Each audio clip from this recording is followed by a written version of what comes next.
of 2023. So we've been riding that up quite a bit. But, like anything else that goes up, we weren't long enough. So, with some of the setback, these are things that we started to take a look at. Other things like some of the semiconductor stocks and those sectors start to look relatively interesting to us. Looking at factors. So thinking about quality. So we like to think about buying quality, but at a reasonable price. So this is, these are balance sheet factors, strong balance sheet companies, and high quality factors, interest coverage, things like that.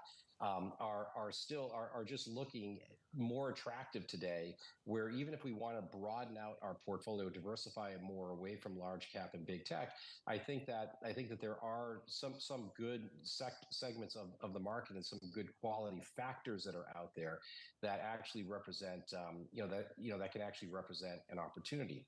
Now, what I do think is a little bit overdone, though, to fund some of this is a bit of the move in the interest rate markets. I think the bond yields have priced in, Fed cuts going down to 4%, maybe even 3.5%, depending on how you want to look at it. I think the bond market has moved quite aggressively, and even if you look at the bond market from point to point, if we look at the start of the year this year, 10-year Treasury yields were about 4% on January 1st. Today they're at 3.85. Okay, so clearly there's been move up in yield in between then, and now it's come back down in the speed of the move. But point to point, the bond market is actually relatively steady. It's giving you a nice little coupon, and returns are up around 3% in fixed income, which is okay, right? And this is kind of what you want. But the point though there is that most of this right now, most of the return is now coming from the yield move lower, and I think that might be a little bit on the overdone side. So we may fund some of our equity positions by selling some of our bond positions because interest rates went down so much and the prices appreciated quite rapidly. So if we're in the secular bull market for equities, bonds have moved too far to 3.85. What is more reasonable, Jim? What's sort of an analogous trade to what you see on equities? So, I mean, the way that I kind of think of it is as a range type of a trade. So for me, the level 5,200 in the S&P 500, represents the beginning levels that you would want to start to think about buying. And the reason I say that is I key everything off of what I believe is a level that's more fair for equities today. If I look at the S&P of around 5,350, and that's roughly 19 and a half, PE. That's a 19.5 multiple on 275 earnings pulling forward from 2025. So if I think about the overshoot that we've recently had, that went up to 5,500, 5,600, and I think about that more symmetrically, it tells me that 5,150 to 5,200 on the downside from that 5,350 center actually starts to look relatively attractive. So today it would look like we're a little above that. But like I was saying earlier, with this rally in the market, what this may do is it may give some of those positions that still needs to be unwound the opportunity to sell into some of the strength, and they could push prices back down. But that's where the asymmetry begins. Around 5,200, around 5,150 in the S&P 500. I believe the upside potential for markets relative to the downside, even if you have a deeper correction in equities, becomes more symmetrical. So that's where I start to pull out the buy tickets. And that's what we're looking to do at this point. Now, if I thought we were in a secular bear market, if I thought this was going to be the start of something really big, no, then I wouldn't do it. I mean, I would think that, the downside has a lot more room to go. But that's not where we are. In my view, I think the economy is cooling. It's not collapsing. Yes, earnings may start to slow as forecasts come out. Unemployment rate rises. There's less strength from the consumer. Certainly, that's going to be a little bit of a drag. But in many cases, I still think that the jobs market is going to maintain relative strength. The people who are very bearish on the bond market, or I should say on the equity markets, are people who believe that the unemployment rate is going to 5-6%, right? That we're going to have this major adjustment higher. There's going to be this big layoff spree that's going to come through. Right now, layoffs aren't actually showing any real meaningful acceleration. Yes, temporary workers aren't being rehired as quickly, and there is some softening in the labor market. That's good for the Fed because it lowers wages. and lowering wage inflation keeps inflation down. But I don't think necessarily it's an overall collapse in the market. I view it more as a normalization. And we have to draw that distinction. Is this a significant negative change, or are we just normalizing? And I think we're more or less normalizing at this point, but there's going to be overshoots to the downside, and I think those overshoots can represent buying opportunities. And yet, Jim, here we are. I want to squeeze this in because I think this is so important. You say that what we've learned in the last few days is we've learned more about positioning than we have about fundamentals, and I think a lot of people might agree with you. I just want to reflect on what another Jim said earlier this morning over at Deutsche Bank, Jim Reed.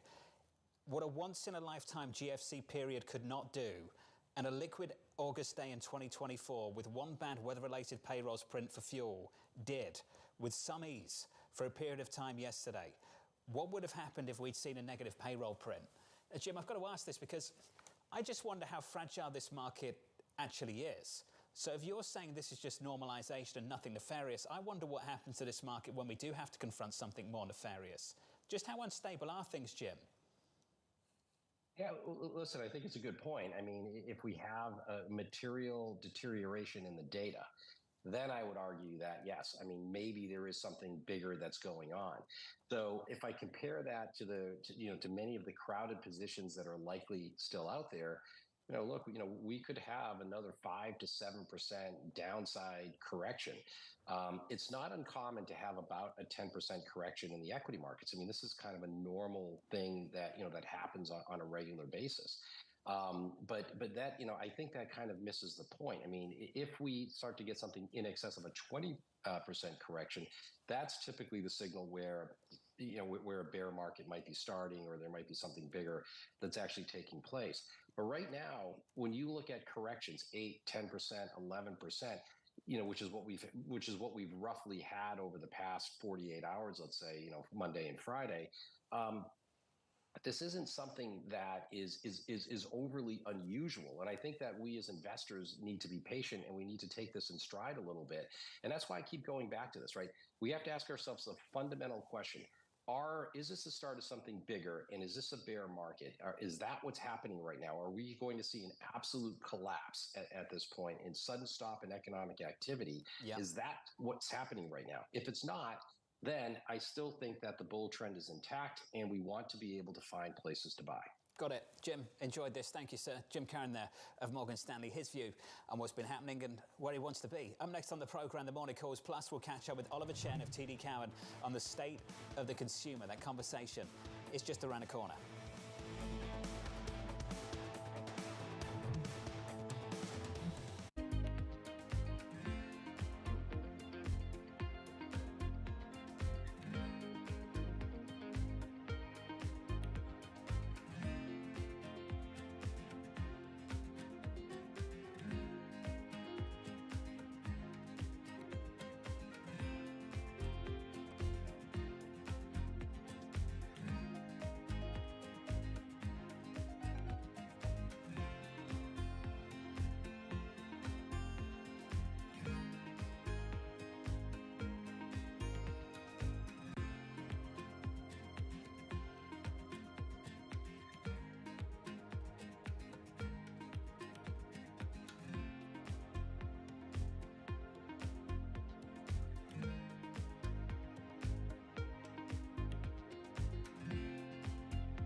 Politics to the world of business. Joe Matthew and Keely Lines deliver news, insight, and analysis live 2 times a day, every trading day. Balance of Power at 1 and 5 Eastern, only on Bloomberg. From the beating heart of global finance, economics, and politics, and wherever newsmakers are moving markets, Bloomberg brings you conversations that allow for deep discussions and important insights. What do you think the future is for inflation? Is this a new normal? Are markets too optimistic? How do you worry about the things that are outside your control? How does the current fighting completely stop? I'm Francine Lacqua, and this is The Pulse, every weekday at 9 a.m. only on Bloomberg. DOJ or other authorities could face big bigger challenge. Britain's next. It was going to keep rain World Cup. This is a 3. As the economic picture Covering the intersections of Hollywood, Silicon Valley, and beyond.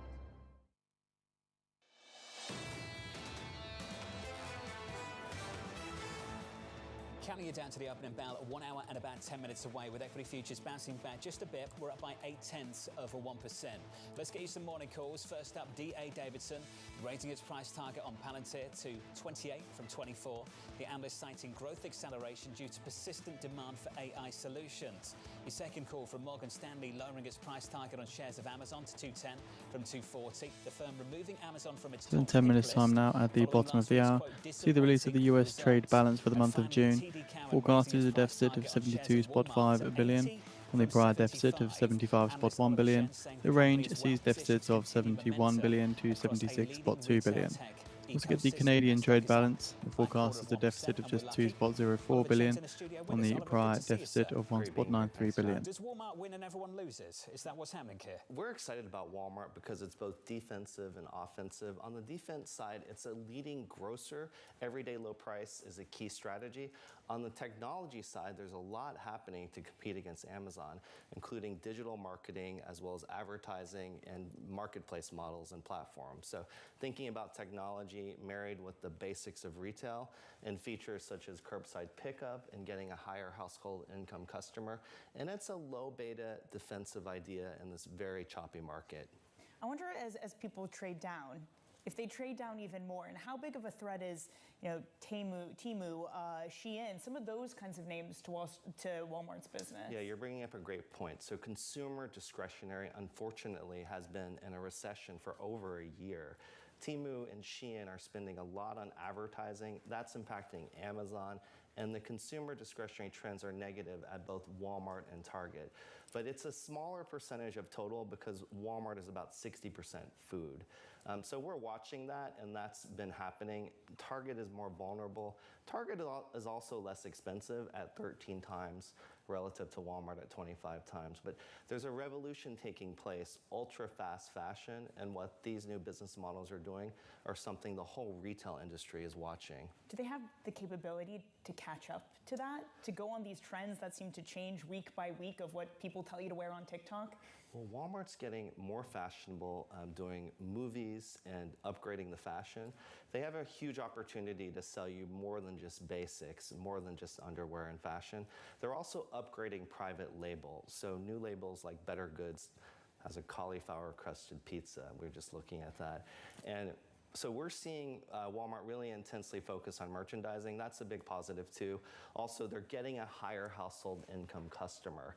And we see that in our survey data too, because you don't even have to go in the store. You can get on the marketplace, you can also get Apple products and Burberry Goddess, the fragrance. So we're seeing this whole transformation with merchandising getting more competitive, but Walmart really rising to the occasion. If Walmart is taking some of these higher end consumers, where are they leaving to go to Walmart? Well, they're taking share from many places. So I think trade down is occurring as customers think about value and appreciate value. What's happening generally in supermarkets, it's quite fragmented. So the most pressure is at local chains and non-national and others. Are we starting to see this stress migrate to higher income earners? Because we're starting to see some bad results from luxury. Yeah. And I'm not convinced it's just execution from the Gucci's of this world. It seems to be pretty broad. What are you seeing from the luxury players now? We're cautious. So our only big idea here is LVMH, which is a $90 billion revenue company. But the big caution factor is China and the property market, and that customer is so important. The other factor, correlations are quite tight to the S&P 500 performance. So the negative headwinds from the wealth effect on this pullback are going to be something to watch for sure. And we see weakness in bridal trends. So we're cautiously optimistic. However, we're out this morning with a note on retail's reset. And we like structural long-term growth opportunities on the pullback, including LVMH, ELF Beauty, and Ulta. Beauty's been a good sector. I'm just thinking of certain consumers, certain companies that have started to pivot to premium over the last few years. It's all we've heard about coming out of the pandemic, and which companies are going to be caught offside. the demand's just not going to be there. Who's vulnerable? Well, we're still watching Kering. You know a lot about the Gucci brand. That's a brand in transition. And we've talked about this before, stealth wealth, quiet luxury, these no logo trends, they're really working. So there's winners and losers. We're most excited about LVMH, the powerhouse brands, Dior and Louis Vuitton. They spend $10 billion in marketing. That really matters. And Arnault really protects his brands for the long term with very little discounting. Gucci's a brand in transition, so we're hopeful. And Cartier, we're not recommending Richemont, but hard luxury has been more timeless generally. And thinking about timelessness is a key factor of what new generations really care about. Do you like LVMH because they have a service component? It's not just luxury goods. They also have It's been hotels. 5 minutes time now. At the bottom of the hour, we see the release of the US trade balance for the month of June.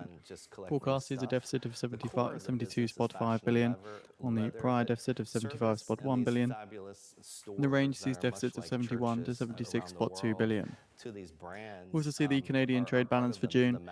Forecast is a deficit of 2.04 billion on the prior deficit of 1.93 billion. And the whole transaction being very special to really overpay a lot for great stuff. Are people not getting married? What's up with bridal trends? It's been a tough compare. So bridal's been tough, and that's been tough on Tiffany. I was just going to say. It'll happen. I mean, people will love each other and get married. Thanks.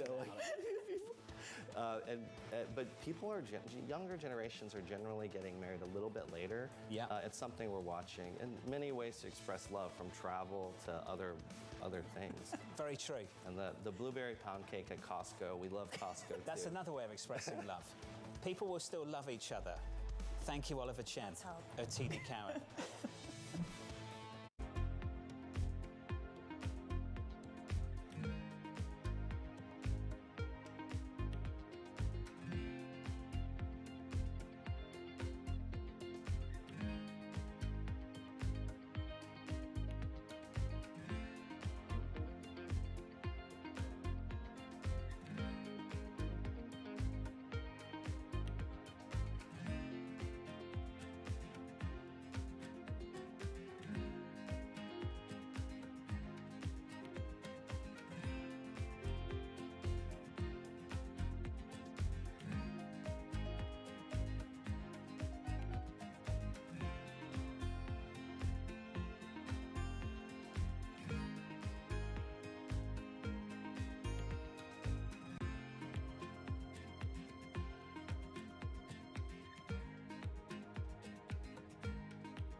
The names that move markets are on Bloomberg. Don't expect we're going back to zero, because zero was the product of huge global shocks. I think to get to there, something really bad has to happen that we're not currently expecting. So it'll be somewhere obviously in between. I think we've made a big point of saying policy is currently restrictive, so you can deduce from that it will be lower than where we are today, but I think it's very clear that we're not going back to zero. Bloomberg. Context changes everything. Bloomberg covers the world with unmatched reach and resources. From more than 120 countries. The 1 minute remaining. I'm leading with the US trade balance. A day. Bloomberg. Context changes everything.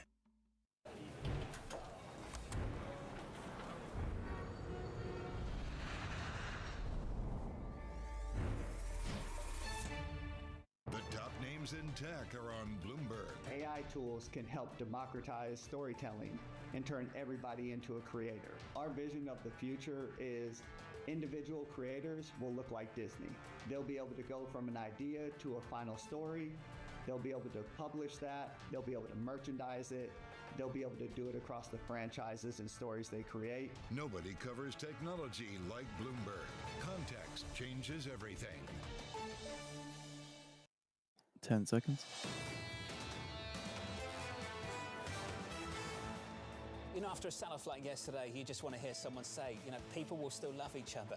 Oliver Chen at TD Cowen just moments Deficit ago. of 73.1 billion. That's a deficit of 73.1 billion, which is lower than the expected deficit of 72.5 billion. The Canadian trade balance saw a surplus of 0.64 billion, a surplus of 0.64 billion, higher than the expected deficit of 2.04 billion. At 10 a.m. Eastern Time, following a better than expected ISM services print on Monday. Yields are higher still, up by 2 basis points on a 2-year. Got close to 4%. It's backed off since then from earlier this morning. On a 10-year, up by 4 basis points to 383.33. And if you turn to foreign exchange, of course, you want to know where dollar yen is. So here it is, just short of 145, 144.75, up by 0.4%. You have heard that phrase, the carry trade, a lot over the last few We days. have posted out the Canadian trade balance June report on the feed for anybody interested, Yeah, JP Morgan as well as says the we're US trade 50% balance. of the way there, but I think if you ask anybody, they'll have various figures for how much further we have to go. And I think it makes people nervous in this market because sure, you can have a 10% bounce in the Nikkei, but it does not go anywhere it needs to go to undo the biggest fall since 1987. A 10% bounce after a 12% drop. All of that in 24 hours. I thought Jim Carrey at Morgan Stanley was great moments ago. Jim made the point that what we've learned in the last couple of days, we've learned more about positioning than we have about fundamentals. Now, if you agree with that, okay, fine. But what have we learned about market stability, resilience? These moves are so big, so large. And I keep going back to what's happened in Japan. If we can sit here and say this is the largest move since, and then say something like, you know, a year like 1987, which I know is all notable to what's been developing in Japan, particularly in the late 80s. But to sit here and say that we saw something take place in Japan on Monday that GFC couldn't do, that the pandemic couldn't do, that all these events in the last 20 years couldn't engineer ignite, and yet we saw that off the back of one hike at the BOJ, some bad data, and a Federal Reserve that might cut at some point the next month or so. I think part of the problem is we got really used to a world where the economy was growing and missteps could happen, and you can kind of paper over it because you say things are all right. If you're on the flip side of that now and things are slowing, it gets harder to paper over that. I think the same goes for corporates. This report is noting the US-China June trade deficit at 22.8 billion versus May's deficit of 23.98. You're more likely to get punished for it, again, versus another environment where maybe you could look over it. And the US June oil import price is $74.11 a barrel versus May's $75.58 a barrel. It's up 11.3% year over year. Ahead of a rally in Philadelphia tonight. It's her first stop in a 7-city tour of battleground states. Reuters reporting the shortlist is down to Pennsylvania Governor Josh Shapiro and Minnesota Governor Tim Walz. Now, I have to say, it'd be pretty awkward if they're in Philadelphia and it's not Shapiro. Well, that's why everyone immediately came out when she was announcing this is where she's going to have really her kickoff rally going to be in Pennsylvania. Everyone said, well, that means it's going to be Governor Shapiro. And you heard from her campaign saying, don't read too much into the scheduling. They just had to make the schedule. She's hitting up a number of spots this week. But I imagine it'd be pretty awkward for Governor Shapiro if, you know, he gets shrugged off and the big unveiling of her VP is with Governor Walz from Minnesota in his hometown. I'm so pleased you both picked up on the issue. What's holding this up? Because this felt like it was the clear favourite for about a week. You asked the question about anti-Semitism on the left. Is that what's holding things up? Is it something else? What's behind this decision to stall somewhat? You have really seen this progressive, this very left progressive base get whipped up into a frenzy, having nicknames like Genocide Josh. I'm sorry, how can you look at that and say there isn't some anti-Semitism playing in here? I think Terry Haynes made a good point that, you know, perhaps it's actually a balancing force to Kamala Harris because you have someone who's very pro-Israel. But does that imply that Harris isn't pro-Israel? Part of the problem comes back to what you've been talking about, John. We kind of don't know where she stands. Well, she has tried to differentiate herself from Biden when it comes to what is going on in Gaza. The Democrats, though, do not want to give a reason to progressives to have protests on the street outside the DNC in just a few weeks. This goes back to what Steve Eisman said. They do not want to have a repeat of the late 1960s when the convention was failed and there was chaos. But what you see from Shapiro, someone strong on Israel, to Danny's point, does this mean actually Kamala Harris isn't the moderate that some are thinking she is? She's actually left. We don't know is the answer to that. Is it Kamala Harris that ran in the primaries in the Senate? Is that who we're talking about here? Was she always just a shapeshifter who was trying to get re-elected, get elected, and run for the highest office in the land? Which one is it? Well, we've already seen some key issues like fracking. Obviously, you cannot win Pennsylvania if you're on the record saying, I will ban fracking. The campaign has come out and said, this is what she said when she's running in the primary. The campaign has come out and said, no one wants to do that. She's not thinking of doing it. So I'm pretty sure anything she said in the past that doesn't bode well for the Electoral College of today, her campaign's going to back away from. Shapeshifter. As of now. Terry Haynes of Pangaea said exactly that a little bit earlier. Let's get to the earnings. Shares of Uber trading higher in the pre-market. The ride-sharing company reporting better than expected gross bookings in the second quarter. Earnings continuing throughout the week with Disney and Warner Brothers Discovery due out tomorrow. The good news, I guess, is that we have got some decent earnings. Yeah, we certainly do. And some of it, I mean, kind of bodes well for the consumer. If people are willing, you know, to forego public transportation and take an Uber instead. One of the things in their earnings was that their ad business is doing really well. They're doing in-app advertising now, exceeded a run rate of $1 billion last quarter. I'm sorry, are we going to have ads in everything? Netflix is now an ad business. Uber is now an ad business. It's like everyone has kind of like given up on everything else and just saying, we're going to show you a few ads and make money from that. Have you noticed how many political ads we're starting to get as well? Going into November. Just getting a headline here just on the politics. So this is what we know so far from AP. Anne-Marie, the Vice President has decided on a running mate. Have we got any detail on who that running mate actually is? Doesn't look like we have the name, but that she's actually decided. I wonder if their reporting is now, or she really did make the decision this morning, because we actually saw yesterday, a lot of people on Twitter were talking about all of these massive SUVs leaving the governor mansion in Minnesota because he was going to a campaign event. One thing to watch out for, the second someone is tapped as a VP candidate, before the world knows, the Secret Service will know. And they will see a heightened amount of security around that individual. So look out for that. That's the headline just dropping moments ago. According to AP, the Vice President has decided on a running mate. We just don't have the important detail for you, which is who that running mate actually is. We'll keep an update on that for you when we get one. We'll bring it to you. Let's get to this news right here from the San Francisco Fed President Mary Daly, acknowledging the labour market is slowing, but saying, quote, "We look at the totality of the information before we act." The focus turning to Thursday's jobless claims data. To look ahead to that, Christina Campmany of Invesco. Christina, it's good to see you. Wild couple of days. It's been a crazy feel. Super wild. Have we unwound this long dollar yen short JGP's long Nikkei story yet? Have we done all of that? I don't know if we've fully cleared through it, but I think broadly across all of these markets, and we've seen like this gutting of positions in equities, in credit, in currencies, has been a position story. And I think to Jim's point earlier, it's not the fundamentals of just Friday's payroll report. Yes, we've seen some slowing. We know we're going to see some slowing, but this is much more, I think, about positioning. I think we're cleaner. Is it the end? I'm not sure, but... Let's go with that word, cleaner. If we are cleaner, where do you want to step into? What do you like based on these moves following the storm of the last couple of days? Yeah. So we've kind of been in this camp that we don't think long end duration across most developed markets has offered value. And I still think that case holds, that we don't want to be involved there. And the extreme of this rally has been too much. I mean, certainly we were a bit on the wrong side of that, given how much we've run. But you think about the front end, to hold twos here, it's negative 11 basis point carry in 1 month. I think a lot of duration has been purchased at bad levels. So then we go to, where do we want to own? We think there's value in inflation bonds. We think there's value in break-evens that have really lagged in this move. And I think it can play in both cases if, in fact, you do have much weaker growth and a recession, which is not what we're calling for.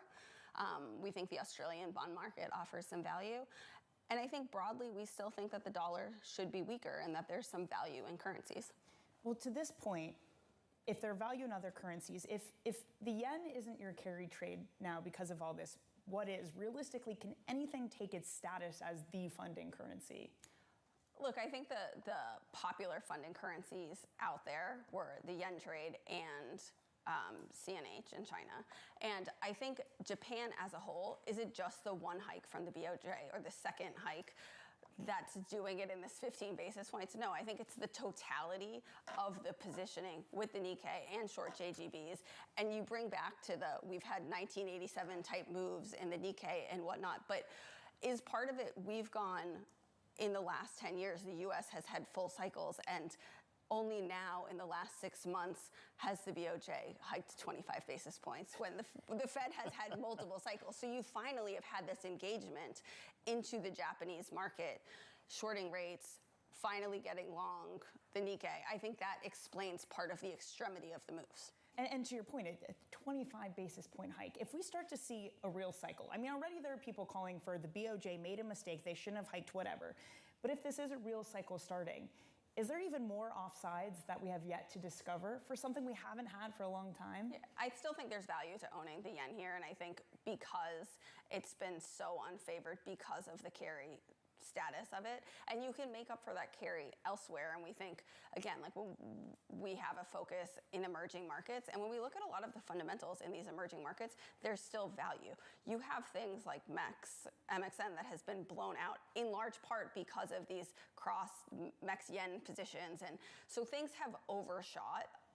Are people falling over themselves to get back into these carry currencies? I don't think yet, but do I think 6 weeks out we have stability and those are still okay places to own? I think so. You said earlier that potentially we haven't seen the full unwinding of what's going on with the dollar yen, the carry trade. When will we know? I don't think you know until it's over, right? Like, they're emotional markets, and I think you have to say, where are the levels? What can we do? Again, same thing if you look at equities. When is it over? When have you had enough? Is this extreme? We've had a lot of, in the last 3 sessions, these calling for intermeeting cuts, and is the world ending, and all of these things.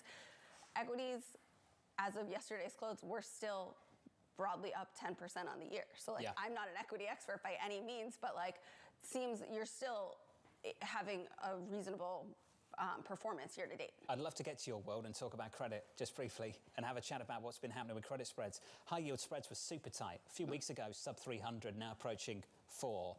Danny was talking about some of the issuers that have had to step to the side, particularly in the last 24 hours. How do you see things developing just on the technical side of things? How many suppliers are going to come? How many issuers will come into this market to issue supply in the next few days? What's that going to look like? Are they going to step in and try and lock in some of these yields now before things start to gap even wider? So I think, of course, with the volatility of the market, you'll have a quieting of supply and people waiting for a bit of calm. And today, knock on wood, it seems like we have a little bit more calm, certainly, than the last 2 days.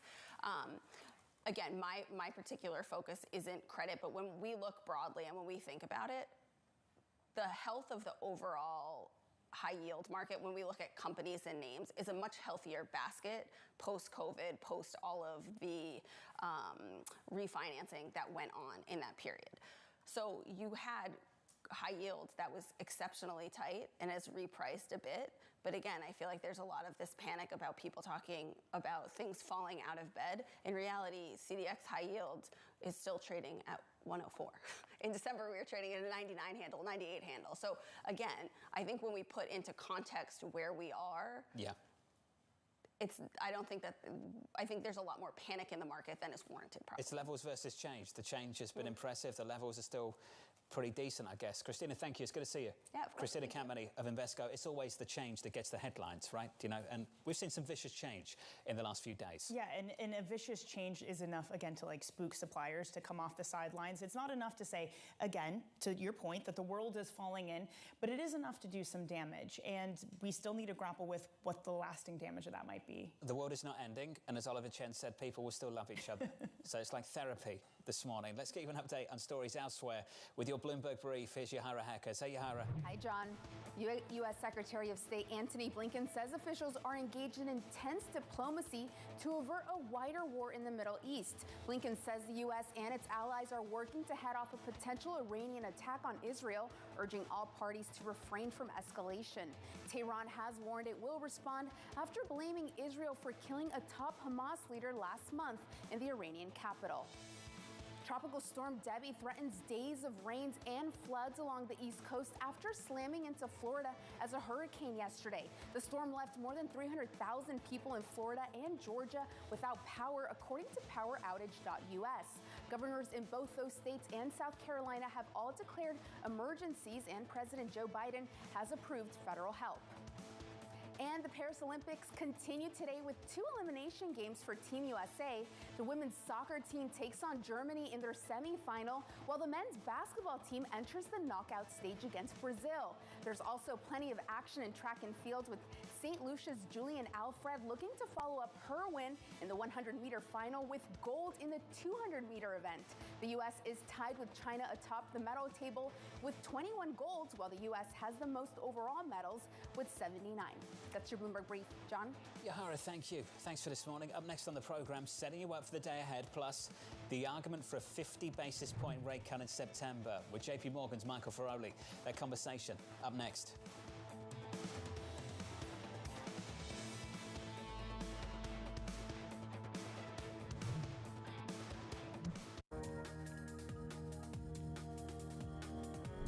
There are many global investors that aren't interested in China anymore, but there's a lot that are. And obviously the local investors have money in China and are doubling down on investing in China. Many of the Asian investors, and in fact a lot of the Middle East investors, the Americans are gone away. Therefore, there's an amazing opportunity to put capital to work and get returns which are excess what you would get in other places. Where there is lack of money, there is usually opportunity. So we continue to build out our business in China. It's just where the money's coming from is different. And so we're raising local money in China for investing and bringing those that choose to be there to invest in China. So it's just a different, where the money's coming from is just different.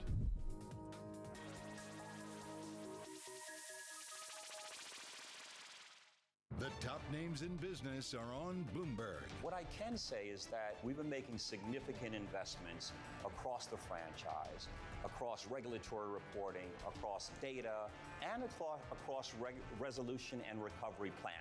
These are areas we've been investing in because we know they're areas that, frankly, the industry likely needs to further enhance, and we certainly want to enhance them for ourselves.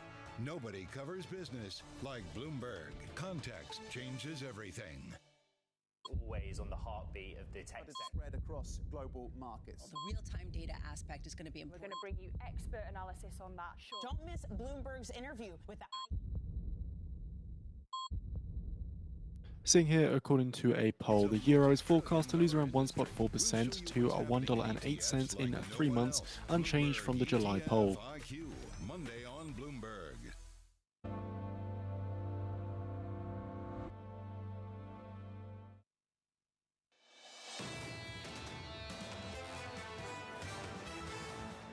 .43 minutes away from the opening bell. The scores look like this. Equity futures positive by 0.3%. Got to keep an eye on this. This move's fading just a little bit. Yields are higher by 3 or 4 basis points. The 10-year 3.8258. The move fading a little bit in dollar yen as well. 144.54. We're backing away from 145. It's still a weaker Japanese yen. It's nothing like the strength we've seen recently in that currency, but we're starting to unwind some of the mover this morning. So the move's fading as we get closer into the cash open. Counting it down to the opening bell, looking ahead to all of this, your trading diary set up as follows. Vice President Kamala Harris speaking at a rally in Philadelphia with her yet-to-be-named running mate at 5:30 p.m. Eastern Time. Tomorrow, earnings from Disney and Warner Brothers Discovery. Thursday, another round of jobless claims. Plus, we'll hear from Richmond Fed President Tom Barkin. All of that to look ahead to, plus Michael Feroli of JP Morgan saying he thinks the Fed will cut by 50 basis points at both the September and November meetings, followed by 25 basis point cuts at every meeting thereafter. Feroli adding, from a risk management perspective, we think there's a strong case to act before September 18th. Michael Feroli joins us now for more. Mike, wonderful to catch up with you, sir. It's been far, far too long. Let's get into that call. Not the 50. I want to talk about the bit before that. From a risk management perspective, we think there's a strong case to act before September 18th. Michael, just explain why. So I think even as of last Thursday, the Fed was probably behind the curve. I think obviously the news on Friday further adds to that. Now, I don't think they will cut intermeeting unless we get, I guess it's possible if we get a bad jobs report in early September. But right now, I think, if risks are close to balance on inflation and employment, they should be closer to neutral. So that would be at least 100 basis points lower from here. So I don't see why you would want to take your time getting back to a place where you can better address both risks to inflation or to employment should those risks materialize. Michael, there's been lots of conversation about this, about should they do an emergency Fed cut, should they go 50, should they go 50 again? As I know, those two 50s are your point that John laid out. What should they be doing with QT and all that? QT, I think that's kind of on a separate track right now, and I think the decisions on QT will be mostly determined by liquidity conditions in the interbank market. So I see that discussion. Democrats VP Harris chooses Minnesota Governor Waltz as the U.S. vice presidential running mate, according to CNN. And this comes courtesy of Apollo's Torsten Slok, who's been talking about this for some time, that just before Friday, the narrative was that this is a soft landing, that the totality of the data showed a GDP growth at 2.8%.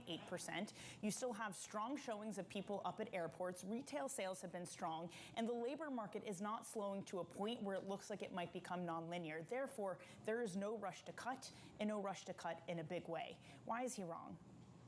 Well, look, I think policy is restrictive right now, and restrictive policy is appropriate when inflation risks are abound. And right now, I think inflation risks are coming down and employment risks are rising. So I think you want to get back on sides and again, taking your time to get there, I don't think is optimal given what we're seeing, again, in both inflation and employment. Michael, just to be clear here, this call then is independent of whatever we get from the August jobs report.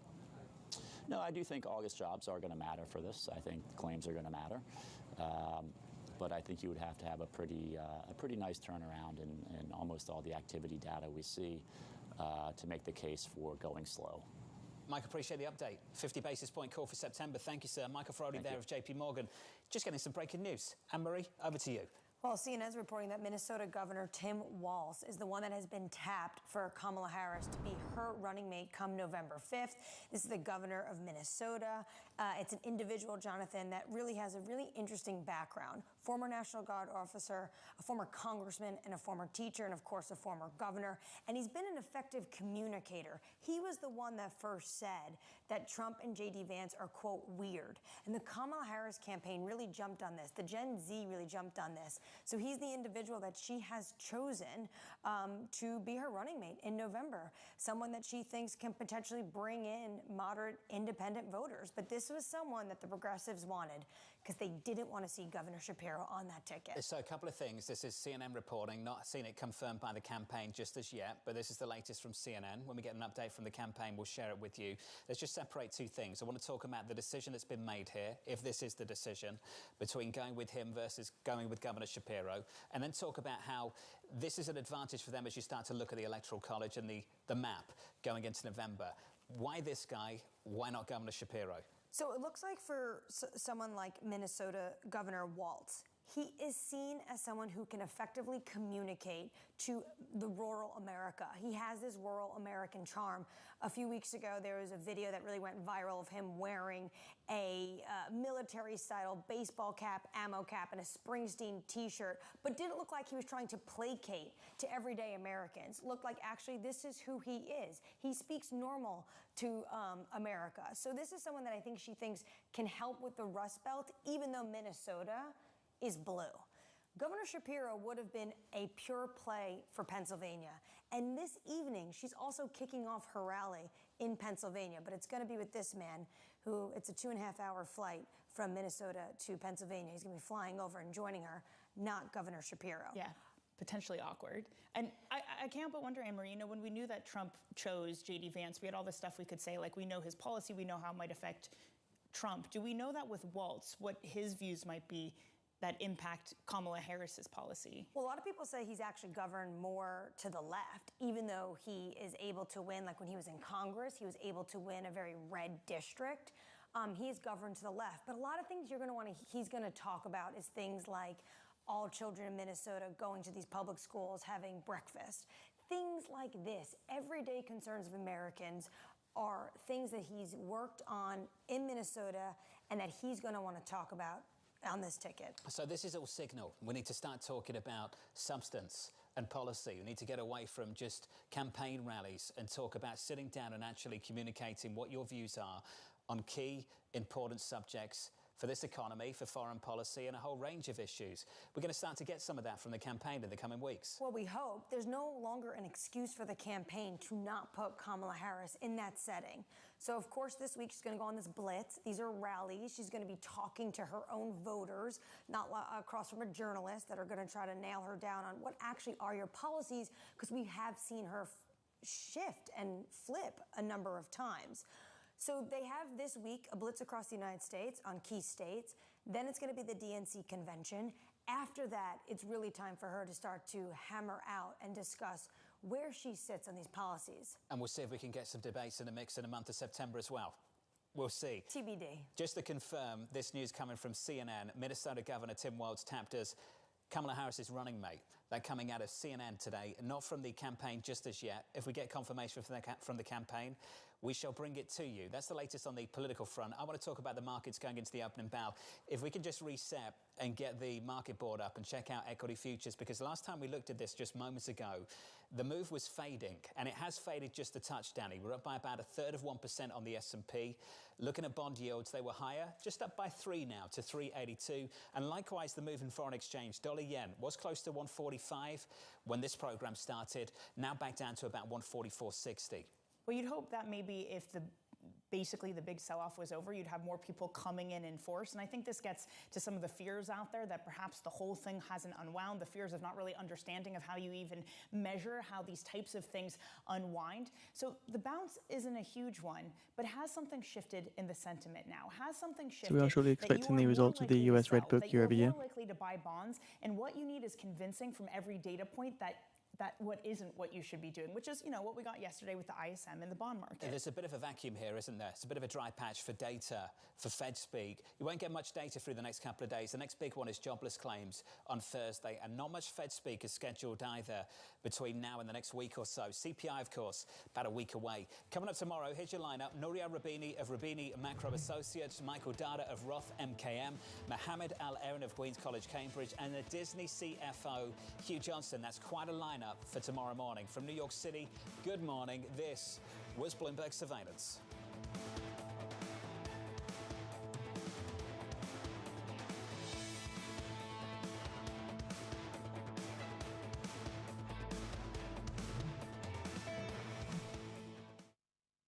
Welcome to the world of decentralized finance. We thought we'd take a look at Bitcoin versus the S&P 500. Bloomberg's covering all things crypto, the people. A tectonic shift emanating from Washington. It's really a tale of two cities in crypto. Some sources now saying that Harris has not yet made a call to Tim Walz.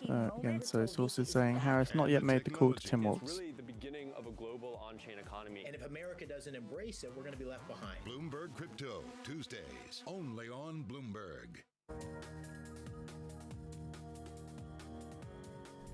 In terms of how we should deal with the challenges that are, facing the world and also internally, I think it's just an opportunity also, an angle. And you could see that in a lot of activities that are picking up in this region, simply because it's a region that is actually a bright spot amongst very few in the world today. And people always talk about the flavor of the month. Actually, I don't want to sound too, large-headed, but actually we will be the flavor of decades. We are determined, we have long-term plans, and we are very clear and keep in mind we are shortly expecting the ECB bond settlements for the week as well. Community at large, I'm not talking about one individual country, but at large in the GCC, that we mean business, that we are willing to take every step possible to make it easier for investors to do business in the region, that we are willing to do a lot of structural changes, including actually making it very predictable, very consistent policies Today's CFOs are reshaping the C-suite. Bloomberg's Chief Future Officer shines a spotlight on these dynamic leaders. It's an incredibly fun job, for sure. We're in the business of leading beyond the numbers. To me, teamwork is key. You need to identify opportunities and push people. It's not about how to say no, it's about how to say yes. Their impact goes far beyond the balance sheet. And on Chief Future Officer, they focus on much more than just revenues and margins. Today's CFO has to be much, much more than a bookkeeper. I talk more about culture today than I talk about numbers. It's not just The effective Fed fund rate is unchanged at 5.33% for August the 5th. It's a lot more than the profit today. It's building the future of tomorrow. Get passion, perspective, and more from the Chief Future Officers of some of the world's most influential companies. New episodes this summer, only on Bloomberg. Brought to you by Workday.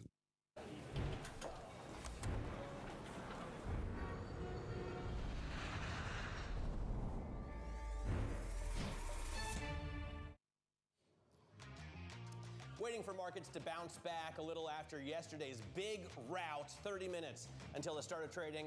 I'm Matt Miller. I'm Sonali Bassett. Katie Greifeld is off today. Bloomberg Open Interest starts right now.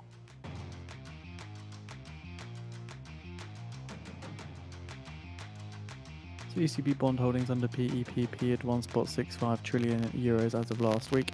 They settled 2.227 trillion euros in public sector bond purchases and 303 billion euros in corporate bond purchases. She has tapped Minnesota Governor Tim Walz as her running mate. And a tepid turnaround. Global stocks stabilized for now as some investors brace for more volatility after Monday's massive sell-off. Meanwhile, earnings abound, from Caterpillar's sales miss to Lucid's $1.5 billion lifeline. We'll take stock of the latest corporate results. Let's take a look now at where markets are trading. As you can see, we do have a little bit of a bounce back, but it is fairly tepid, especially compared to what we saw overnight in Japan, with the Nikkei up 10% after the big drop going into Monday's trade. In terms of the 10-year yield right now, it is rising, so investors are selling those treasuries that they were clamoring to buy yesterday morning. Sonali? I want to take a look at some of these stocks this morning, Matt, because of course we have a lot of earnings, and Caterpillar says annual profits will be higher than expected. And in the rideshare industry, of course, we also flip up the board. We see Lucid and Uber roaring after reporting earnings. These are some of the biggest moves. So Lucid up more than 9%, Uber up more than 8.8%. Remember, pre-market, they have also said that they're not seeing signs of weakness in the consumer here, and Palantir just roaring, up 11% pre-market, Matt. Remember, they're also saying that they're boosting their forecast. We also today, in the next hour, have an interview with the Lucid CEO, Peter Rawlinson, at 10:30 a.m. Eastern. You're not going to want to miss that. Yeah, absolutely looking forward to asking him what he plans to do with this additional $1.5 billion injection that Lucid is getting from Saudi Arabia. Now, let's get back to the markets here. Investors breathing a sigh of relief to the summit this morning. Some market veterans warn that turnaround Tuesdays don't always last. Many traders are braced for another big sell-off, with black swan hedging to ensure their portfolios surging. And JP Morgan warns that the carry trade unwind has more room to run. Meanwhile, Citi strategists recommend waiting before buying the dip, while Goldman Sachs says that buying the S&P 500 after a decline of 5% has typically been profitable in the past 4 decades. Joining us now to share her perspective is Gargi Chaudhuri, BlackRock's Chief Investment and Portfolio Strategist for the Americas. Gargi, great to have you on the program. Thanks so much for joining us on set. So yesterday was nuts, right? But it seemed to calm down a little bit, even amid the big losses at the end of the session. Today we saw a huge turnaround in Japan overnight, but we're not really getting that in futures. Do you think investors should be buying the dip? So good morning. Thank you for having me. I think yesterday was what one would expect in a thinly traded August Monday, when you have some slightly weaker than expected data, as well as massive moves overnight in Japan, as well as unwind of the yen carry trade that you talked about, all of that influencing sentiment. But what I think this points to is how much investors should focus on the fundamentals. Between July 1st, call it, to yesterday, have fundamentals meaningfully shifted, One can say that perhaps at the margin, the job numbers are a little bit concerning. They're slowing down, they're moderating. But are we really thinking about a recession? And my answer would be no. So where you buy equities and where you buy bonds is going to be very crucial. On the way down, investors sell indiscriminately because you just want to get out of your positions. On the way up, you buy with surgical precision. And that is where we're telling investors, focus on quality, focus on companies with strong balance sheets, focus on companies with profitability, and in the bond market, focus on the belly of the curve. There are a lot of investors out there still very nervous about buying into this dip. And if you take a look at what JP Morgan was saying, this idea that the carry trade is only half complete, how much more deleveraging has to happen before this market feels safer for an entry point? I think a couple of things have to happen. Obviously, the impact of the carry trade and how it can be felt in different corners of the market will be important. But alongside that, I think we also have to wrap our heads around what the data is telling us. Obviously, we saw the market turn around yesterday after the ISM services data. I think we're going to keep a sharp eye on what the Fed speakers are saying. We heard from Mary Daly, who again pushed back on the narrative of recession. I think all of that is super important. So yes, the yen carry trade will be technical, but the fundamentals, I think, is what's going to matter. And what we're looking for, of course, is the next payroll print, but also the couple of CPI data. We're looking at the initial jobless claims, as that's obviously something that's a lot more timely than many other data points. Right. And we're looking at all of that to determine, is this just an expected moderation from the COVID-fueled levels, or is there something more? As of now, I don't think there's any kind of concern around recessionary fears, which is why, as we don't have a recession, we're about to have the first rate cut in September. Those are some great levels to be buying profitable, high-quality companies. All right, Gargi, hang tight because we got to talk about this breaking news in politics right now. Kamala Harris has reportedly tapped Minnesota Governor Tim Walz as her running mate. This, according to CNN. Bloomberg's Anne-Marie Horton joins us now at the desk. And Anne-Marie, this is interesting because she had a choice between, a hawk on Israel and a fairly conservative Democrat in Josh Shapiro in Philadelphia, and a very left-leaning liberal governor out of Minnesota, and she went left. She went left, and many would say actually she is left, although we have seen her renege on some policy proposals she talked about when she was running in 2019 to get the primary, to be on the Democratic primary, things like fracking. They've come out now and said actually she doesn't want to ban fracking. So she went with Governor Walz of Minnesota, according to CNN at the moment. He's in Minnesota. This leans Democratic. This is a blue state, but it's very close to Wisconsin. It's very close to Michigan. I guess the hope here is that he can still be that voice for the Rust Belt. And he can be that folksy, rural, charming guy on the ticket who, frankly, just talks to the American people. When you see him in interviews, if you see him interact with people in Minnesota, he talks in a normal manner. He's able to speak to white men. He is able to speak to individuals who potentially are not college educated. So I think that's where they're going with him in terms of trying to balance out the ticket. We do know that they wanted to get a white male on the ticket, so he's going to be that one. He's in Minnesota. She's from California. I think with Shapiro, it would have been another coast. That's very much Soundgarden. It's very much feeling Minnesota. Yeah, no, but Shapiro would have been another individual. Right. It would have been East Coast and West Coast. I think one thing for sure, though, under the surface, what progressives were really pushing against Shapiro because of his stance on Israel, how he dealt with pro-Palestinian protesters, and it looks like she went with the other individual potentially because of this. What's the role of some of these other constituents here? What's the role of Congress here? I'm looking at this Axios headline calling it quiet diplomacy in Congress when it comes to Tim Walz. There's also the unions. How might some of those cross currents play into their full ticket? Well, I think when they're looking at this ticket, they wanted someone who could be that person. Probably she was the one that made the final decision on this, who she thinks makes up for what she lacks. Now, we'll see what that means tonight when they're at the rally, when they're talking to individuals in the Midwest. And I think for the Kamala ticket right now, they probably agree, though, on a lot when it comes to policy. You mentioned the fact that he is a progressive. Things like tuition-free meals at state universities he was for, enshrining abortion rights in Minnesota, providing protections for gender-affirming health care. He is pretty to the left. So they're both going to have to move to the center if they want to win those independents. He does want to provide protection for school-age children to get things like puberty blockers, and this is what you mean by gender affirming. Yes, providing those protections. Interesting. So but they're both to the left. It's interesting to me that she didn't choose somebody in a little bit more the vein of Mark Kelly, who is the son of police officers, who was an astronaut and a fighter pilot, and much more moderate in terms of, his stance on the border, for example. This ticket is really not going toward the center as I thought it would. Does that surprise you? Not really, because we've seen how much of the outpouring of support Governor Walz has had from progressives, also how well he's done in terms of communication. He has really been the one that termed this whole idea that Republicans are weird. His words, not mine. He said Trump, Vance are, quote, they're just weird. Kamala Harris, Gen Z, TikTok, this has picked up. So he's already been an effective communicator for her. He's an effective individual when it comes to bringing in donations. Also, similar in the vein of Kelly, who's an astronaut event, he actually was a National Guard officer, he was a congressman, and he was a teacher. So he has a really long list of other professions and other hats he used to wear. And I think that's why they think he could be an effective communicator in middle of America. I really want to get this in here, too, because so much of the reason people thought she was going to choose Shapiro was to win Pennsylvania.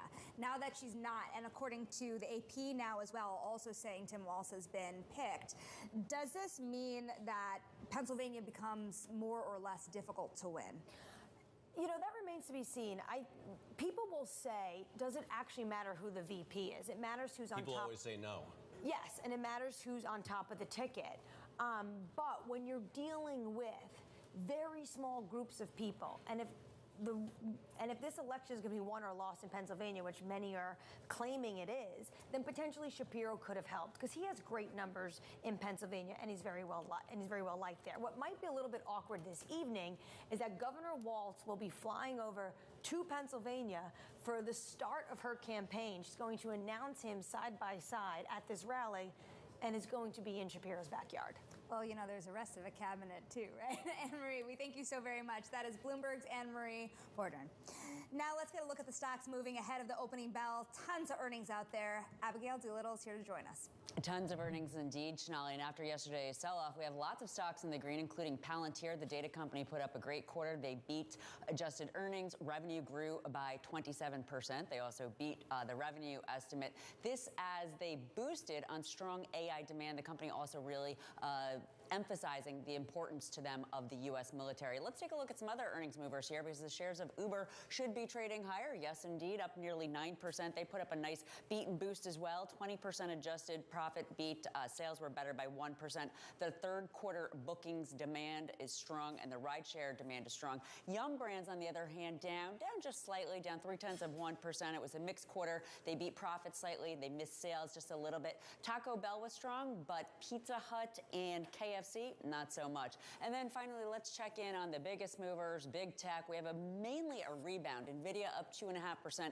Tesla and Amazon higher, but you can see Amazon up just ever so slightly. And then, Matt, take a look at the one stock that is not like the others. That, of course, is Apple, right now down 1.3% as the biggest weighting to the S&P 500 and the NASDAQ. Keep an eye on this one. It's very tenuous technically. If this decline continues, it, from a sentiment standpoint, could pull down the rest of the complex. We'll be watching this closely. All right, Abigail, thanks very much. Abigail Doolittle talking about some of the stocks moving ahead of the open. Still got about 18 minutes to go. Coming up, Caterpillar shares are up as the world's largest maker of earth-moving equipment says it'll earn more money than expected this year. We'll dig into those results next. This is Bloomberg.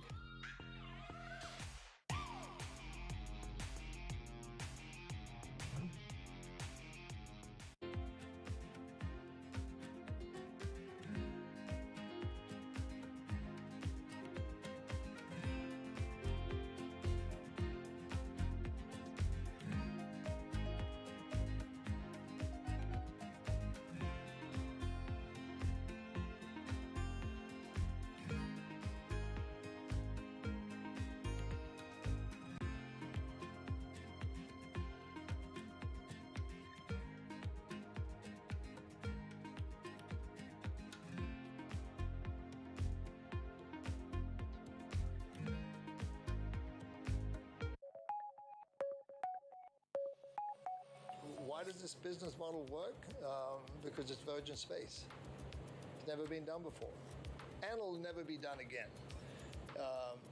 When you step back and you look at something that's been golf through institutions has been the way it has been for 53 years without change. In 1993, I stepped back and said, okay, this is not right. It's doing the same old Groundhog Day. Everything's the same. Players are a pass-through entity. They're not getting any equity built in their day. Once they're done playing, they're out. I thought, that's just not right. When you have to build a sustainable model, you need to have these players, these famous, the world best, the best of the best. You need to give them equity into the future. You need to give them a vision of where they need to go and how they're going to get there.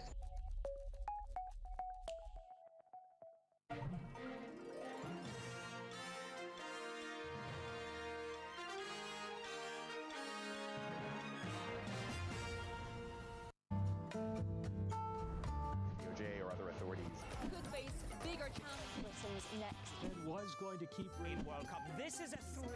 As the economic picture. Covering the intersections of Hollywood, Silicon Valley, and beyond.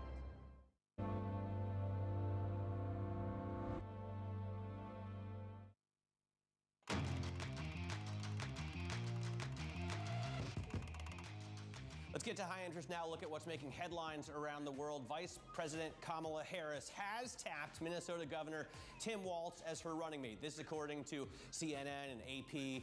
In choosing Walz, she's turning to a Midwestern governor, military veteran, and union supporter who helped enact an ambitious Democratic agenda for his state, an ambitious progressive Democratic agenda for his state, including sweeping protections for abortion rights and generous aid to families, really going to the left with this choice. Jared Kushner wants to turn Balkan war relics into luxury hotels for the wealthy. Albania and Serbia are championing the investments, but critics fear it's to curry favor with the Trump family. And San Francisco Fed President Mary Daly says the labor market is showing signs of softening and officials should begin cutting interest rates in coming quarters. How much the Fed will have to cut and when, she said, will, quote, depend a lot on the information incoming, on the data, of course, as the Fed always says. Shonali? And I want to check in on shares of Caterpillar here. They have been volatile pre-market in the sense that they were up. Now they are certainly down. They're down more than 1.2%. And the stock, remember, is seen as a bellwether for industrial activity. Sales were below expectations in the second quarter. Profit beat. We're going to discuss more with Bloomberg Intelligence analyst Chris Ciolino. And you think about just what they said. Initially, that idea that profitability was getting a little better was a bright spot. But of course, given what a bellwether they are, not every segment had improved here. Where are you the most concerned? Yeah, I actually think there's a lot of positives to take away from the report. Underlying margins were better than expected across all units, with particular strength in the energy and transportation unit. Yes, they took down the sales guide, but I actually think that's a positive here. The reduction is really driven by a decrease in dealer inventories that they expect over the balance of the year. There's a big concern out there that Caterpillar is building too much inventory. So I think this slight tweak down on the top line is actually a positive, but they also raised their margin outlook for the year and now expect earnings to be stronger than they anticipated heading into the quarter. All right. Chris, thanks so much for joining us on Caterpillar. Bloomberg Intelligence analyst Chris Ciolino. You can look at his research on the Bloomberg terminals. Type BIGO. We're back now with Gargi Sharduri, Chief Investment and Portfolio Strategist for the Americas at BlackRock. And Gargi, what do you think about earnings season so far? I mean, it's striking to me that if you took out the Magnificent Seven, the last 6 quarters have seen contractions in earnings, really an earnings recession. Now we're expecting that to broaden out and turn around. Is that coming to fruition? It is a little bit, and I think that's what's very encouraging about this market. The fact that we are, especially this earnings season, seeing earnings growth come from the other sectors. We're seeing that in healthcare. We're seeing that a little bit in financials. And I think all of that is a really good sign for the broader markets, that it's not just coming from the same 5 or 7 stocks.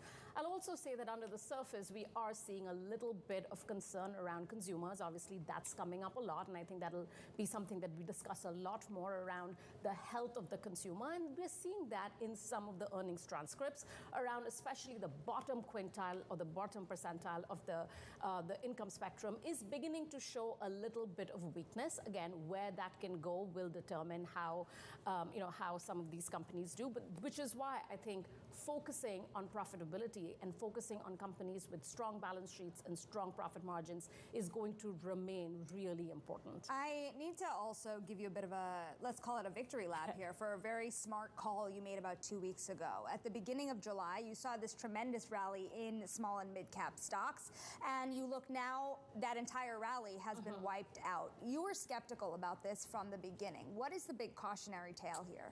Yeah, so the reason that small caps did as well as they did was right after that July CPI print, markets were pricing in cuts, and that was what was one of the biggest catalysts. And we felt that, of course, you needed to see those real rates move lower, but at the same time, you also needed to expect earnings growth to come forward. You needed to see that, which we weren't seeing. More importantly, I think we needed to recognize that small caps will only work in a period where interest rates are going down, but growth is remaining steady or moving higher. As we have since learned, again, no recession, but growth certainly isn't moving higher. So what has been more interesting to me is the move away from cyclicals to defensives, that especially as we go into the next couple of months into election season, I think there will be more investors that are gravitating towards some defense. Buffered strategies are a great way to play that. You can remain in the markets and protect your downside. Minimum volatility strategies is another way, and then utilities is a great way for investors that are looking for a little bit of defensiveness. What if we get, we're going to talk to Tony Dwyer a little bit later, and he wants to see the Fed cut deeply. To counter, the massive hikes that we had when they were trying to thwart inflation, 75 basis points, 4 times in a row. Huge, right? Yeah. So, but if we get 50 basis point cuts, if we get, Connor Sen yesterday was writing, he wants to see 100 basis points in this year, sort of front loaded. Do you then go back into the Russell 2000? I think it'll depend on why the Fed is cutting. So if they're cutting because of a growth shock, what we were pricing in yesterday as we walked into work, I don't think that's going to be a good time for Russell 2000. But if, the Atlanta Fed says 2.5% growth in Q3. If indeed we see strong growth, so 2.5%, exactly what we saw in the second quarter following into third and fourth quarter, if we see that strong growth as well as the Fed cutting, as well as, importantly, the Fed cuts moving its way through the economy such that small cap companies are able to allow themselves to have access to banking and access to the credit markets. I think all of that, the transmission mechanism matters. If we see that, then absolutely. For now, IWM, which is of course our Russell 2000 ETF, has seen a lot of activity, as you know, Matt, in the option space, call options, renters of the space, which we think is fabulous to play for short-term moves in the market, but we haven't really, at this juncture, we still think quality, and if you're looking for a little bit of protection, then buffered is the way to go. What have clients been asking you over the last 24 hours? How much of an inclination is there to hide in cash right now? Yeah, that's a great question. So we've obviously been speaking to a lot of clients over the last 24 hours, and the first question that comes up is, what signals are you looking for to make sure that this isn't a recession, right? So that's top of mind for investors. And number two, they're asking around, should I move to cash? And if not, why not? Because cash is yielding us, over 5%. And there the conversation has to be around explaining to investors that, number one, if you move to cash at this juncture, and depending on how long you can hold it, you might lock in your losses. You might not get that entire 5% that you see on your screen. And number two, bonds have finally, brought back that negative correlation. The normalization of correlations between equities and bonds are back. So bonds are giving you and can give you more of that protection. And finally, I would say that dips are very common in markets. The buffered, you mentioned the buffered product, and I have to ask, how popular was that before this? I'm sure investors that got into those are happy that they had them. Yeah. And have you seen that popularity increase over the last 48 hours? Even over the last 24 hours in terms of how our MaxJ buffered ETF, which is the max buffer ETF, has traded a lot of volume, 2 times average daily volume. That is just an indication of investors sort of looking, as well as a lot of clients asking questions and flows into that space. I think given this rise in vol, there's still a 10% upside capture with minimum downside capture. You don't get that in these markets. So a lot of questions. We hope that many more investors will take this opportunity to not move to cash, but try to preserve their downside. I don't think everyone knows enough about these products, which is why I think they're so interesting. Obviously, well, that's why you should watch Open Interest. I'm kind of an ETF lover myself. Gargi, we have to leave you there. We could go forever. That is Gargi Chaudhary of BlackRock. Stick with us. We're going to talk a lot more about these markets ahead. Of course, we're getting a little bit of a bid back in the market this morning, but not by much. It certainly doesn't bring you back to where we were just last week. Stick with us. This is Bloomberg.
Good morning. This is Bloomberg Surveillance. Welcome back to the opening trade.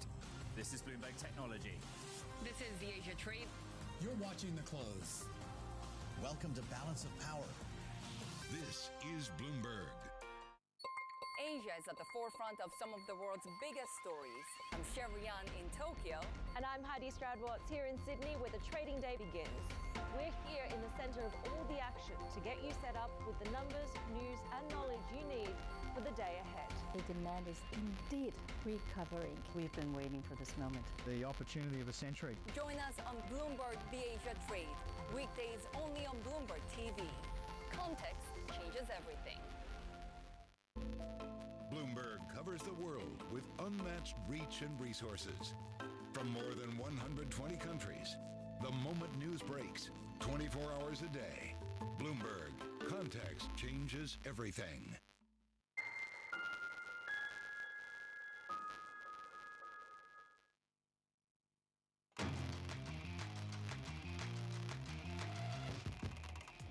All right, we have 4 minutes to go until the opening bell. This is Bloomberg Open Interest. Quick check on what's going on in futures. You can see that we're looking at gains, a little bit of a bounce back after the big drops that we had yesterday.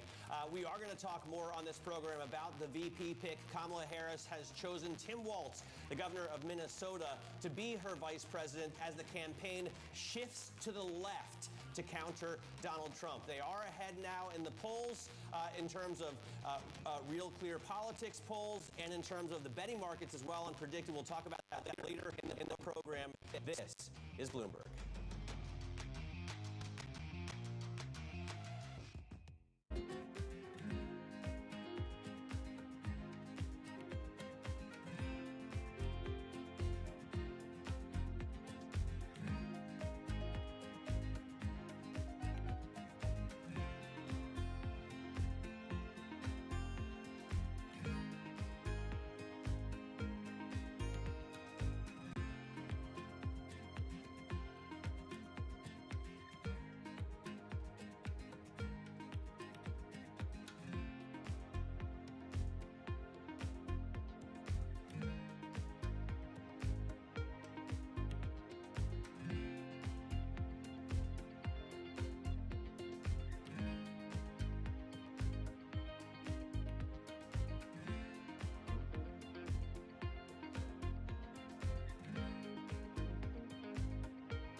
We want to make sure that we're exposed to categories that continue to be relevant to consumers, that we're positioned in categories where we have a competitive right to win. By strategically adding and shedding assets, General Mills has turned over about 20% of its net sales base in the last 6 years. It's dramatically expanded its pet food platform, starting with the purchase of Blue Buffalo pet products in 2018. That expansion dovetailed with a boom in demand. Pet in the U.S., pet feeding and treating, is a $50 billion category. It's almost 5 times the size of a category like cereal. Is this the future of the company? I mean, we so much associate General Mills with breakfast and cereal. So we are seeing the delayed release of the US Red Book year over year at 5.1%, 5.1%.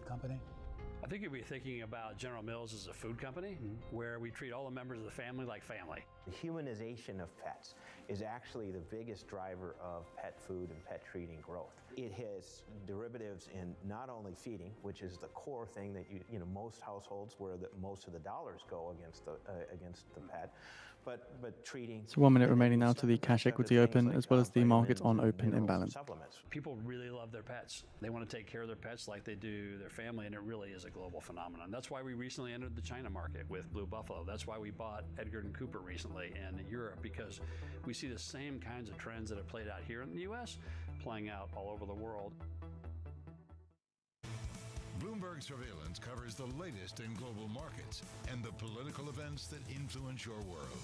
Join Jonathan Farrell, Lisa Abramowitz, and Anne-Marie Hordern only on Bloomberg. Context changes everything. Bloomberg loves earnings. I know it's like your Super Bowl, right? I can't wait. It's like opening presents in the morning. All right, it will be exciting. Nobody covers earnings like Bloomberg.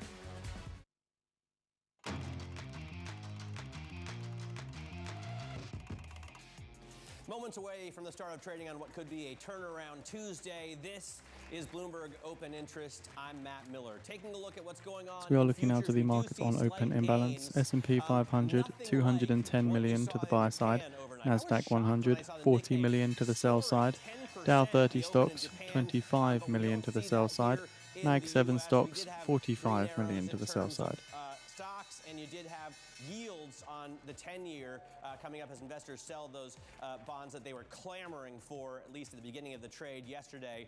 There you hear the opening bell on the New York Stock Exchange and on the NASDAQ. Let's take a look as trades start to come in at the major averages and where they are panning out. You see the S&P 500 right now at 5203, so up 1/3 of 1%, adding about 20 points. The NASDAQ 100 adding about 80 points, also up about 1/3, a little more, almost 0.5% right now. And the Russell 2000, those small caps coming up the least, but nonetheless making some gains, a little bit more than 1/10 of 1%. So we do see a little bit of a bounce back, but it's nothing like the kind of bounce back that we saw in the Asian trade. And the question is, how long will this hold? Because the concerns still abound. Lucid, for example, right now soaring 13%. That's not because the earnings report was so great, because they've gotten through all their production woes, because they've convinced Americans to buy electric vehicles for very high costs again. That's because the Saudis have injected another $1.5 billion, giving them a lifeline to get through to SUV production. You can see Uber shares also up more than 6%, and actually earnings have been fairly good right now. Palantir, if you looked at, was very positive. Caterpillar earnings in terms of the profits were great, but the sales not so much, and those shares have turned around. Shonali has a look at that right now. Shonali? Yeah, if you take a look at it, to your point here, the profit did beat estimates, but remember, annual profit was higher than previously expected, but sales are going to be lower than expected. We had shares earlier today in the green, now flipping sentiment here closer down to 1%.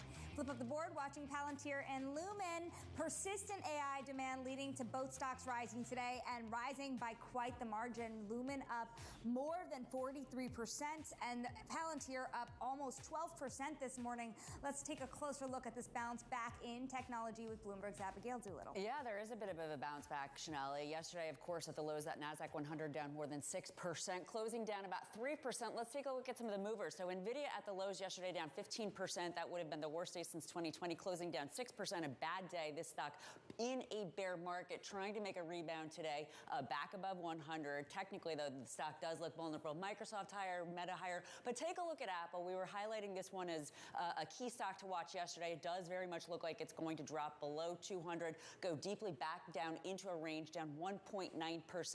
Now, an interesting tell on the tech volatility. So what I'm saying here is Apple suggests more volatility to the downside overall could be ahead for tech. The VIX for the NASDAQ 100 may too suggest that. You can see this massive spike up yesterday at the highs at a 39, much lower than the VIX itself, but the VIX has been elevated above 20. Some options investors there really seeing what could be ahead for big tech. In fact, let's take a look at the NASDAQ 100 chart. We love to look at individual stocks, but in index level, the NASDAQ 100 yesterday going below that 200-day moving average. The RSI not quite oversold. If we compare this to 2022, you can see there was an area for several weeks, even months, before investors could really figure out what was going on. I suspect, Matt, that is ahead. Stay tuned for some more volatility in big tech. Yeah, absolutely. Abigail, thanks very much. Abigail Doolittle looking at the charts for us. Let's talk more about the markets and the Fed with Tony Dwyer, market strategist at Canaccord Genuity. Tony, great to have you on the program. Thanks so much for joining us. Reading in your notes, I was reminded at the intensity with which the Fed raised rates. If you take a look at the 5-year chart of the Fed funds rate, you can see they started with a little 25 basis point, but then went 50, 75, 75, 75, 75, and then 50 again. So huge leaps there. Do you think we're going to see the same kind of intensity on the way down? It's funny, Matt, we look at what the Fed funds future, thank you for having me, the Fed funds futures are telling us, and it's so silly because if you look back in the beginning of the rate hike cycle, when they started raising rates in 2022, they had only assumed that the market had assumed that the peak rate would be 75 basis points. They ended up doing 4 75 basis point hikes in a row. And somehow we think that a 25 basis point cut, yes, of course it's messaging, but with the 10-year bond yield already down, given the obvious inversion, clearly the market has already discounted a pretty significant rate cut cycle, yet we're still talking about whether it's going to be 25 or 50 when it probably needs to be a lot more. Well, to that end as well, if you don't see a lot more, Tony, what does that mean to the read-through of the market? Because you saw that sell-off really start to accelerate Friday after those jobless claims, and you have to imagine if rates don't come down fast enough, how that looks a year from now. Where are you seeing the pain? It keeps us in this zombie-like environment. We haven't seen this broad market surge because we're still in the debate of whether it's a soft landing or it's going to be a recession. We still have the inversion of the yield curve. So all those factors that have kept us there without a more aggressive rate cut cycle keeps us in this I don't know what to do camp. And when that's the case, you have those top 7 stocks or top 10 stocks in the S&P become more than a third of the index, which is historically high because it's trapped investors in not really confusion, but just so much uncertainty that you got to go with the growth. That's why the Russell 2000 typically and the smaller cap and broader market have responded to rate cuts. But ultimately, we've got to get out of this zombie economy where is it alive? Is it dead? You don't know. And it really, I think that is ahead of us, and it's what the unemployment rate is beginning to message. Are you worried that unemployment is going to get higher to 5% in a swift manner? I mean, 4.3 is not too bad, especially if it's because of a growing labor market more than layoffs. But if the latter starts to come, it'll be difficult for the market to handle. Well, Matt, as you know, I mean, we've been talking for a long time. And as we know, the unemployment rate, Goolsbee said it yesterday, the unemployment rate goes up on a rocket ship and down. I say it goes up on an elevator, down on an escalator. You know, the rates have to come down pretty hard because the unemployment rate doesn't go up slowly. That's what I meant. The unemployment rate goes up on an elevator and down on an escalator. Companies don't want to hire people unless they have to, unless they believe that you're losing out on potential revenue. But when the costs get up there and the revenue falls, you can't cut costs fast enough for the revenue shortfall. That's why if you look at company profit margins, and this all ties back to the employment picture, profit margins really collapse during a recession because you can't cut employee costs quickly enough. So when it happens quick.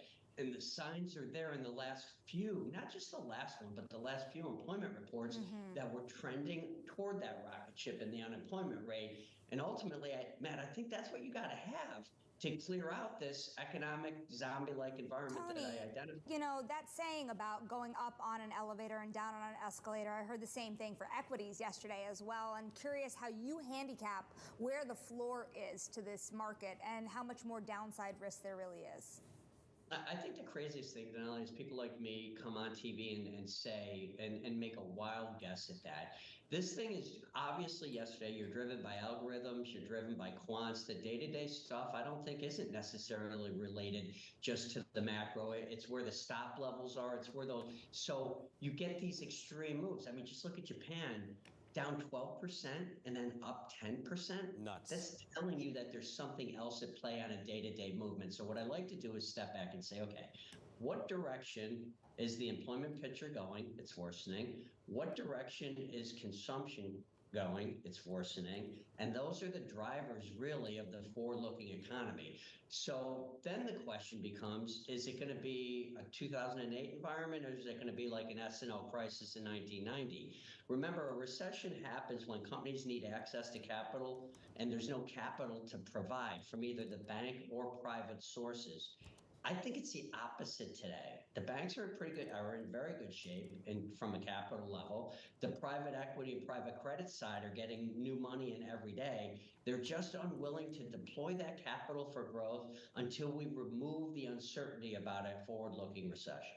So if you have cash to put to work now, Tony, you know, there's over $6 trillion in money market funds earning a solid, 5%. Do you pull that out and make some purchases? Do you dollar cost average in? Do you buy some of these buffered ETFs that Gargi was just talking about? What do you do? Well, so Matt, two things. Number one, I add into weakness in the broader market, not the S&P. I'm sorry, I am not able to. I'm not a research analyst for the top 7 companies or even the top 10, which now represent about a third of the S&P 500. So I would like to buy into a more equal weighted market in the smaller cap market. But I think you need a little bit more weakness. In terms of the $6 trillion, I want to dispel the myth that somehow $6 trillion can come into the equity market. The vast majority of that money, Matt, is designated as working capital in corporate America. So if you went out and raised money over the last 2 years and you put those millions of dollars in a money market fund because you haven't deployed it yet as a company, that's your working capital. You're not going to put that in the S&P 500 or anywhere else in the market. So the idea that there's $6 trillion waiting to come in, I think is totally inappropriate. Agree. Well, or rainy day funds. I mean, that's where families who do save are holding that cash, and they're obviously not going to go and buy stocks today trying to catch falling knives. Certainly a lot of people out there thinking cash is the place to stay. Tony Dwyer, we thank you so very much. That is market strategist at Canaccord Genuity.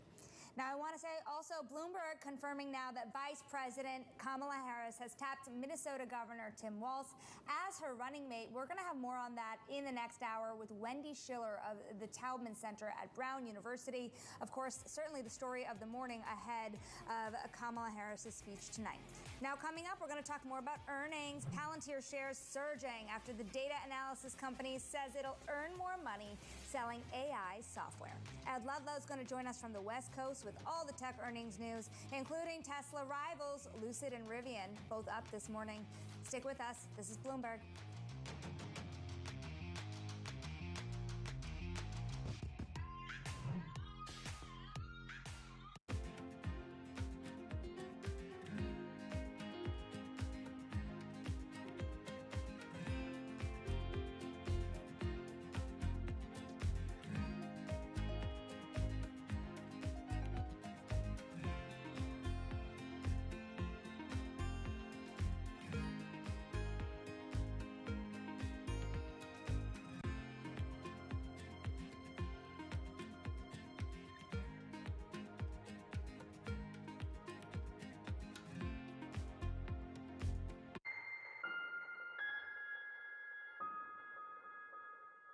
The top names in business are on Bloomberg. The challenge for us now is not very much on the product, it's on the ramp-up of the production system. We turned the industry down to almost zero during the pandemic. And what we're trying to do now is turn it all the way back on. The NASDAQ 100 turning negative after the open here as well, S&P 500. We lost a tremendous amount of experience. They're still up just 0.2%. The industry, we have to hire new people. The supply chain has to hire new resources and train the people, educate them. And because those roles are filled now not by a 58-year-old, but perhaps by a 28-year-old, there's a lot we have to do in terms of not only adding capacity, but capability to meet the ramp that we all are embarked upon. We have thousands of suppliers, and when you have just a couple of them, few of them that are late on the ramp up, well, that's slowing down everybody. And that's what we've been facing earlier this year. Nobody covers business like Bloomberg. Context changes everything.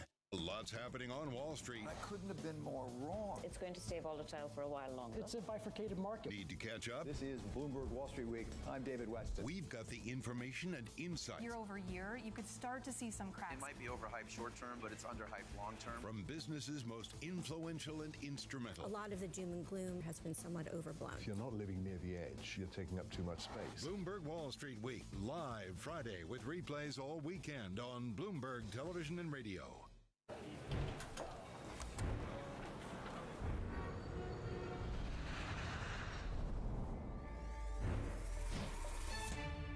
Good morning from our world headquarters in New York. I'm Manus Krennic. And I'm Danny Berger. Let's set your agenda. Bloomberg Brief delivers the market news, data, and analysis you need live every weekday at 5 a.m. Eastern. Bloomberg. Context changes everything. The names that move markets are on Bloomberg. Don't expect we're going back to zero, because zero was the product of huge global shocks. I think to get to there, something really bad has to happen that we're not currently expecting. So it'll be somewhere obviously in between. I think we've made a big point of saying policy is currently restrictive, so you can deduce from that it'll be lower than where we are today, but I think it's very clear that we're not going back to zero. Bloomberg. Context changes everything.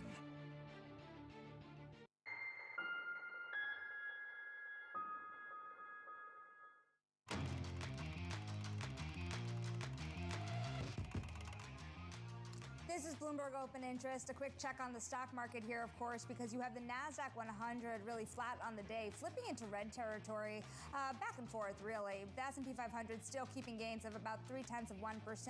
Interesting here to see those moves. Russell 2000 also slipping really out of the green here, but pretty much flat on the morning. We'll keep an eye on it as we go along, Matt. All right, time now for top calls. Some of the analyst action in focus this morning. First up, Morgan Stanley is removing Amazon as a top pick. The bank citing increasing margin pressures and says the tech giant needs to demonstrate an ability to deliver growth and profitability. Next up, Piper Sandler is raising its rating on CrowdStrike to overweight, saying investors should build positions at current levels. The analyst says the cybersecurity company has been put in the penalty box, but the stock represents a compelling risk-reward going forward. And finally, Cantor Fitzgerald is upgrading Lucid to neutral on news of a $1.5 billion cash infusion. The struggling EV maker announcing today that it received, yesterday that it received the funding from Saudi Arabia's Public Investment Fund. The lifeline comes as the car maker works to overcome production hurdles, and obviously with slowing EV demand, it's pretty difficult, Shanali. I'm looking forward to talking to the CEO, Peter Rawlinson, in the next hour. And now Bloomberg Technology co-host Ed Ludlow joins us from San Francisco. And maybe we start just there, because you are so deep into this electric vehicle story. You see this massive investment from a division of Saudi Arabia's Public Investment Fund, and you wonder, will it get Lucid to its goals when you look at how much competition and, frankly, the lack of exuberance there is this year around the EV sector? Yeah, I mean, $1.5 billion seems like a lot. It's on the heels of a $1 billion injection in March. So they keep tapping Saudi for more money. But $1.5 billion, 50% of it's convertible, 50% is an unsecured loan. It's not a lot of money in the context that negative free cash flow is like $750 million a quarter still. They're only selling 2,000, 2,400 vehicles a quarter. And they've been doing that for a couple of years. They're not really making any progress on scaling. And yes, they're launching this new SUV, but 2 models at a premium price point in the market that Matt described. It's gonna take a lot more for them to sort of convince the market of the long term, I think. Yeah, when we compare Lucid to Rivian, and Rivian has earnings out tonight. Right. How much do they lose per vehicle? Rivian's losing, what, $40,000 per vehicle? And Lucid, with those numbers, is losing a lot more. Yeah, Lucid's losing a lot more, but Rivian's the same story, right? I think the estimate for Rivian's negative free cash flow is like 900 million. I guess the point of difference with Rivian is that they're operating at a different scale. You know, 57,000 vehicles this year is the target for production. And they have a stated goal. So they're losing $39,000 per vehicle on a gross loss basis right now. They have a pledge to be gross profitable on each unit sold modestly in 4Q. And a big part of that story is retooling, changing parts, but also tax credits. So that's somewhere I'm going to be looking for in the earnings statement is tax credits, because they've listed it as a big factor of their pathway to profitability. But that's funny, isn't it? Relying on tax credits rather than actually selling vehicles profitably en masse kind of echoes the early days of Tesla's pursuit of profit. Ed, I want to switch gears and talk about Uber a little bit here, because you are seeing a lift in shares this morning, and you're seeing them really coming in with better than expected results. How do you see Uber's kind of standing here in terms of worries about the consumer? They're really shaking them off. Yeah. Well, at a macro level, if you put it in aggregate with DoorDash, you're getting a similar story, that the demand side of that economy is intact. So gross bookings on the platform, which is basically everything that transacts through it, minus tips, up 19% year on year. The bottom line, Uber's done very well. 50% of the transactions done on the delivery side were Uber One paid membership. So something's working in the business model, but it is very positive that they're able to sort of hold up this demand, particularly on the sort of more premium side of the platform, and the street really likes it, whether you use adjusted earnings or otherwise. It's a good story. All right, Ed, thanks so much for joining us. Bloomberg Technology co-host Ed Ludlow has a lot to talk about on his program, so definitely join him with Caroline Hyde at 11. And don't miss our conversation with the CEO of Lucid in the next hour. Then tomorrow, we're going to hear from Rivian CEO RJ Scaringe, following his earnings report right here on Bloomberg Open Interest with Ed Ludlow, our EV reporter.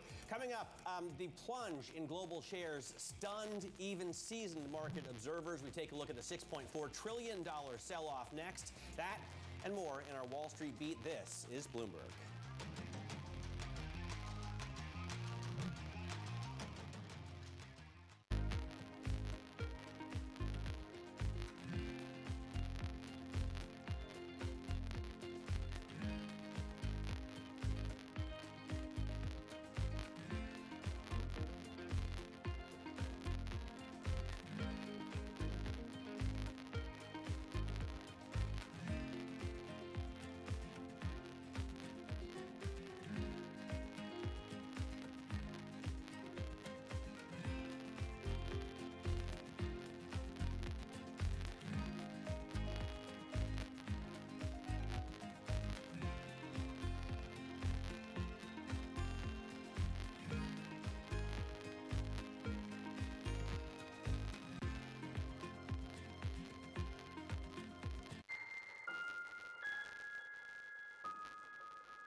Fixed income fix. Watch Bloomberg Real Yield every Friday right on Bloomberg. Context changes everything.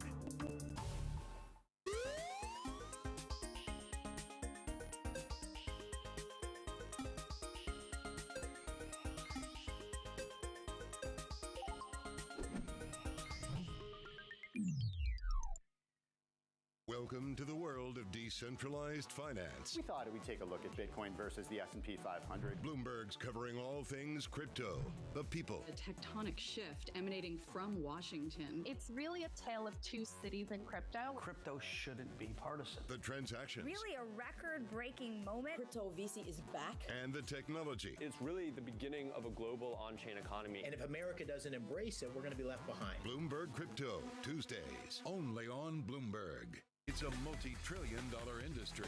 We'll show you what's happening in ETFs like no one else. Bloomberg ETF IQ, Monday on Bloomberg.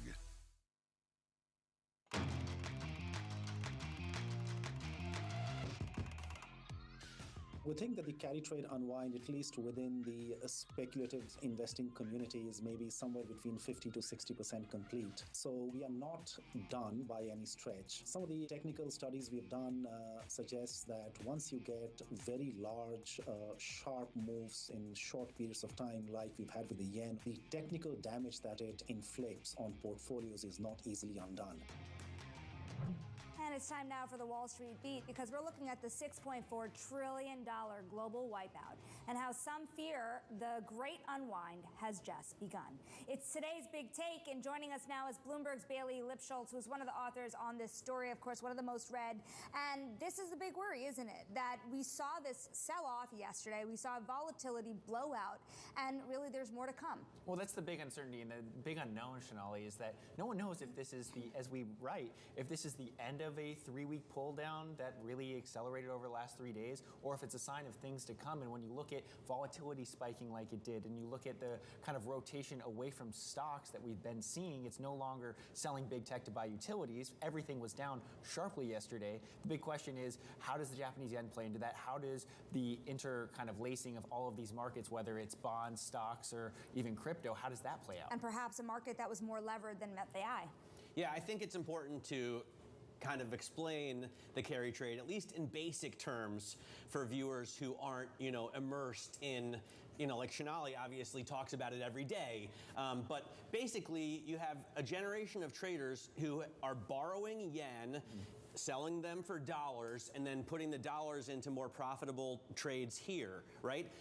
They haven't really seen this kind of snapback very often in terms of the yen going from 162 to 140 in 2 weeks. No, precisely, and you see that July 3rd, we were at 161, almost 162 on the dollar yen. And now, as you mentioned, it is 144, going back towards that 140 level that we saw coming into the year. So as you mentioned, if you're borrowing yen because the interest is so low and the cost is so cheap to then deploy it, whether that's into bonds, whether that's into NVIDIA, the Mag 7 names, when those trades unwind, you're forced to sell to then bring that back to the right. They owe the 161, exactly. And now their dollar only buys 140, exactly. So they need to spend more to get that money back. And this goes back to, and I've been covering markets for a number of years, and you have conversations, whether you're an industry specialist or a macro investor, you wind and unwind trades. So we're seeing that unwinding because people have piled into similar trades. Now that's a massive unwind with a carry trade alone. There's another wonky dynamic here, and that is all the people who are having to sell volatility into this market. And you saw that panic level of 65 yesterday. You're now back down to about 31.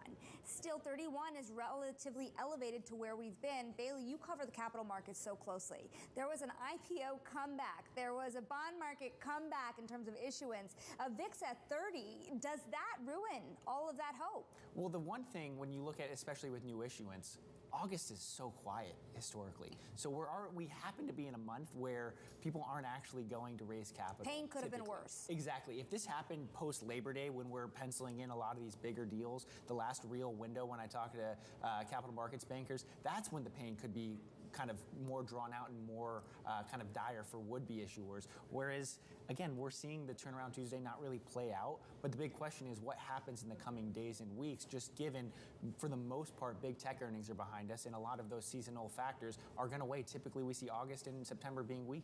A lot of people are lucky this happened in August. They're sitting at the Paris Olympics watching their Bloomberg terminals on their phone. I think you're lucky already if you're sitting at the Paris Olympics. Bailey, thanks very much. Bloomberg's Bailey Lipschultz there talking to us about the unwinding of the carry trade. Coming up in the next hour, Lucid CEO Peter Rawlinson is going to join us at 10:30 a.m. Eastern. We'll talk to him about his earnings and the cash injection they got from Saudi Arabia. This is Bloomberg.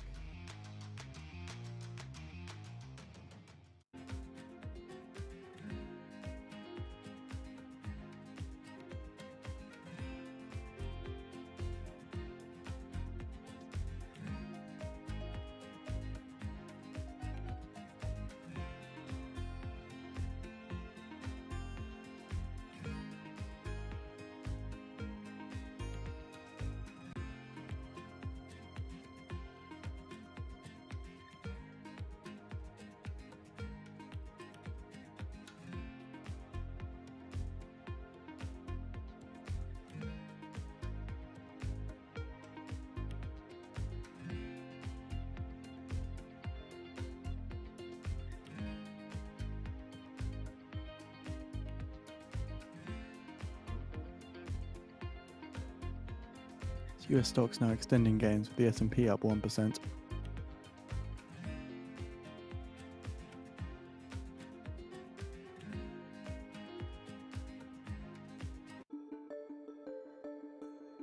You are also an owner, I should have pointed out, of 3 major sports teams. That's right. Right? And you're the first woman, as I understand it, the first woman to own 3 major, have a stake in 3 major sports teams. Is that right? Yes, and we'll say African American. You were approached by the owner then of the, I guess, the Washington Wizards and the Washington Caps about maybe buying the Washington Mystics, which is the women's basketball team. And what did you say? Well, first of all, it was Abe Pollin. He did come to me and Susan O'Malley, and they said, Abe Pollin says, look, I want you to be the face of the Washington Mystics. And I said, what do you mean be the face of? He says, I want you to buy this team. His health was failing. And I have to tell you, and a lot of women can understand this, we never get these opportunities. So that was the first thing that struck me, and I was flattered.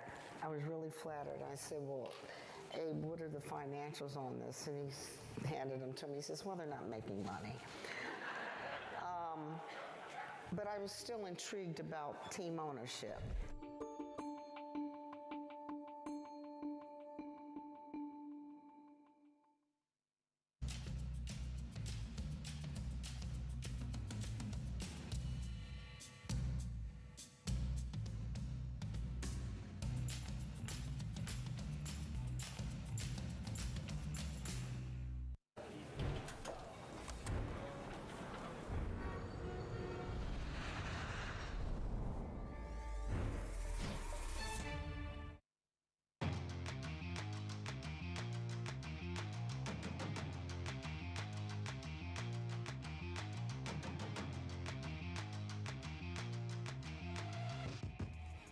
We are 30 minutes into the trading day. Welcome to Bloomberg Open Interest. I'm Matt Miller. And I'm Shonali Bassett. Katie Greifeld is off today. Coming up, a crucial moment for the Kamala Harris campaign. She tapped Minnesota Governor Tim Walz as her running mate. We'll talk more about that. A tepid turnaround. Global stocks stabilized for now as some investors brace for more volatility after Monday's massive sell-off. And meanwhile, earnings abound from Lucid's $1.5 billion lifeline to cost-cutting at Edgewell Personal Care. We're going to talk stock with the CEOs of both of those companies later this hour, Matt.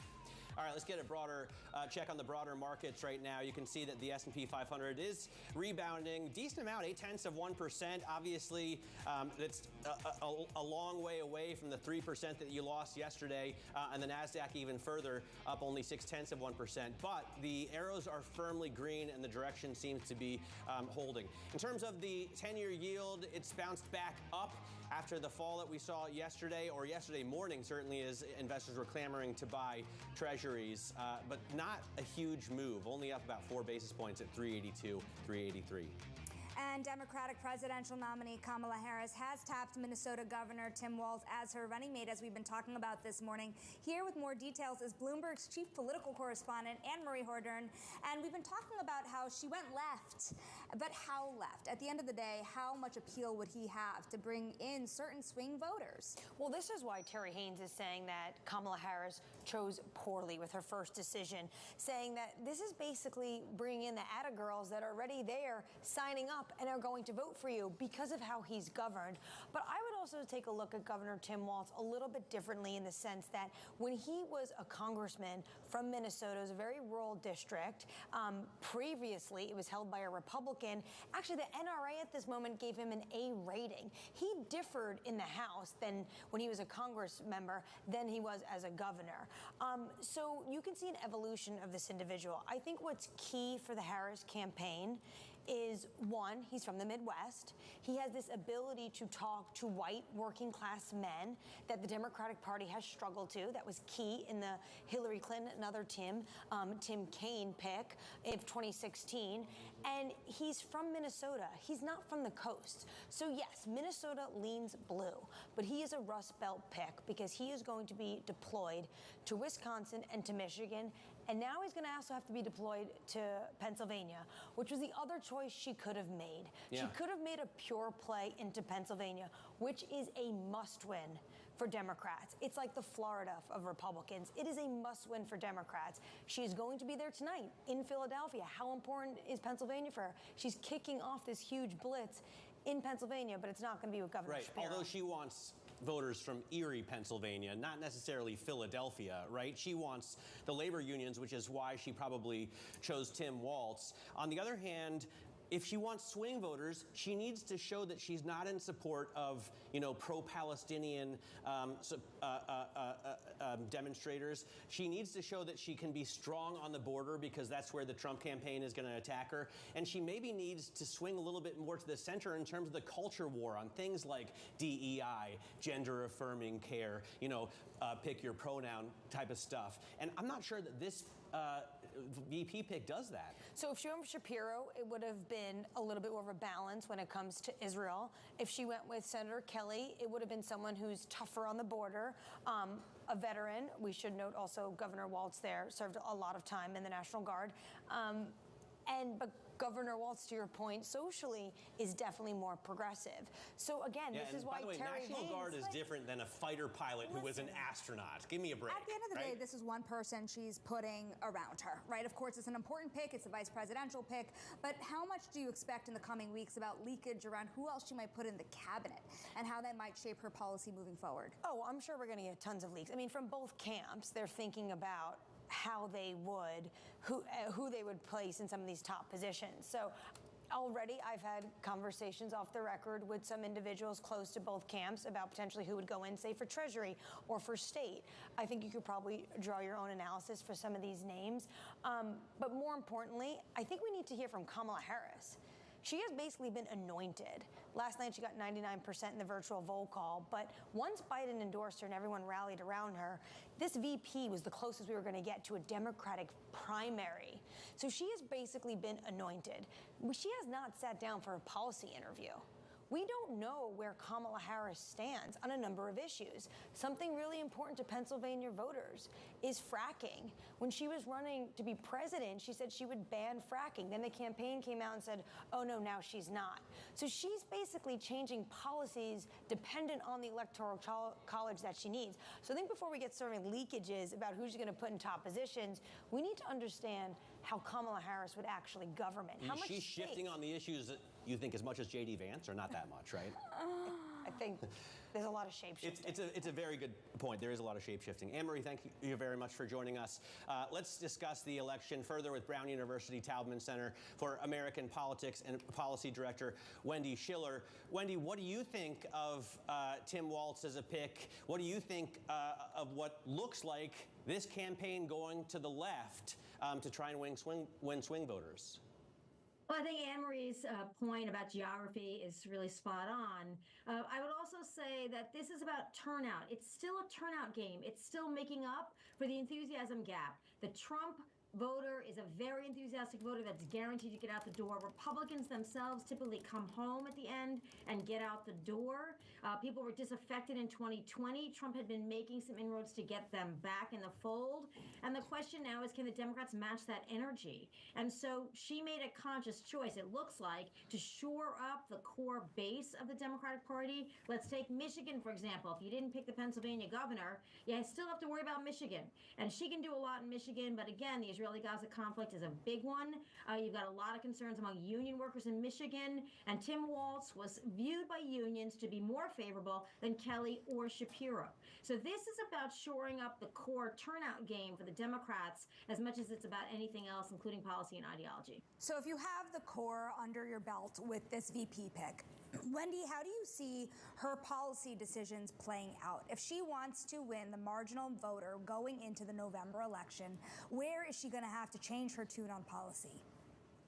Well, I mean, the problem for the Democrats among independent voters is, of course, things like the border and inflation, but taxes. There's a very big decision to make whether to extend or keep those Trump tax cuts that expire in 25 or not. And what do you do with the corporate tax rate, the highest income tax rate? If Walz is a true progressive, his rhetoric will be, tax the rich. That's what Biden talked about doing. Kamala Harris has to moderate that because people who make, let's say, $400,000, that's a lot of money, but they don't see themselves as billionaires and millionaires per se. And of course, they don't want to be taxed that way. And I think that is going to be something that independent voters are really looking at. Kamala Harris, what is her policy? What is she going to do?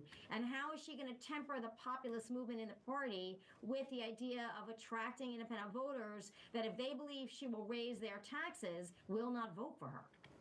Assault, I think, is especially an issue for people who make $400,000 and live in New York, Connecticut, New Jersey, California.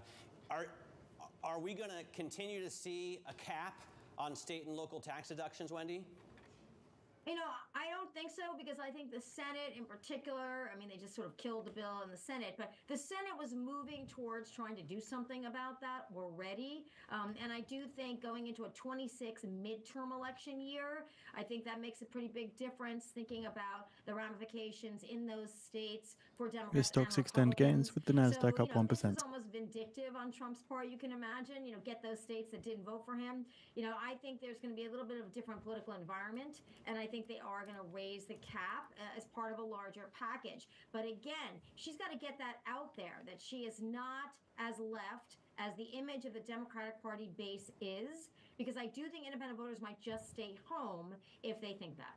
How are you watching the rest of this race? It's a long way to November, Wendy, and if you think about it, there are some pivotal moments, the DNC being one of them. We finally have the vice presidential pick on both sides. What are going to be the defining moments of this campaign? The defining moments will be how each of the head of the tickets, Kamala Harris and Donald Trump, whether they stay on script, they stay with a campaign speech and a set of ideas that seems to resonate not only with their base, but all the independent voters, or do they go off script? Donald Trump has been going off script lately. It hasn't been working out that well for him in the last 10 days. Kamala Harris has been known to do the same thing. So can each of them stay disciplined enough to stick with a single set of messages, not go off script, and really mobilize their base? That is what I'm looking at, and we're going to see a little bit of that, obviously, in the Democratic convention speeches in a couple of weeks. All right, great. Wendy, thank you so much for joining us. Really appreciate your time and your insight on this. Brown University's Wendy Schiller talking to us about, well, really the whole race, but of course the news is the VP pick, Kamala Harris, her campaign going with Tim Walz, the governor of Minnesota, for vice president. Let's take a look at what's going on in these markets. After the big rout that we saw over the last couple of trading sessions, we're starting to get a more definitive bounce back. The S&P 500 is now up 1.3%. Of course, not nearly enough to gain back even half of what you lost in yesterday's session alone, but still a solid number that doesn't look like it's turning around to the downside. You know what I do find interesting, though? If you look at the Philadelphia Semiconductor Index, you are close to recouping all of the losses from yesterday. On the SOX index alone. Yes, on the SOX index alone. So the gains that you're seeing are not evenly distributed across the market here. You are seeing those AI names get some love, but remember that NASDAQ 100 has been wavering. So even AI and big tech taking a little bit of divergence from each other. But again, you're right. Just generally, we have not recouped all our losses. Yeah, NVIDIA adding 23 points to the SOX index, adding 12.5 points to the S&P. So a gain in NVIDIA right now up 4.25% makes a huge difference to any index on which it is hanging out price weighted. Coming up, London CIV CIO Ethan Devitt says the carry trade could be as big as $4 trillion. But the market is big enough to absorb that, and the Fed has enough firepower to stimulate this economy if we continue to slow down towards a recession. We'll ask her if it's time to buy the dip next. This is Bloomberg.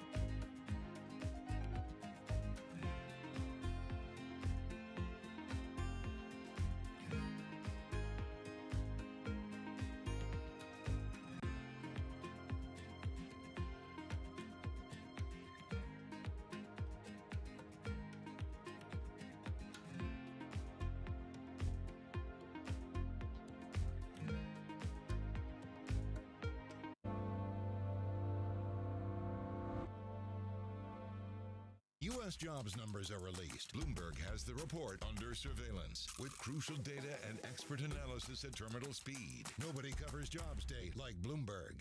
From the world of politics to the world of business, Joe Matthew and Keely Lines deliver news, insight, and analysis live 2 times a day every trading day. Balance of Power at 1 and 5 Eastern, only on Bloomberg.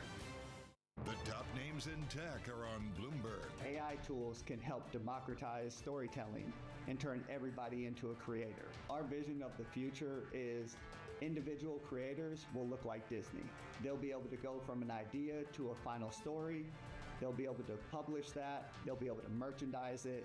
They'll be able to do it across the franchises and stories they create. Nobody covers technology like Bloomberg. Context changes everything.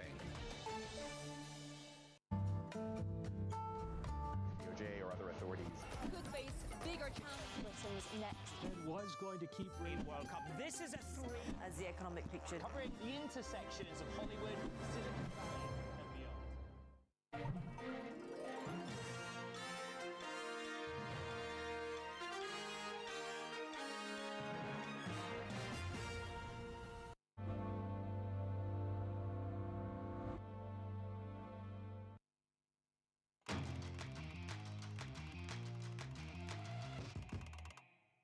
Let's get now to high interest to look at what's making headlines around the world. Vice President Kamala Harris has tapped Minnesota Governor Tim Walz as her running mate. In choosing Walz, she's turning to a Midwestern governor, military veteran, and union supporter who helped enact a progressive Democratic agenda for his state. Harris is expected to appear alongside Walz at a rally later today in Philadelphia. Hezbollah and Israeli forces exchanged fire earlier today as tensions continue to rise in the Middle East. The Israeli military said several civilians were wounded and projectiles from Lebanon penetrated Israeli airspace, while Hezbollah said it launched several drones at military facilities in response to Israel targeting structures in the south of Lebanon yesterday. Tensions between the Iran-backed group and Israel have soared over the past 2 weeks. Citigroup's trading division has been hit with a fresh toxic culture claim. Christine O'Reilly is suing her employer ICAP, an arm of the world's largest interdealer broker, and her client, former client, Citi. She alleges that she was subjected to years of unwanted sexual attention and threats by Citi trader Benjamin Walters with the power to direct big transactions to her team or not. She said Walters' behavior persisted even after she reported it to a supervisor at his unit at Citi. Now, I want to get a quick check on these markets because you have had gains a little quicker today than you saw a little earlier this morning. We are near session highs for that NASDAQ 100. Bid coming out of the bond market here, really. Yields going higher across the curve. A 10-year yield up by 4 basis points, 2-year up by only about 1 basis point, but money into the stock market nonetheless. S&P 500 up more than 1%. And let's see if all that exuberance sticks around after what we have seen to start the week. Let's talk about how this is all impacting markets with Afin Devitt, CIO at London, CIV, and Moneta CIO. She joins us now with her perspective. And you saw what happened yesterday. You're seeing the market finally take a little bit of a breather. You're seeing some positive signs in some of the earnings, at least. Where do you go from here? It's very interesting. We just had your previous guest talk about candidates going off script. And clearly, we almost had markets going off script yesterday drastically in quite a plot twist. But now they seem back on script again. So where do we go from here? We spoke with the number of the carry trade. There was a lot of discussion around the unwinding of the yen carry trade yesterday. And if that is around 4 trillion, which is still small in the context of overall markets, but meaningful, it's meaningful in the context of what is on the sidelines of markets waiting to get in. And that's the amount of money in money market funds, which could be poised to get into markets as dry powder if there is an opportunity to buy on the dip. And that's around 6 trillion or more. So where do we go from here? Well, clearly there is a lot of cash ready to buy on the dip. And we saw exactly that in Asian markets today. And we're seeing it in developed markets on our side now. Ethan, we were talking with Tony Dwyer about this a little earlier, and he was pushing back on the notion that this massive, 6 trillion plus in money markets is really, potentially going into the stock market. He says that's, companies' operating capital, that's, families' rainy day funds. How much of that do you think really could be used to buy stocks? It's very interesting. Certainly not all of it. It's true. It is cash has been a good place to stash capital for now. But remembering, if markets and interest rates are heading down, that cash is going to look increasingly like a drag. So it will come out of there to look for risk-seeking assets, to look for return. The hunger for yield will return. So clearly not all of it is earmarked for equities. But remember, there's a rotation going on as well. There is money going to be rotating within equities. And we've already seen that. We've seen that for weeks, markets having seen rotation into small caps, into mid caps, and out of large tech. So it's not necessarily just that money market fund capital that we're going to draw upon for the wall of money. There's also going to be money in fixed income, which finds when rates fall that fixed income perhaps isn't the haven they thought any longer. So yes, certainly not all of it is dry powder, but a lot of it is there, and we shouldn't underestimate the amount that can potentially buy on the dip, and we're already seeing that. Another thing that's an interesting dynamic today, you saw the VIX hit panic levels yesterday at least 65, and you're seeing it subside. It ended the day at 38, now 10 notches lower at 28, but still elevated relative to what we've seen in the last year. I believe the one-year average is only about 14. So, Ethan, you have data tracks saying that the VIX is sending a clear message that volatility will remain elevated for days, if not weeks. And if you worry about volatility, how do you navigate that in this market? Well, you navigate it by being a long-term investor and having your eye on your target return and not trying to day trade this. And anyone who did just do that, essentially close the laptop yesterday and not be too detracted by the noise. Remember, there was no one big event, no trigger, no evidence of any credit problems. It was simply a culmination of many small drip feeds of data that we've seen over the last few weeks. And then, of course, the unwinding so-called of some part of the carry trade. So there was really no real event to change the fundamentals. So what you do with the volatility is you try to ride it out. We're actually getting used to much lower levels of volatility today.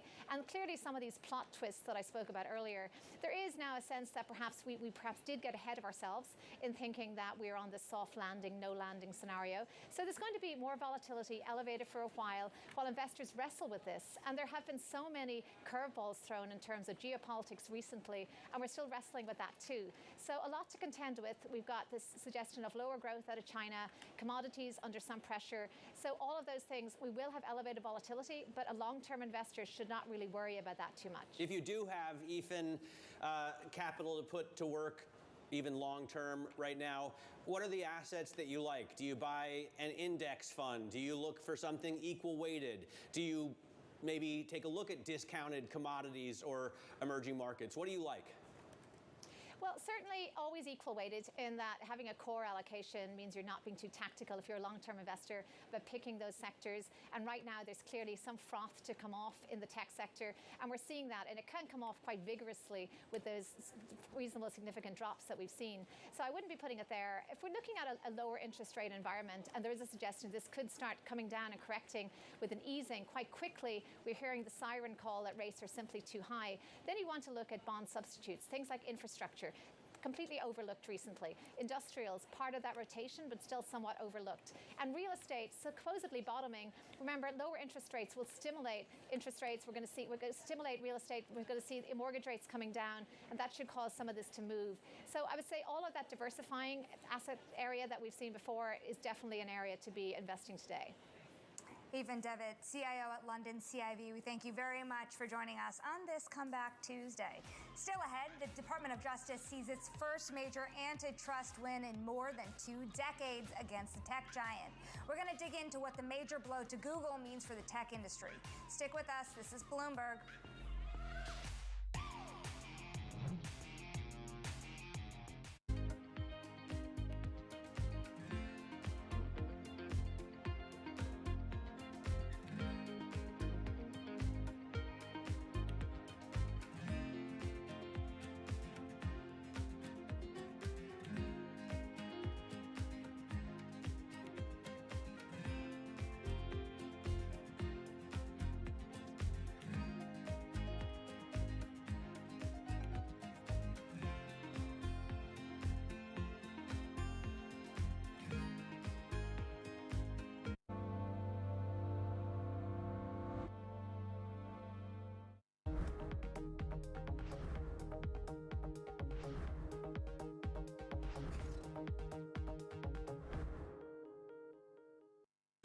Good morning. This is Bloomberg Surveillance. Welcome back to the opening trade. This is Bloomberg Technology.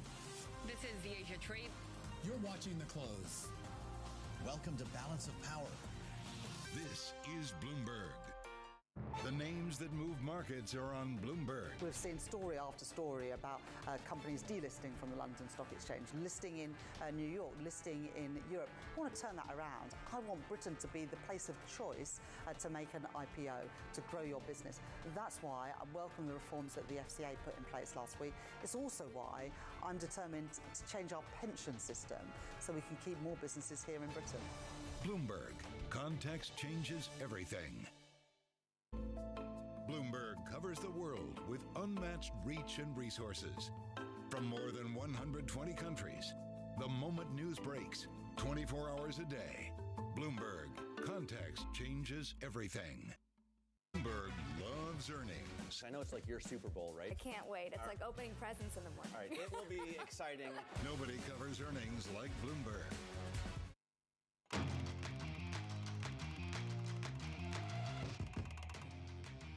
Yesterday, a judge ruled that Google illegally monopolized the search market through exclusive deals with competitors. This is the first win for the government in a line of cases against tech giants as they look to crack down on antitrust violations. Joining us now is Bloomberg Intelligence global tech analyst Mandeep Singh. And Mandeep, it's not a surprise to anybody that Google has a monopoly in search, right? It's the only thing any of us uses to search the internet. But it may be a surprise that Google pays other company like Apple tens of billions of dollars to favor its platform. And this is what the Justice Department says they can no longer do. Yeah, and look, I think the verdict did come as a surprise in the sense that nobody expected Google to lose like this. I mean, we still don't know what is it that they have to do to, given that they lost the case. And I think Google will appeal.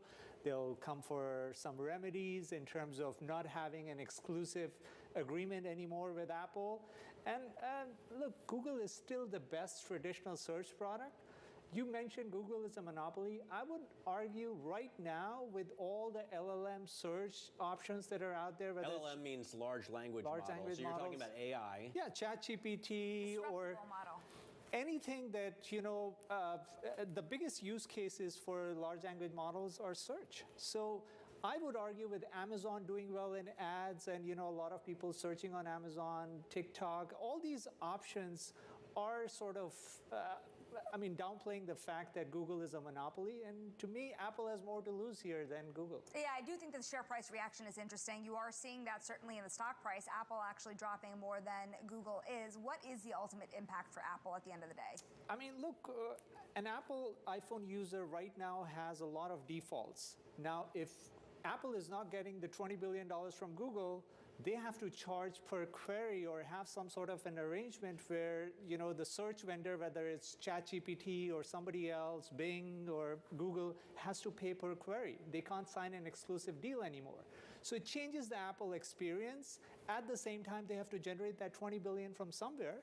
And so that's where it gets interesting. What will Apple end up doing? Or they develop their own search. It bears repeating. Google pays Apple $20 billion annually? Yes. In order to default to Chrome or to Google search. But what will ChatGPT and Apple look like in the search function?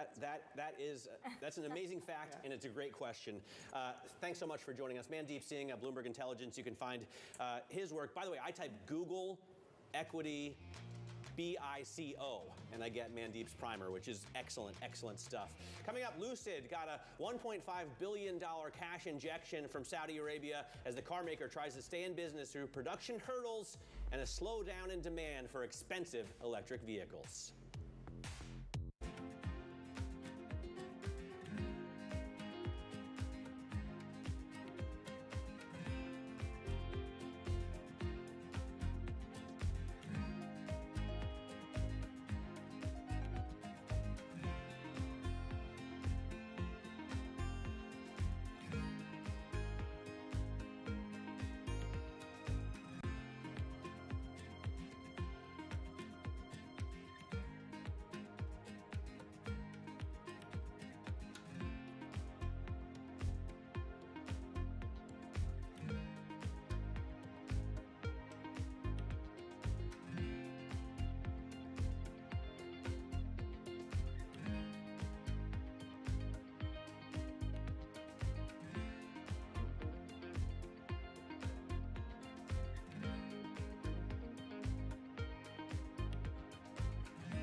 what legacy I would love to leave is to make sure that in my village I have infrastructure.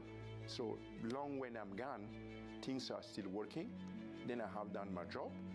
And if some people get inspired through my work and then try to engage themselves for their community and create something that is inspiring for everyone, I will be happy. What's the best piece of advice you would give to someone young who wants to make a difference actually in this world? In architecture or with something else? Wow.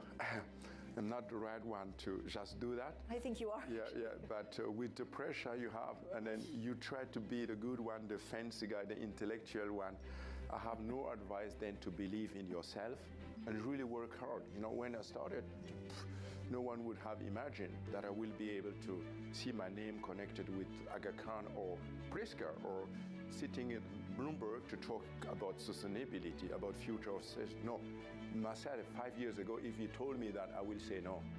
I will never imagine. So I will encourage everyone to believe in what you're doing and not try to run after the newest of the newest. Just be consistent. Just work on things that matters for you. Really, at the long term, it pays.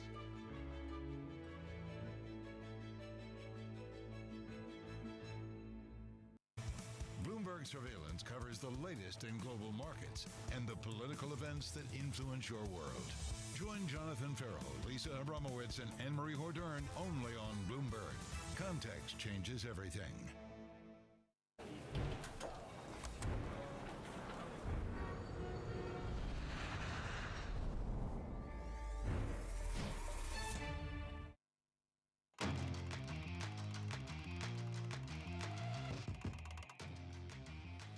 Let's take a pit stop to check in on Lucid. The stock off to the races after announcing a $1.5 billion investment from Saudi Arabia's public investment fund. The investment comes as the EV maker beat second quarter expectations on revenue and vehicles delivered. Joining us now is Peter Rawlinson. He is the CEO as well as the CTO of Lucid. Peter, great to have you on the program. Let me ask first about this cash injection. I think the biggest question investors have is, do you have the money to get through this difficult period and to profitability kind of on the other side? How far away is that profitability on the other side? What's the plan look like? Well, Matt, you're referencing the $1.5 billion that we received from the Public Investment Fund yesterday, which we announced. And this will secure our financial runway well through the Q4 of 2025. And this is significant for a number of reasons. First of all, it is a resounding endorsement in the Public Investment Fund's faith in Lucid. I'd like to think they see us as the true technology leaders in this space, and that's a cornerstone of the relationship. And also, we are key to them realizing their Vision 2030.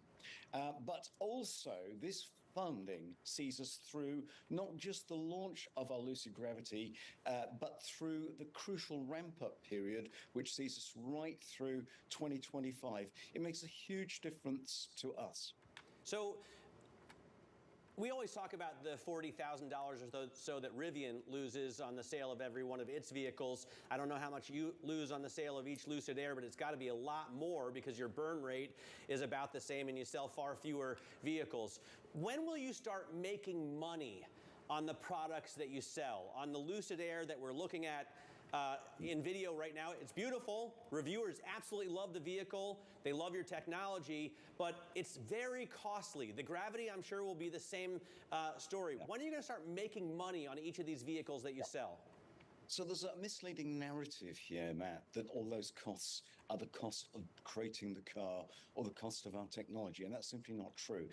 So much of our finances are due to our long-term investments. We've just completed, or very nearly completed, a $3 million build-out of our state-of-the-art factory in Arizona. We've brought in logistics, we've brought in even stamping into a vertically integrated operation, and we've really expanded and brought under one roof the world's most advanced powertrain manufacturing capability. No one has a facility quite like this. And also then we're building out a factory in Saudi Arabia, which will have a capacity for 150,000 units per annum. On top of that, we have the investment of bringing what I believe will be the world's best SUV, the Lucid Gravity, to fruition, scheduled for start of production later this year.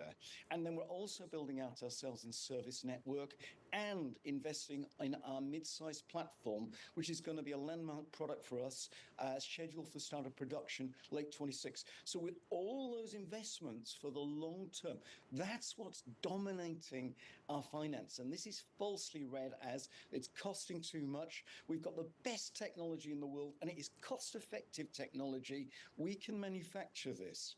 Make no mistake. Peter, another question I have for you here is going back to what Matt was initially asking. On one hand here, your investments can obviously be seen at scale. There you have this $1.5 billion infusion. It's a significant amount of money. You said it'll last you through the end of next year to really make a lot of progress here. But how important is profitability to you? When is free cash flow going to be at more of a sustainable pace? Totally. Profitability is the end game for us. But when? And it's all about scale. We haven't guided precisely when, but it is all about scale. And we have 4 steps to get to true scale. One is to grow brand awareness so we sell more Lucid Airs. And we've just come off 2 record quarters of deliveries. Q1 was a record for us. Q2 was a record. And with that 70% up on our Q2 of 2023. We're outselling our core German competitors in the US very significantly. And this is not really fully appreciated. Then we've got our Gravity, our Lucid Gravity coming late this year. That will have a total addressable market of 6 times our sedan. Then we have our mid-size platform, potentially a total addressable market 30 times. And on top of that, the icing on the cake is if we can get some more licensing or supply deals with another automaker for our world-leading technology. It is all about scale. You know, speaking of Gravity as well, you mentioned later this year, but what do you think early demand will look like? And when exactly are you planning on opening up those reservations? I can't wait, because the response I'm eliciting is that people just want to buy this thing. When people first saw the Air, they thought it was an amazing technological product. But when they see Gravity, they say, when can I buy it? And that's the difference. This is the product that all America is waiting for, is yearning for. I think the market's going to be huge. And there's nothing quite like it. It's got the driving dynamics that'll blow off a Lamborghini Urus. It's got the poise and stature of a Range Rover. And it's got more legroom than even an Escalade, and it's a really compact car, usable in Metropolis on the outside. So there's never been anything quite like this. Now, regarding when we first start taking orders, we will do so sometime between now and start of production. Watch this space. I don't want to go too early with this, because I think some car companies have gone too early and they've done a disservice to their customers. We want to see a line of sight to deliveries from that point in time where we take the first pre-orders. But that's going to happen. Watch this space. Are you concerned about demand? I mean, obviously at the very top end, wealthy people are willing to dip their toe in the EV market and buy a luxury product. But if you look at a lower price vehicle, which is I'm sure in your future, the infrastructure just isn't there and the demand doesn't seem to be there. How do you work on that? Well, I think we're going through a blip right now. I think that demand is a function of people's experience with EVs, and there's been a lot of subpar EVs. People are experiencing the Lucid Air, and more people are becoming aware of how awesome it is. Our sales are up 70%. We're not seeing a dip in demand, and we're not seeing problems manufacturing. We can make them. It's all to do with the market. So when we go to a more affordable car, I think there's a huge latent demand there. And also when we talk about infrastructure, a lot of that is the draw on the grid. Because we've got the most advanced technology in the world, we just announced a landmark, a record-breaking 5 miles per kilowatt hour, the most energy efficient car in the world. The Lucid Air behind me, Lucid Air Pure, can do 5 miles per kilowatt hour. That means there's less draw on the grid, less need for electricity. This is the advancement that we can make. You know, we are very close to a presidential election here in the United States. And of course, the Trump ticket has been somewhat critical of some of the changes being made in the United States when it comes to electric vehicles and the infrastructure around it. Do you think that any potential change in administration could mean a difference for your business? Well, look, I'm politically agnostic here, but I've got relentless faith that common sense will prevail and the market will prevail, market forces. More and more people are realizing that a car like ours is an inherently superior experience to a gasoline counterpart. Whether you invest in a car like this for its environmental credentials, which are profound, or for the driving pleasure, it's a superior experience. So unlike someone else, I'm not being distracted by politics. I'm relentlessly driving to create the best product for the customer. Peter Rawlinson of Lucid, we thank you very much, of course, on the heels of earnings and a $1.5 billion check here from a division of the Saudi Arabian Public Investment Fund. We're now going to get a check on markets with Bloomberg's Abigail Doolittle. Abby? We're looking at a nice rebound at this point, Chanelli. Take a look at this chart, this intraday overnight chart of the NASDAQ 100 futures. And at the highs after yesterday's sell-off, that roughly 3% sell-off for the NASDAQ, at the lows down more than 6%, heading at one point to its worst day since September of 2022, up 2.4%, and then interestingly, right after the open, dipping slightly negative, telling you that folks are still a little bit nervous, but right now, overall, a very healthy 1.2%. Beneath the surface, though, there's something interesting going on, which is a bit of a tug of war between the winners and the laggards, the leaders and the laggards, I should say, within the NASDAQ 100. NVIDIA and Microsoft getting a nice bid. NVIDIA, of course, yesterday at one point down down as much as 15%, the worst day since 2020, but Apple still down 1.8%. Alphabet off a little bit, of course, yesterday losing that suit within the court of now being considered a monopolist. But this is beneath the surface. Let's see which side wins. And one reason that we may have more green on the screen than not on this board, but overall with the NASDAQ 100 up 1%.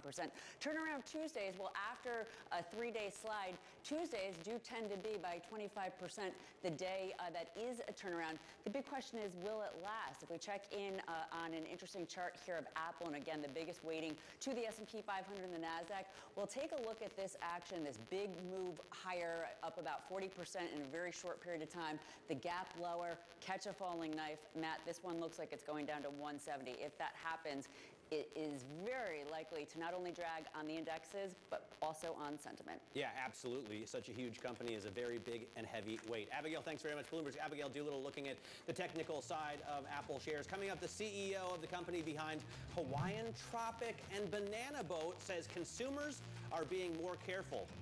In the sun? We speak to Rod Little, Edgewell Personal Care President and CEO next. This is Bloomberg.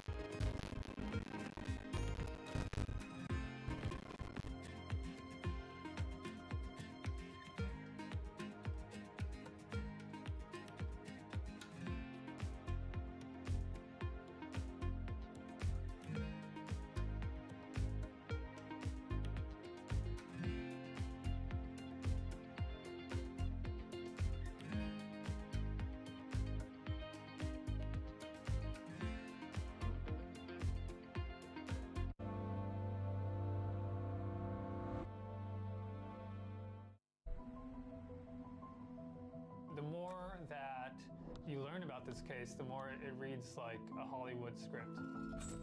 The nature of the killings, the execution, the just brutality of it. It wasn't in the psyche of people that they could be looted because they are considered so sacred.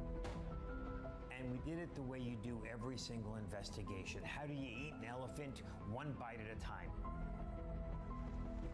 It jumped off the page at me that you could see that there was a Ponzi scheme taking place. I started hearing mafia, mafia, mafia. Il sistema è perfetto. Sono gli uomini che spesso non lo sono. These are the holders of truth and justice. They cannot be possibly be doing this. But then they are. They are. And the evidence is there. It's overwhelming.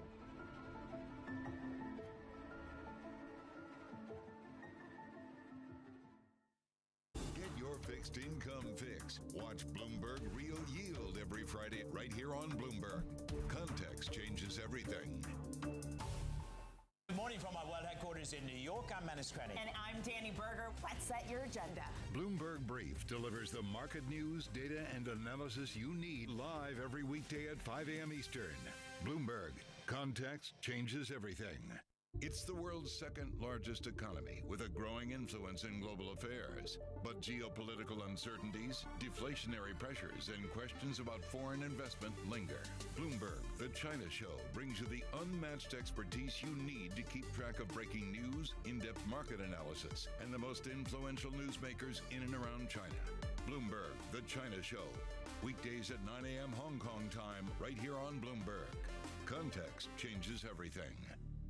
It's a multi-trillion-dollar industry. We'll show you what's happening in ETFs like no one else. Bloomberg ETF IQ, Monday on Bloomberg.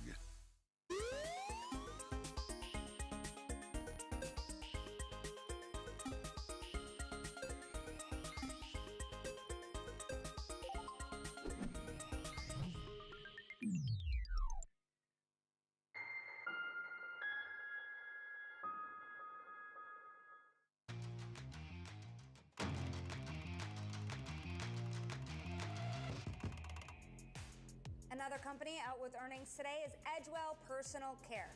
The company behind brands like Banana Boat and Schick Razors is tweaking its products to maintain profitability. Joining us now is Rod Little, Edgewell Personal Care President and CEO. You think about where the consumer is today, Rod, and what are you navigating when you look at a whole consumer base that needs to buy razors and sunscreen but is feeling pinched right now? Yeah, good morning, Sonali. Good to be with you. Look, the consumer is under some pressure. We talked about that last quarter. We saw some overall slowing of the growth rate of our aggregate categories that we play in here in the United States. Past 52-week average, those categories grew at roughly 2%. Last 13 weeks, so last quarter we just reported, it was about flat. So there is a little bit of sequential slowing. I think our view is it did make some sense, right, when you look at what's happening around us. The basket around food has gotten more expensive. People are still prioritizing entertainment, leisure, and travel. Housing's expensive. If you own a home and you're insured, the insurance rates are going up, not down, quite significantly in some cases. And so with that, consumers have the income they have, and they're making choices in the everyday basket, just looking for value, and looking for those brands that provide that. We actually have brands that provide good value. We're not up in the premium price tier.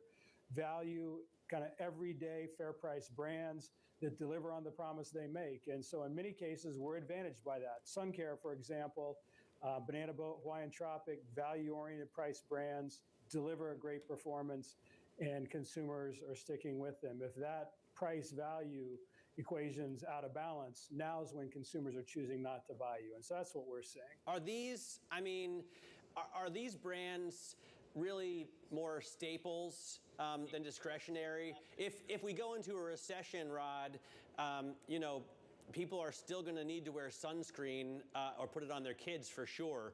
Or is it like a luxury thing because you use it more often when you can afford to go on vacation? Yeah, our brands are primarily everyday use brands, less discretionary. And so FemCare, tampons, pads, liners, that's core to the woman's routine. Those are everyday use products.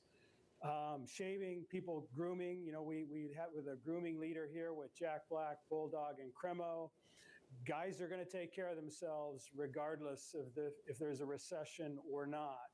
As you then start to get into sun and skincare, that's where it gets a little more discretionary for us because our brands are occasion-based. And so if you think about Banana Boat, Hawaiian Tropic, you use them when you're out for a walk, playing golf, at the beach, at a pool. And it's those moments when you're outside and having some fun where you're using our brands. The good thing is for us, that's happening more often. COVID taught people that it's good, it's safe to be outside. I think with all the mental health issues we see today, being outside, being active is good, it's a positive. And more people are wanting to take care of their skin and playing for longevity. And the number one thing that ages skin is sun exposure, right? So awareness is up as well. And so even though they're more occasion-based brands, we're seeing it play more and more like everyday use as it comes to SPF. But it's interesting, even though you have some of these products that people would go back to buying every month no matter what, some of these products are where you saw a little bit of weakness, for example, in the razor blade category. Why is that? And do you see people even trading down, going from, say, kind of the nicer item to a 12-pack or something where they can kind of get a little bit more bang for their buck, even if the quality is traded down? Yeah, razors and blades, Sonali, you went right at the category that's most under pressure and declined about 3%, total category here domestically in the U.S. last quarter. Outside the U.S., we're flying in razors and blades, and we're not having the same issues we're seeing with consumers or the level of competitive intensity that we see here domestically. So including Canada and outside the U.S., it's fine. In the U.S., highly competitive category. In the women's space, for example, it's very crowded. Lots of brands, lots of disruption happening in the category. The leader is being very price promotional and very focused on price as a response to that disruption. But what you're seeing happen within the category, while it's down overall and our market share is down in the quarter, there's some transitory things happening with shave preps that's impacting us negatively. But you're seeing value win. And so our Billy brand, which is a value-oriented price point brand, was up 180 basis points of share in the quarter. We're at a 16 share in Walmart now with that brand. We're over a 10 share national, and it's growing share period on period. Part of it is it's an amazing brand. There's great performance with the shave quality, and it's priced in that value price point tier. So we do think we're catching some consumers who are looking to trade down, if not for private label, at least to a value-oriented brand play. The stock, Rod, was punished in yesterday's sell-off. I guess just as the tide drops, so do all boats, right? But a lot of that came from the trigger of the non-farm payrolls number and worry about the U.S. economy. If the Fed were to cut rates, 50 basis points, 75 basis points, we think about home sales and car sales. Does it help you as well? Would you like to see the Fed cut rates? Yeah, I would personally. I think it's well documented that it feels like that's coming, that's baked into the projections now. I do think that will help us. Look, as we talked, the basket's expensive, so anything that gives consumers some slack would be helpful to us as we just think about consumption more generally. And so, look, I think we set up fairly favorably as we go forward. We've got some easing of the commodities basket. The dollar's weakened here over the last couple of trading days, certainly versus the yen. Japan's our second largest market. We're very exposed to the yen. And so for us, as we look at the future and look at kind of where the commodities basket might go, cost of inputs and labor and wages, with a rate cut cycle now potentially starting, I think that sets up quite favorably, not only for us, but our industry in general. Rod, one of the things I've noticed lately in buying staples for my family is that I do a lot of that shopping on Amazon. And when I go on Amazon and look for low dollar cost opportunities, they're always straight out of China. What is Chinese competition like for you, and what do you think about Amazon selling so many Chinese goods to the American consumer? Yeah, it's very limited for us today, Matt. We play in categories where performance really matters. Quality of the products that you use in your daily routine matter. And so FemCare, for example, it's a regulated category by the U.S. government. We take that very seriously in terms of how we play in the category around health and safety. And women typically are not going to compromise in that category. You have to have products that consumers can trust. Razor blades, when you had a bad one on your face, leg, or armpit, right? If you're a consumer, it's very, very obvious. And what we see is people go for trusted brands, even in tough environments. And we have those brands in our portfolio. We don't have, big problems with Chinese competitors or other competitors that play at low opening price points, for example. because consumers are still looking for value, and that's a combination of price and quality. And we fit very nicely in that value range because, as I said earlier, we have well-priced products that are very efficacious and deliver on the promises we make. All right, Rod, fascinating company. Great to get your intel. Rod Little there of Edgewell Personal Care. Coming up, the market-moving events that you need to be watching today. That's next in our Trading Diary. This is Bloomberg.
It's the countdown to the market open as we bring you the first trades across Europe.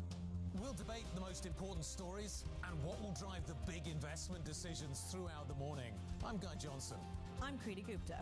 And I'm Anna Edwards. Join us every weekday morning for the opening trade, live at 7 a.m. here in London. Only on Bloomberg. Context changes everything. From the world of politics to the world of business, Joe Matthew and Keely Lines deliver news, insight, and analysis live 2 times a day every trading day. Balance of Power at 1 and 5 Eastern, only on Bloomberg.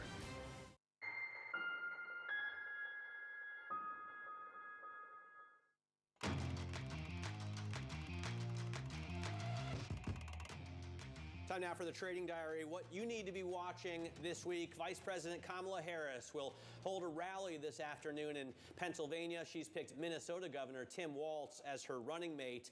And we're going to get earnings from Airbnb as well as Rivian after the bell today. Don't forget, we're going to speak to the CEO of Rivian, RJ Scaringe, tomorrow. More earnings from Disney and Novo Nordisk out on Wednesday. And then on Thursday, we get earnings from pharma giant Eli Lilly. No doubt we will be talking more about those GLP-1s. I got to get a hold of these GLP-1s, you know? You keep saying that. I wonder when you're actually going to. I had maybe a pint and a half of ice cream last night, and it was ill-advised. I think that is just fine, Matt. And you know what? In addition to that, though, I do want to check on these markets because I'm freaking out a little bit here. You're actually not only at session highs, you're watching the S&P 500 up 1.6%. That Philadelphia Semiconductor Index I'm super interested in, up actually more than 2% right now. You're watching a lot of those fears from yesterday just being shaken right off. And the 10-year yield really losing that steam down to 385. So interesting setup for the rest of the week. Yeah, absolutely. We'll see if this turnaround Tuesday continues throughout the session. Coming up this week on Open Interest, join us for the C-Suite interview. The CEO of Resi will join us, Pablo Rivero. This is Bloomberg.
First of all, global trade, which had adverse consequences that we're learning about to this day, still unleashed an enormous amount of gain for humanity. And with the rise of global trade became the rise of information sharing around the world, which rapidly accelerated the trajectory of mankind. I mean, of note, the Chinese, for example, are leaders in solar. They're leaders in EVs. They're leaders in a number of emerging technologies. In a world which is more splintered, we'll see the gains that the Chinese have achieved in these important areas not shared by the Western countries. And conversely, the United States is a clear leader in AI, along with a number of the European countries. And those gains will not be shared with China and the countries in its sphere of influence. So it's a very clear-cut loss for all of humanity when we have the severing of ties between our countries. On a practical level, is it getting harder to manage the risks you face? I think that one has to be aware that there are more tail risks that are harder to ultimately manage.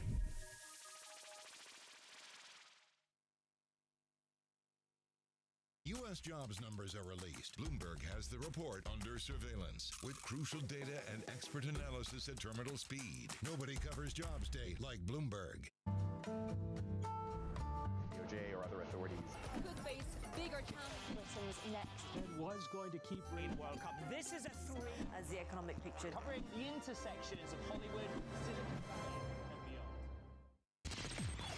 From the heart of where innovation, money, and power collide in Silicon Valley and beyond. This is Bloomberg Technology with Caroline Hyde and Ed Ludlow.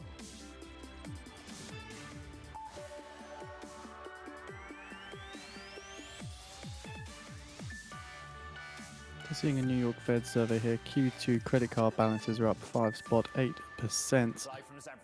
Over the 1 year ago period, that's year over year. Auto loans up $10 billion to 1.63 trillion. Mortgage origination pace matches the last 4 quarters.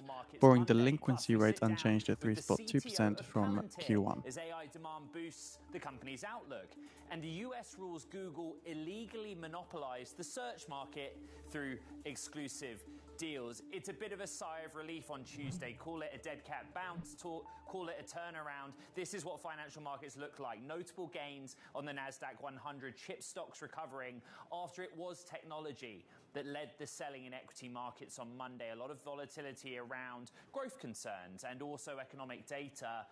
And then Bitcoin is interesting as well. You're still at $56,000 per token. Later in the show, we'll go deeper on that. Let's move over to the single names because earnings are a big part of the story in the moment. There are 2 in particular that we're looking at. I really want to focus on Uber, up almost 8%. Strong gross bookings, strong on the bottom line. We're going to get to our report on that in just a moment. And then coming up, the CTO of Palantir, updated outlook for revenue, updated outlook for profit, AI demand from both commercial and government customers. That's going to be a really interesting conversation in the next segment. Stay tuned for it. We'll go back to markets. Joining us for more is David Bunsen, Chief Investment Officer at the Bunsen Group, which oversees $5.7 billion in assets under management. The story Monday was about some of the mega cap tech names, some of those that have fueled the gains in the first half of the year. Some of those names you were particularly concerned about, so you sat on the sidelines away from them.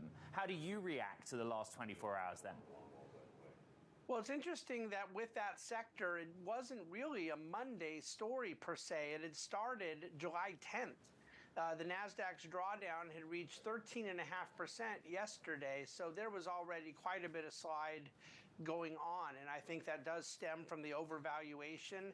It's pretty stunning when you see a name like NVIDIA that had been down 25 to 30% and was still trading at about 59 times earnings, 30 times sales after such a violent correction. I think even today when you look at Apple still being negative with this kind of bounce back rally today, it does feel to me like a rotation of leadership is very well underway. You raise a point that we reiterated in yesterday's show, that Friday marks 4 straight weekly declines on the NASDAQ 100, right? You were already in correction territory. I guess a question for someone like you, David, is what do you do now? Is the drawdown or so-called technical correction enough that you start to look at some of the names that for many, they are teeners, or there is no alternative to holding them? Well, there are probably investor categories that might want to look at something there. They certainly shouldn't be doing it because they believe it's reached a value. These are still extremely expensive stocks. For us as dividend growth investors, the tiny little paltry dividend that the Nvidias, Metas, and Apples pay is not enough to whet our beak. And so they would have a long way to go to start returning cash to shareholders for us to be attracted. But even apart from our dividend growth orientation, the valuations are still very high. I began professionally managing money in the 1990s, and so I will be forever scarred by the reality of what happens when you overpay for very good companies, very big and successful companies that have a generational success, and yet their stock goes nowhere for 10, 15, 20 years. In Cisco's case, still hasn't got back to 1999 levels. Those stories are real, and I believe very much they will be the case with some of these names too. I think investors have to be careful. I find names like Cisco, maybe even Dell, interesting as sort of appendages to the infrastructure build out that's happening. I wrote about it in today's Tech Daily, right? If you think about the growth concern, investment or capital expenditures into data center seem to be plowing ahead regardless of short-term jitters. Is there an opportunity for you in that space, David? Or do you think it's just overdone already at this point? Well, and that's a very interesting story because there you can get cash flow. And so, for example, Blackstone has become one of the largest investors institutionally in the data center story, and we're able to get a real yield and become a landlord, so to speak, to data center, become a little bit less concerned with the underlying business fundamentals as to how much Microsoft's going to buy from NVIDIA or what the monetization of AI is going to be. A lot of those questions are not answered. They're not going to get answered anytime soon. But data center becomes a story that from a brick and mortar standpoint you can make money in. I find that so interesting. Never before did I think I'd be writing about REITs in my technology newsletter, and I used their forecasts or data to kind of look at the market pipeline as a whole. Earnings, this morning we wake up, Palantir strength, Uber strength. Last week we learned from Microsoft in particular that if you miss estimates, you're in trouble, but there's still a long way to run in this earnings period. Have you taken a sort of lesson on the whole from those that have already reported? Yeah, we're about 75% of the way through. It does appear that overall earnings growth is not going to be 8% as targeted on the quarter, but probably closer to 5%. Year over year, earnings growth still looks like it'll be about 12%, but some base effects are going to make that a lot harder in the next quarter.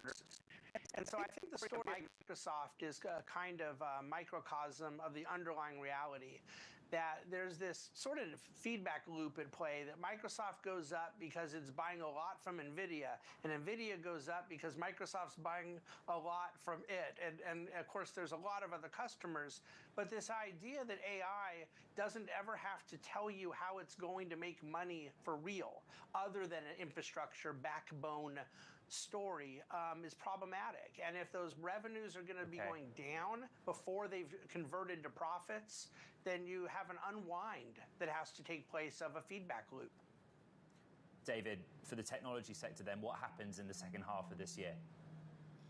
I would be somewhat unconstructive on the space on a valuation basis, but we are hardly the types of technology investors that you normally would be speaking to, just in the sense of our boring insistence on free cash flow. We own Broadcom in the portfolio. We don't believe it got to the valuation overstretch that NVIDIA has. And then we own old tech names like IBM and Cisco that have ongoing free cash flow from old line businesses, but obviously new growth opportunities. That's the way we would prefer to play it, just simply because we think perfection was priced in to the more contemporary technology names. David, I do not for a second think you are boring. David Bunsen, CEO at the Bunsen Group. It's been great to talk to you. Thank you very much. Let's get back to the earnings story. We spoke about Uber reporting results before the opening bell this morning. I want to bring in Bloomberg's Natalie Lung, who covers the gig economy platforms for us, and just go straight to gross bookings. It's basically everything that runs through the Uber platform apart from the tips. But within that, there are loads of stories. What did you learn about Uber, Natalie? Yes, so from gross bookings, it includes rideshare and delivery, and user frequency and as well as driver activity on the platform is an all-time high. And this result is really showing how Uber's strategy of pushing into new areas, new use cases are playing out really well for them. And for example, they launched affordable options such as shuttles and lower cost shared rides. And that's sort of contributing to the counter-cyclical story that the CEO talked about on their call and helping them sort of be weather their sort of consumer downturn. Bloomberg's Natalie Lung all across Uber, and there's a lot more to come in that space, of course. DoorDash, Uber, and then we get Lyft, and that will give us a bigger picture of the strength in that market. Coming up on this program, we're joined by Shyam Sankar, CTO of Palantir, discussing the company's earnings released after the closing bell Monday. One of the big movers to the upside this morning. Commercial customers, military customers, government customers. That's the conversation. This is Bloomberg Technology.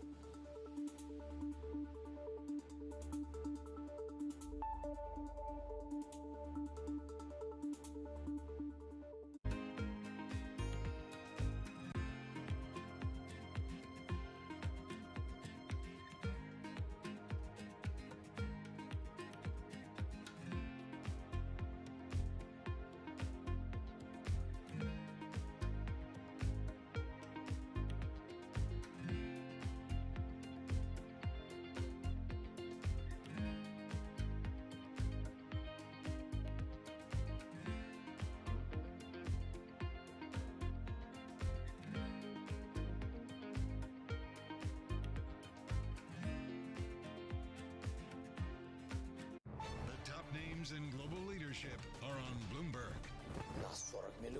We are 40 millions. We're a big country, and we really depend on the aid from the world. And we depend on the aid and the position and the stance of the US. So I would like to understand, what would it mean to finish war fast? If Trump knows how to end this war, he should tell us today.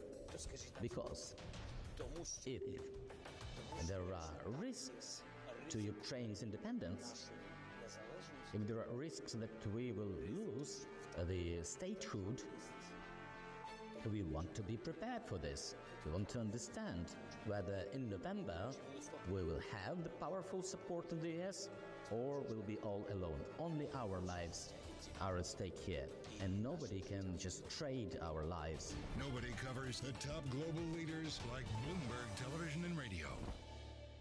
Good morning. This is Bloomberg Surveillance. Welcome back to the opening trade. This is Bloomberg Technology. This is the Asia Trade. You're watching the close.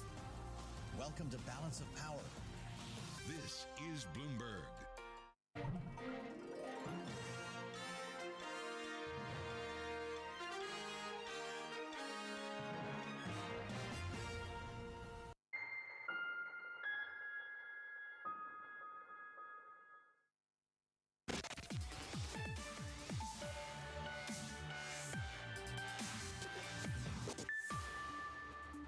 Let's keep it going with earnings coverage. Palantir out with results, boosting its revenue guidance for the year to a range of $2.74 billion to $2.75 billion, ahead of estimates, with AI demand also helping Palantir boost its profit outlook. There's been growth in business with government and in commercial customers. AIP, Palantir's artificial intelligence platform, and other products has, quote, transformed the business in little more than a year. CTO Shyam Sankar joins us to discuss. Shyam, on the call, this transformation that Dr. Karp was talking about, I've been to a few AIP cons, but as CTO, you're working on it. I think just explain the basics of that. What's changed within Palantir from a technology perspective and in the domain of artificial intelligence? Well, what you really see in the market is this massive bottleneck between prototyping and production. And that happens to be where AIP is most differentiated. And that differentiation is built on a decade of deep technical investments like the ontology, the OSDK, the security and business primitives that we've built throughout the platforms like functions, actions, automations, and this pipeline that we have that's really focused on addressing that. And I think what's changed as you've been to these AIP cons is that the market now understands how severe that bottleneck is. I think your last guest was just talking about that, where it's so easy to build a charismatic AI prototype. It's about the amount of effort of building a PowerPoint slide, but it's also that amount of utility. And unlike traditional deterministic software, this kind of powerful stochastic genie that is LLMs, it requires a lot more work to get to production, maybe 10 to 100 times as much work. And that requires the tool chain that we've assembled with AIP. I've had a few conversations with your CEO, Alex Karp, about his frustration with the PowerPoint deck versus the reality of shipping product. We'll put that to one side for now, Sean. There was a heavy emphasis on working with the military in the written materials and on the call. Could you just give the basics of what your work with the military looks like present day? Look, in the commercial world, you call it a value chain, from the hand of your supplier to the hand of your customer. In the military, it's about a kill chain, from sensor to shooter. But really, at the most abstract level, it's the same thing. We're trying to enable our warfighters to have information dominance and decision advantage. How can I see, to quote Sun Tzu, if you know your enemy and you know yourself, you're going to win.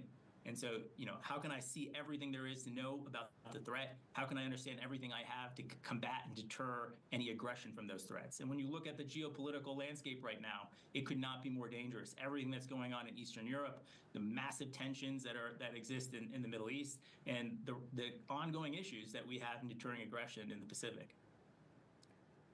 Beyond sort of the importance of data, where does Palantir sit in the defense ecosystem or even the defense supply chain? Are you sort of very closely aligned with hardware makers, the aerospace community, or is the model more focused on you just going direct to different arms of the defense base with government? Yeah, we're touching all of it. One of the things I'm most excited about, I've been calling the first breakfast as an antidote to the 1993 Last Supper that led to the consolidation of our defense industrial base, where we went from 51 primes down to 5.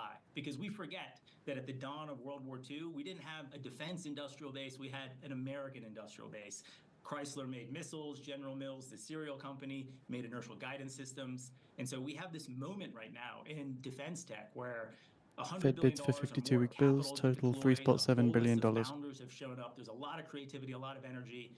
As a company that's kind of been pathfinding over 20 years, not only have we developed our software that gives these warfighters unique advantage, like the Maven contract that CDAO just recently awarded for nearly $500 million, but really this software infrastructure that's required to deliver modern American software to the battlefield in air-gapped environments at speed, at pace, well ahead of the threats. U.S. Energy Department announced a solicitation for up to 1.5 million barrels of oil for delivery to the SPR in January of next year. Helping them actually with production. If you think about the 50% of our business that's commercial-oriented, how do we build jet engines and satellites faster, better, cheaper? In addition to the new entrants who need to achieve scale, and time, value of money is everything for them. Whenever we have an executive on this program, I always go to our audience and say, what is it that you want to know from, in this case, Palantir? I would say most of the questions were about warp speed, very basic ones. Why now with warp speed? And the obstacles to rolling it out, making it sort of more readily available, pervasive out there, Sean. Yeah, that's great. I'm so excited about Warp Speed. It's what I'm spending all of my time on and really shaping the R&D roadmap around. Warp Speed is our modern American operating system for manufacturing. And the reason why now, for the better part of 20 years, we have helped traditional manufacturers build planes, trains, automobiles, and ships. But most of those folks are stuck in a legacy mode of how they're operating, and you're able to help here or there. But what's unique about the reindustrialization movement that's happening right now in America is that these founders, they're alumni of Palantir, of Tesla, of SpaceX, and they understand that the traditional ERP, PLM, PLC software doesn't really work. That most of these successful companies have had to build their own software, and that is really an unaffordable journey. So there's this massive opportunity to take the power of AIP and the historical experiences we have throughout the value chain of production to help our customers bend their atoms better with bits. Sean, I have your CTO, I kind of have some quick fire questions that I've never been able to answer about Palantir. In the first instance, AIP And the US Energy Department has a plan to release another solicitation on August 12th to purchase about 2 million barrels of oil for the SPR. I know you partner as well as sort of think in-house about the model or foundation level, but that's a question that comes up quite a lot. Who are you building on top of and working with? Well, I think all the value is really going to accrete at the application layer. And what we've seen in production is that you actually need a menagerie of models. And you know, if you think about the most expensive frontier model out there right now, it's 1,000 times more expensive than the cheapest open source model for 10% more ELO, or 10% more IQ as a rough proxy. That's not a compelling price performance trade-off. You already see that the first versions of GPT-4 have been sunset. You know, we need to think about this problem as, okay, what is the infrastructure I need to make? I'm turning my software into something that is now stochastic. It's not deterministic anymore. Computer scientists that we have trained, they are all used to writing deterministic code. You know, this harkens more to how we think about the transition from analog circuits to digital circuits, the sort of error correction you need, the sort of infrastructure you need to think about having so that you can have the abstraction to think about these things as being digital. That's where I think the value is going to be. Go ahead, sorry. And so we're very focused on helping our customers get the right models for the right use cases, auto-evaluate that, automatically generate iterations on the prompts that get them there. And part of our theory is that really prompts are for developers. Chat is a dead end. We're guiding our customers through this journey here. They get there pretty quickly to realize that we should be thinking of LLMs as a new type of runtime. The way I might write a Python function, well, okay, I'm going to write an LLM function too. Sean, for the commercial half of the business, is there a specific hyperscale cloud platform or partner that you work with to support its growth? We're working with all of them. We have deep and very valuable relationships there, so we're very happy with that. This last year has been about AIP and growth. What's the next 12 months like for Palantir, Sean? Well, I think it's really about deepening the investments that we have with AIP that are addressing this bottleneck between prototyping and production. You know, if you look at David Kahn at Sequoia's article on the $600 billion hole in revenue, I think this is where the hole is. This is the bottleneck in the market. It's the most important problem to solve. And the folks who solve it first, and I think we're in the pole position there, have the opportunity to take the entire market. Sham Sankar, CTO of Palantir. It's great to have you back on Bloomberg Technology. Thank you so much. Now, coming up on the show, we look at Google's loss in a historic antitrust lawsuit. It's been 10 minutes time now at the bottom of the hour. US is due to sell $46 billion in 52-week bills. The prior high yield was 4.775%, with a prior bid cover of 2.85.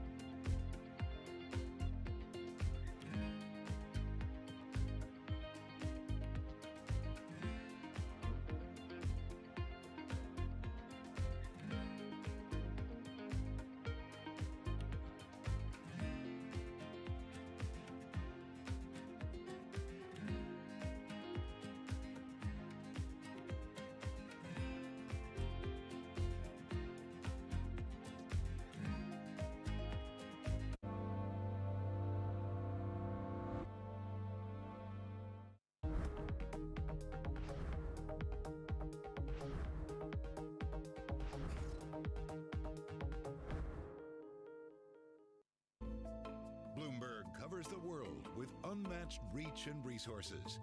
From more than 120 countries, the moment news breaks, 24 hours a day. Bloomberg, context changes everything.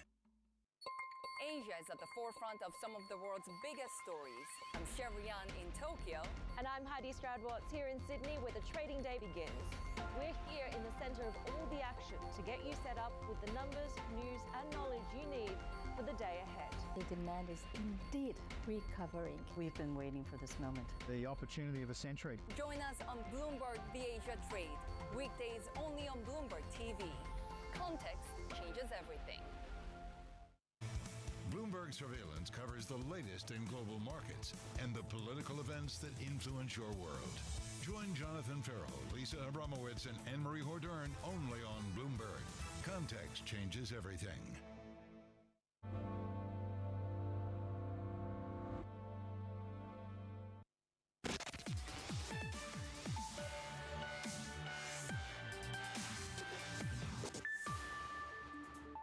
In other tech news, Google lost in a historic antitrust suit after the tech giant had paid $26 billion to become the default search engine on smartphone web browsers. I want to bring in Bloomberg's Leah Nyland, who's been reporting with the team on this case. Let's start with the basics, the decision and how it will impact Alphabet or Google, Alphabet, the parent of Google. Yeah, so the decision that came out yesterday is actually just the one on whether Google violated the law. So the judge found that Google has an illegal monopoly over two markets, the general search services market, which is what consumers use to find things on the web, and search text ads, which are the ones that are at the top of the page that sort of try and lure you to websites. And so this was just, as I said, on the liability. Now we're going to go to sort of the next phase of the case, which is where we're going to talk about what to do about this. And the Justice Department hasn't necessarily said what they want yet, but there's sort of several options that people think, one of which is a potential breakup. So they could ask for the court to make Google sell off the Chrome browser or the Android operating system, both of which were key things in the trial. Or the judge could go with maybe like a slightly lesser penalty or remedy, which such as making Google share some of the data that it collects that sort of underlies all of its search results with other search engines like Bing or search startups. You kind of answered the what happens next, but a lot of questions that I got on social media was... So the Biden administration seeks 3.5 million barrels for the strategic oil reserve. About this being kind of a hollow victory for regulators. This is what was announced by the US Energy Department by the looks of it. This 1.5 million barrels solicitation, which is going in January 2025. And also they're planning to release another solicitation on August 12th for a further 2 million barrels. Google has said it's going to appeal. Those sorts of appeals generally take a year to 18 months. So, of course, this is going to delay any actual changes to Google's search engine or its business. But what the decision means is that long term, like Google is definitely going to have to change its practices. It's not going to remain the sort of dominant search engine for very long. And it may end up having to hive off, as I said, certain parts of its business, which have provided, you know, a nice cushion to the company. The one thing that you did see sort of yesterday was there was a pretty sharp stock sell-off for Apple. It's in 5 minutes time now at the bottom of the hour. The US is due to sell 46 billion in 52-week bills. Prior bid to cover was 4 spots, sorry, prior high yield was 4.775%. Prior bid to cover of 2.85. So again, US selling $46 billion in 52-week bills at the bottom of the hour. The judge said you can't have this exclusive agreement like that when you're this dominant. You have to let other people compete. So it might end up changing some aspects of the iPhone. There are a lot of questions about, you know, right now Apple is creating very similar agreements with Google and OpenAI over AI chatbots and such that could be on the iPhone. Will it have to make some changes to those agreements because of this decision? That's possible. And we reiterate, Leah, that of course Google has said it plans to appeal the decision anyway. Bloomberg's Leah Nyland, thank you very much. Now, coming up on the show, we're going to discuss the state of the crypto market with Tomas Perfumo, head of strategy at Kraken. There's also a lot of movement in the world of technology and jobs. Take a look very quickly at shares of Dell. Bloomberg reported last night, citing a memo from executives, that there will be some layoffs and trims in some parts of the business relative to others, but all with an idea to reinforcing the AI sales team. We've seen this before, the reallocation or diversion of headcount from one area to the most important one right now, which is AI. Even so, the stock down 4.3%. Keep tracking that story. This is Bloomberg Technology.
We want to make sure that we're exposed to categories that continue to be relevant to consumers, that we're positioned in categories where we have a competitive right to win. By strategically adding and shedding assets, General Mills has turned over about 20% of its net sales base in the last 6 years. It's dramatically expanded its pet food platform, starting with the purchase of Blue Buffalo pet products in 2018. That expansion dovetailed with a boom in demand.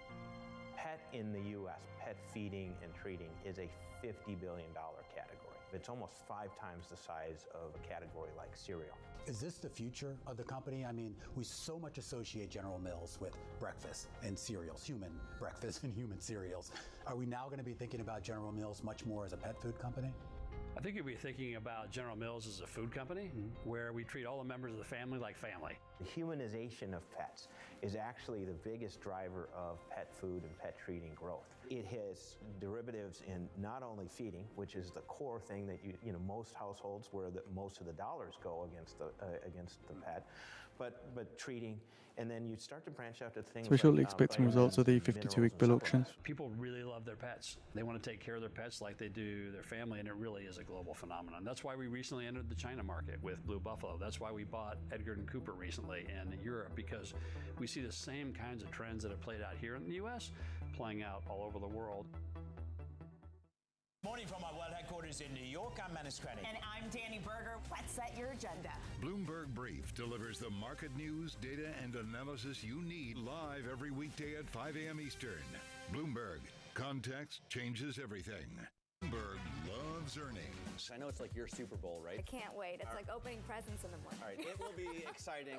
Nobody covers earnings like Bloomberg.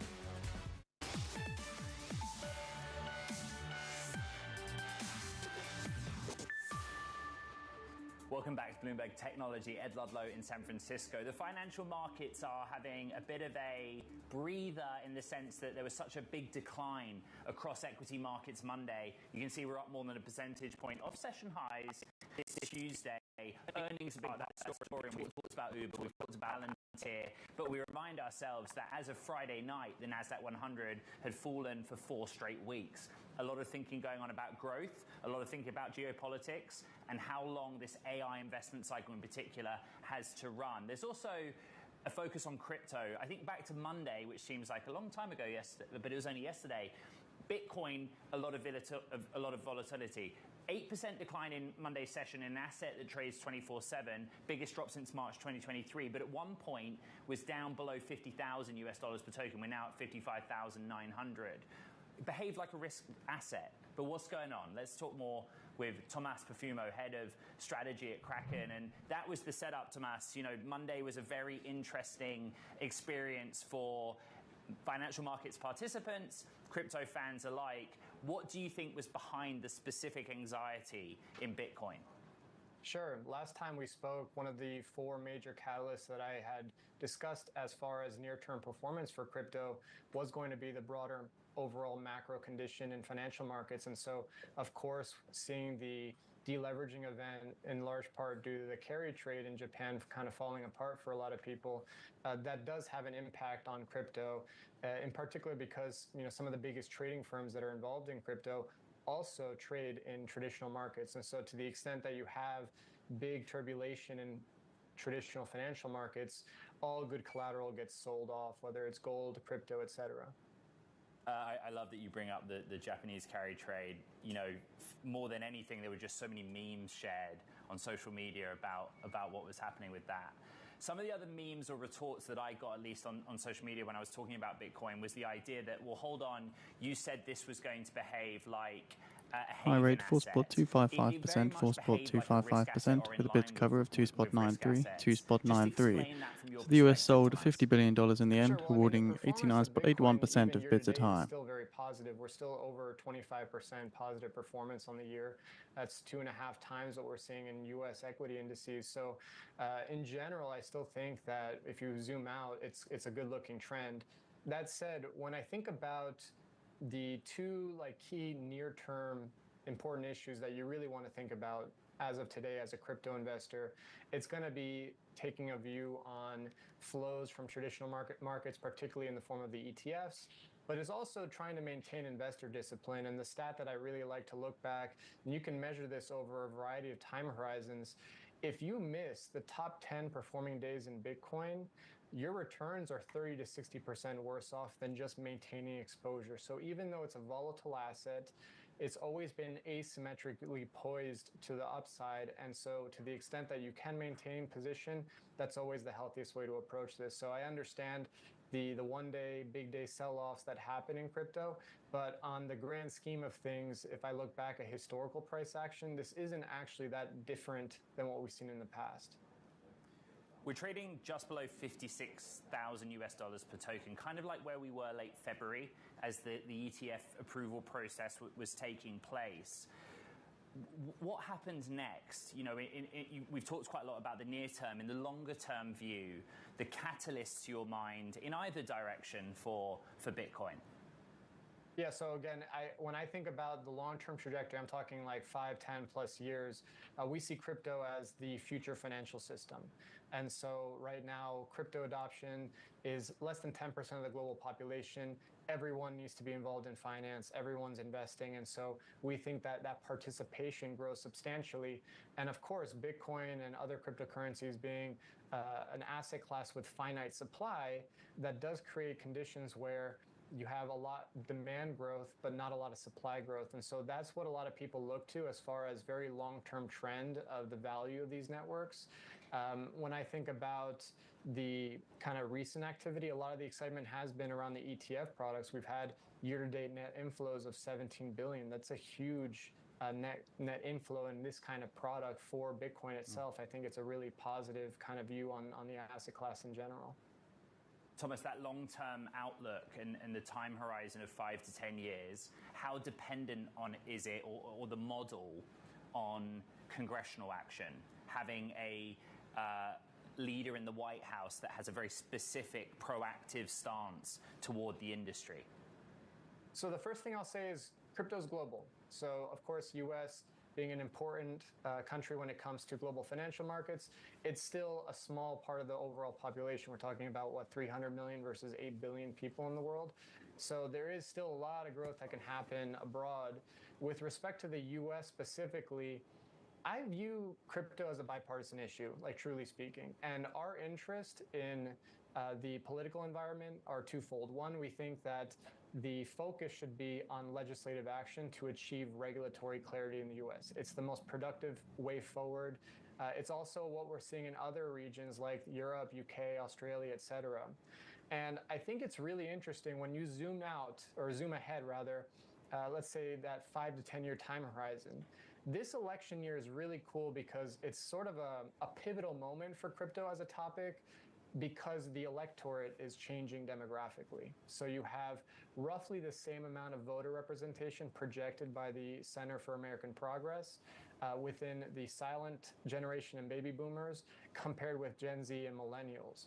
But 4 years from now, so the 2028 election cycle, that changes dramatically. You're going to have about 10 percentage points higher of voter representation amongst Gen Z and millennials. And any demographic study shows that Gen Z millennials 2 to 3x more likely to have favorable views on crypto and to hold crypto versus older generations. And so that to me is how you see a big shift happening in the political environment in the long run, but it's happening today. People are recognizing it's an important issue. Thomas Perfumo, Head of Strategy at Kraken, with a global data-driven view. Really appreciate it. Thank you. There are other news stories out there. It's time for Talking Tech. And first up, NVIDIA hits an engineering snag. According to sources, the company's upcoming highly anticipated Blackwell AI chips will be delayed due to design flaws. In a statement, NVIDIA says it doesn't comment on rumors and production is on track to ramp up in the second half of the year. Plus, Elon Musk's X is set to close its San Francisco offices. The company, formerly known as Twitter, will leave the city where it was founded in 2006. That's according to a source who says employees will be relocated to existing offices in San Jose and an engineering office in Palo Alto.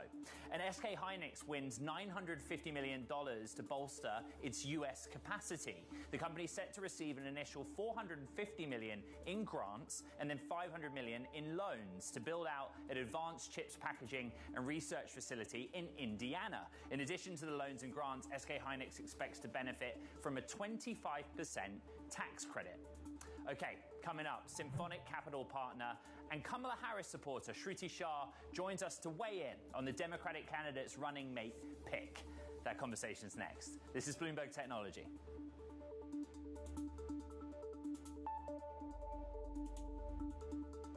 Treasury 2-year yield rises 10 basis points on the day to 4.02%.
A lot's happening on Wall Street. I couldn't have been more wrong. It's going to stay volatile for a while longer. It's a bifurcated market. Need to catch up? This is Bloomberg Wall Street Week. I'm David Weston. We've got the information and insight. Year over year, you could start to see some cracks. It might be overhyped short term, but it's underhyped long term. From businesses most influential and instrumental. A lot of the doom and gloom has been somewhat overblown. If you're not living near the edge, you're taking up too much space. Bloomberg Wall Street Week, live Friday with replays all weekend on Bloomberg Television and Radio.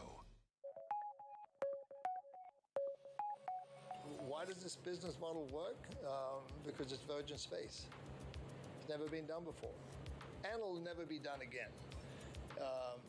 When you step back and you look at something that's been golf through institutions has been the way it has been for 53 years without change.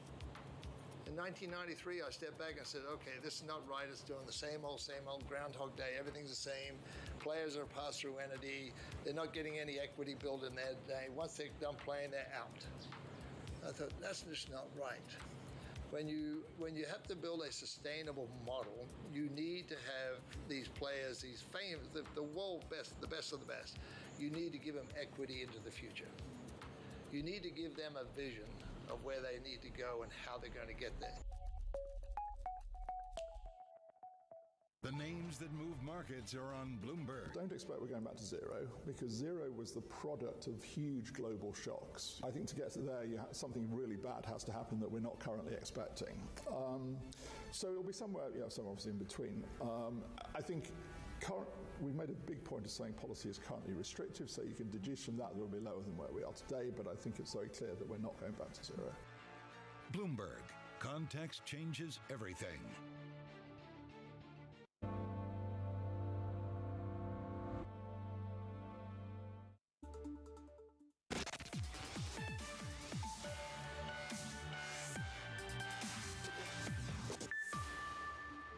It's official. Vice President Kamala Harris tapped Minnesota Governor Tim Walz as her running mate. This in an effort to build an electoral coalition of coastal progressives and Midwest moderates to block Donald Trump from returning to the White House. Let's get out to D.C. and Bloomberg's Katie Lyons. I have to be honest, I didn't know as much about Tim Walz before this morning, or indeed the work done in the state of Minnesota, but that's the logic we've just outlined for the appointment. What else do we know?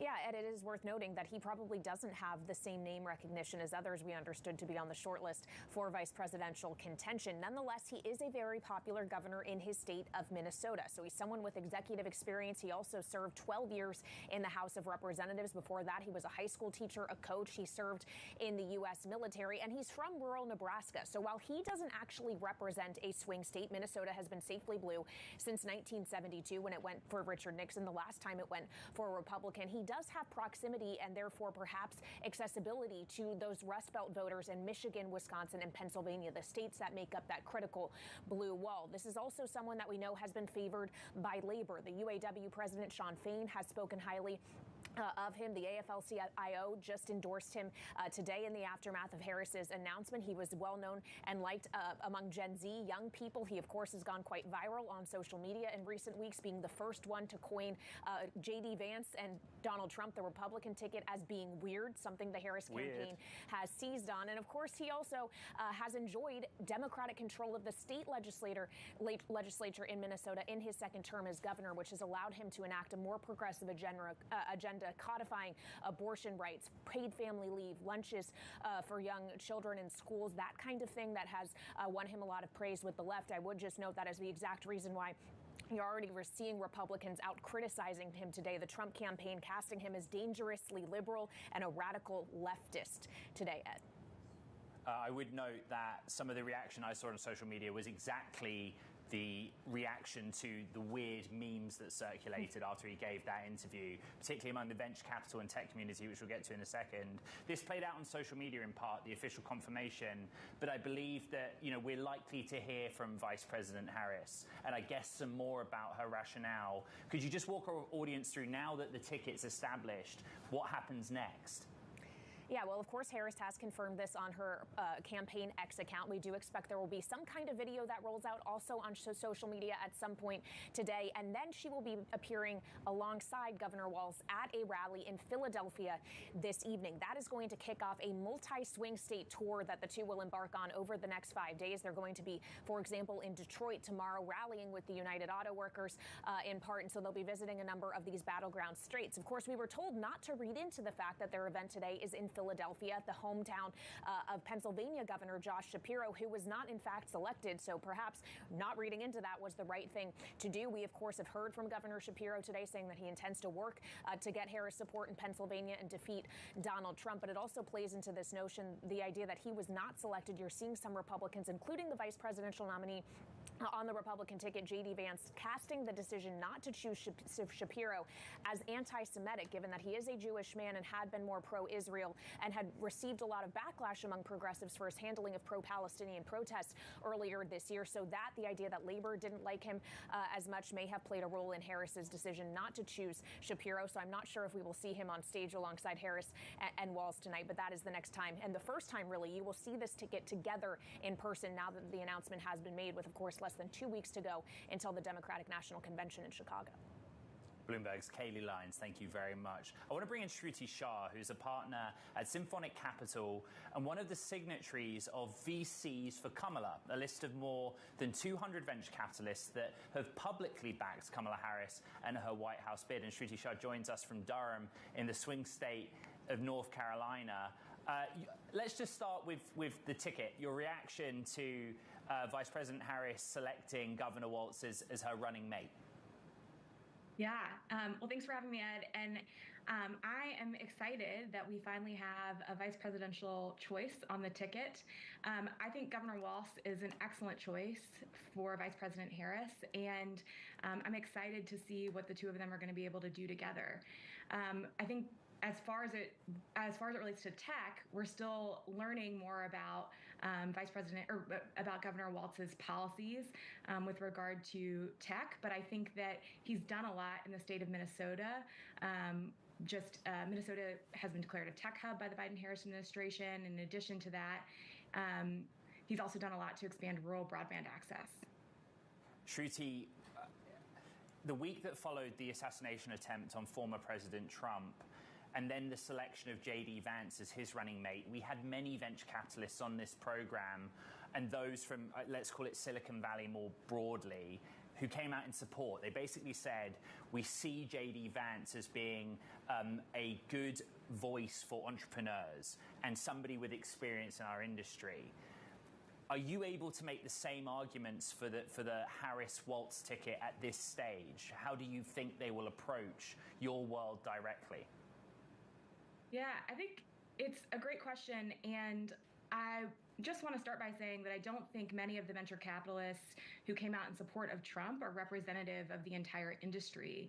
As we know, Kamala Harris is from Silicon Valley. She grew up in Oakland, and she's been a longtime supporter of the tech industry. And she shares a lot of values that many of us in the tech industry have, particularly with regard to immigration and ensuring that we are continuing to drive innovation in this country with policies that are favorable to tech. So I really believe strongly that we should be thinking more broadly about the ways in which the tech industry has more diverse viewpoints than the ones that I think some very vocal members of the industry espouse. Shruti, we're showing some of the leading names, I suppose, who are signatories to the VCs for Kamala. What is the one biggest factor that unites you in your support of Harris? Or I guess the opposite, the biggest factor that makes you concerned about a Trump presidency? I mean, I think one of the biggest things that worries me about a Trump presidency is just Trump's past history with immigration policies. If you look at the number of unicorns in this country that have been started by immigrants, I believe it's around half of all of the unicorns in the United States have been started by immigrant founders. About 80% of them have immigrants in leadership roles. The H-1B visa policy is really critical for the tech industry, and Trump does not have a positive track record there. So I think having a president who understands the importance of immigration in this country is really critical. Shruti Shah, partner at Symphonic Capital. Thank you for joining us here on Bloomberg Technology. Again, one of the signatories to VCs for Kamala. Now, coming up on the show, we're going to take a look at OpenAI as the company's co-founder, Greg Brockman, and John Schulman take a step back from their roles, marking a shift in company management. An important story coming up next. This is Bloomberg Technology.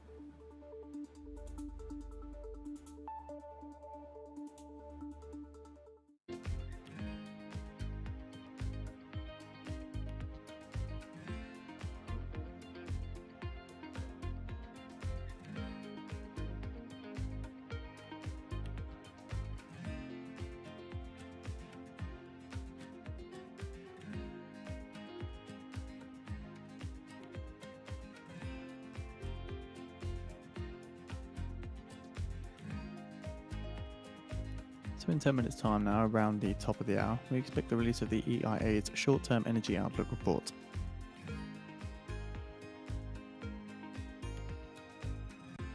The top names in business are on Bloomberg. The challenge for us now is not very much on the product, it's on the ramp-up of the production system. We turned the industry down to almost zero during the pandemic.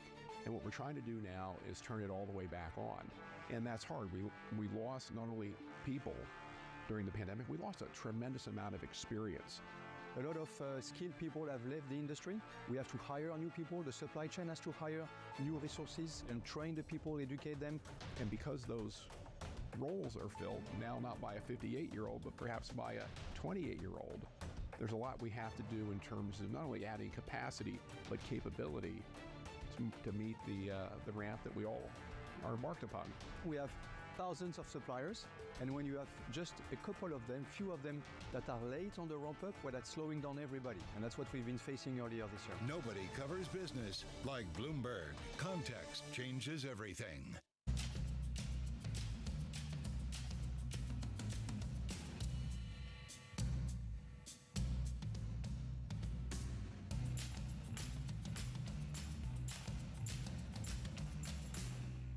Welcome to the world of decentralized finance. We thought we'd take a look at Bitcoin versus the S&P 500. Bloomberg's covering all things crypto, the people. A tectonic shift emanating from Washington. It's really a tale of two cities in crypto. Crypto shouldn't be partisan. The transactions. Really a record-breaking moment. Crypto VC is back. And the technology. It's really the beginning of a global on-chain economy. And if America doesn't embrace it, we're going to be left behind. Bloomberg Crypto, Tuesdays, only on Bloomberg.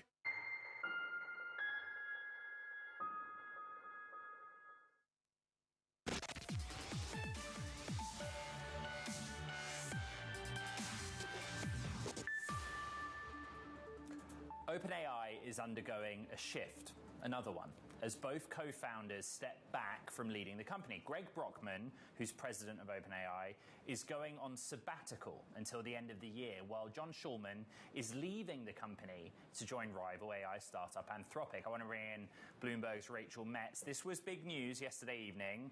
I think the important starting point is Greg Brockman is important, Rachel. He's going on a leave of absence. Sort of define what we know about that.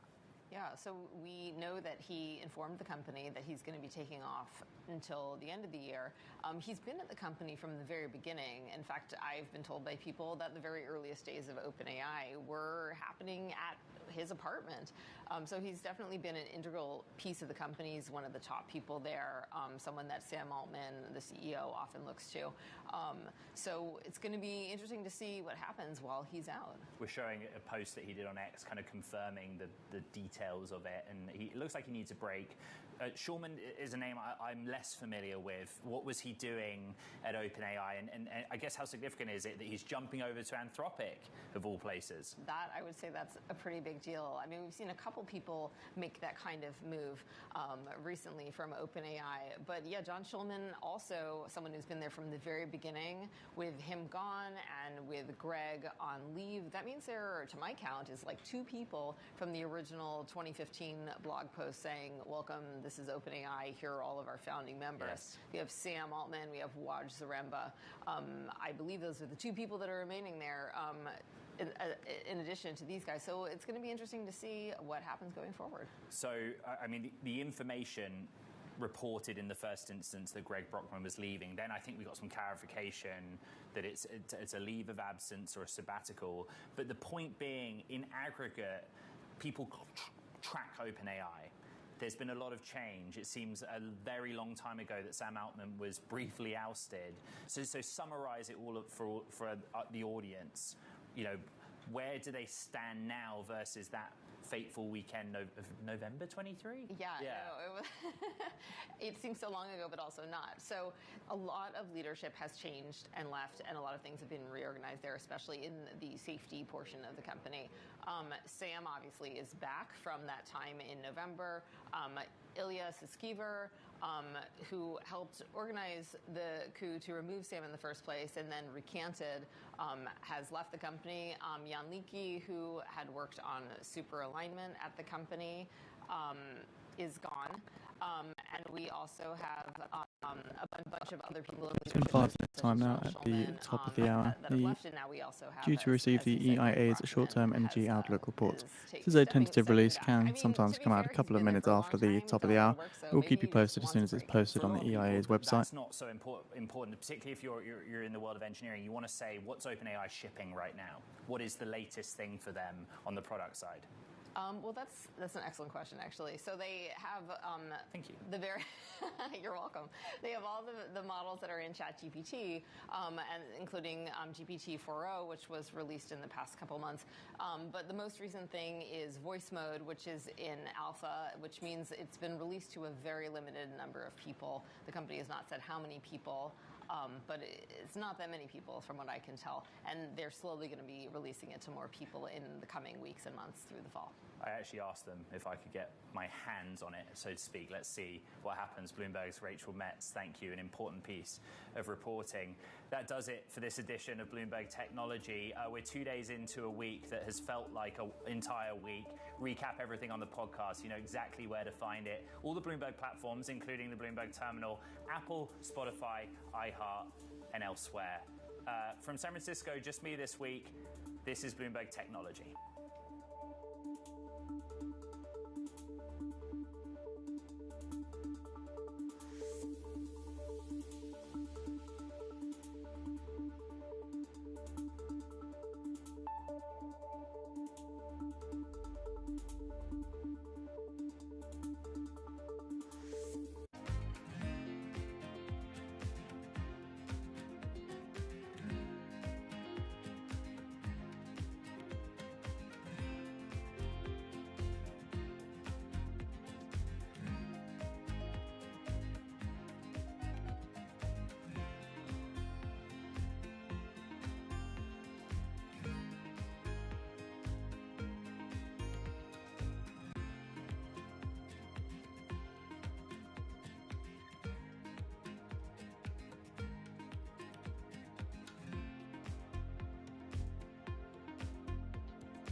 fixed income fix. Watch Bloomberg Real Yield every Friday right here on Bloomberg. Context changes everything. From the world of politics to the world of business, Joe Matthew and Keely Lines deliver news, insight, and analysis live 2 times a day every trading day. Balance of Power at 1 and 5 Eastern, only on Bloomberg. The top names in tech are on Bloomberg. AI tools can help democratize storytelling and turn everybody into a creator. Our vision of the future is individual creators will look like Disney. They'll be able to go from an idea to a final story. They'll be able to publish that. They'll be able to merchandise it. They'll be able to do it across the franchises and stories they create. Nobody covers technology like Bloomberg. Context changes everything. DOJ or other authorities could face bigger challenges next. Fed was going to keep rating World Cup. This is a 3. Shortly expecting the EIA's short-term energy outlook report. The names that move markets are on Bloomberg. We've seen story after story about companies delisting from the London Stock Exchange, listing in New York, listing in Europe. I want to turn that around. I want Britain to be the place of choice to make an IPO, to grow your business. That's why I welcome the reforms that the FCA put in place last week. It's also why I'm determined to change our pension system so we can keep more businesses here in Britain. Bloomberg. Context changes everything. It's a multi-trillion-dollar industry. We'll show you what's happening in ETFs like no one else. Bloomberg ETF IQ, Monday on Bloomberg.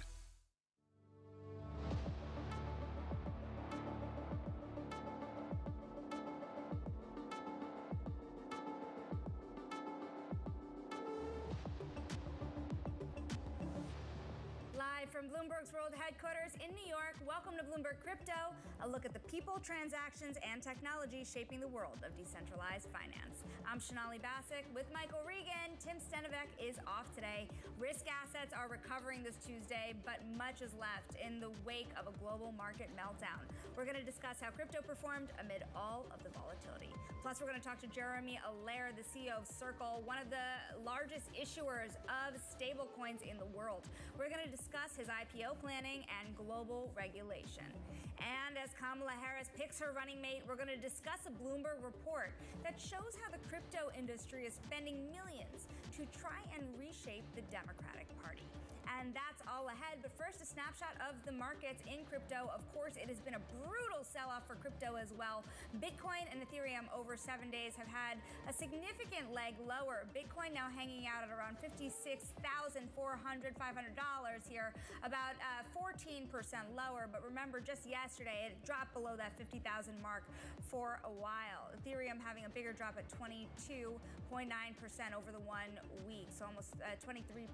Flip up the board here. Let's take a look Seeing the release of the EIA steer report's current year crude forecast at 13.23 million barrels per day. That's for crude oil production, and that is down slightly from the 13.25 million barrels per day previously. Just taking a little leg lower than Bitcoin on the week, a little bit of a levered play there. Of course, Mike, we also want to take a look at the flows of the ETFs themselves, because that all was bad there. Yeah, absolutely. We did see some inflows into the Ether ETFs yesterday, so some people trying to buy that dip. If you remember, Ether really was the worst performing of the big tokens, down 23% or something overnight Sunday into Monday. So a little bit of flows in Ether, but still outflows from those Bitcoin ETFs. And if you look at that chart, the flows haven't been great in the last week or two, especially after the launch of these Ether And the EIA raises their forecast for next year's world oil demand growth by 1.6 million barrels per day, year on year. I want to flip up the board, also look at Bitcoin and gold, because it looks like Bitcoin really lost their narrative as a haven bid yesterday, didn't it? Yeah, that's such a moving The target, EIA that leaves the narrative of 2024 world oil demand growth unchanged at 1.1 million barrels per day, year-over-year increase. It's not so much that it's uncorrelated, it's that it tends to have these sort of fleeting moving correlations. For a while, it really looked very tightly correlated to the sort of high beta, riskier tech stocks. Then for a couple weeks, it looked like it had sort of disengaged from that correlation speculation, but boy, it came roaring back this weekend. And I think part of it, Chanel, is obviously, for better or worse, crypto trades 24/7. So if you need to raise cash on a Sunday evening, Bitcoin, crypto, Ether might be sort of the easiest way to raise some cash if you think you're going to have some margin calls on Monday. Fascinating changes in narratives. We're going to talk more about it now with Delta Blockchain founder and managing partner Kavita Gupta here, because of course you saw that sell-off yesterday. Mike raises this fascinating point about whether it's so liquid that it could almost be treated as cash in these instances. Kavita, what exactly happened here? Because it's hard to imagine people sitting around the world and using a carry trade to borrow yen to buy Bitcoin. Why did it sell off so much?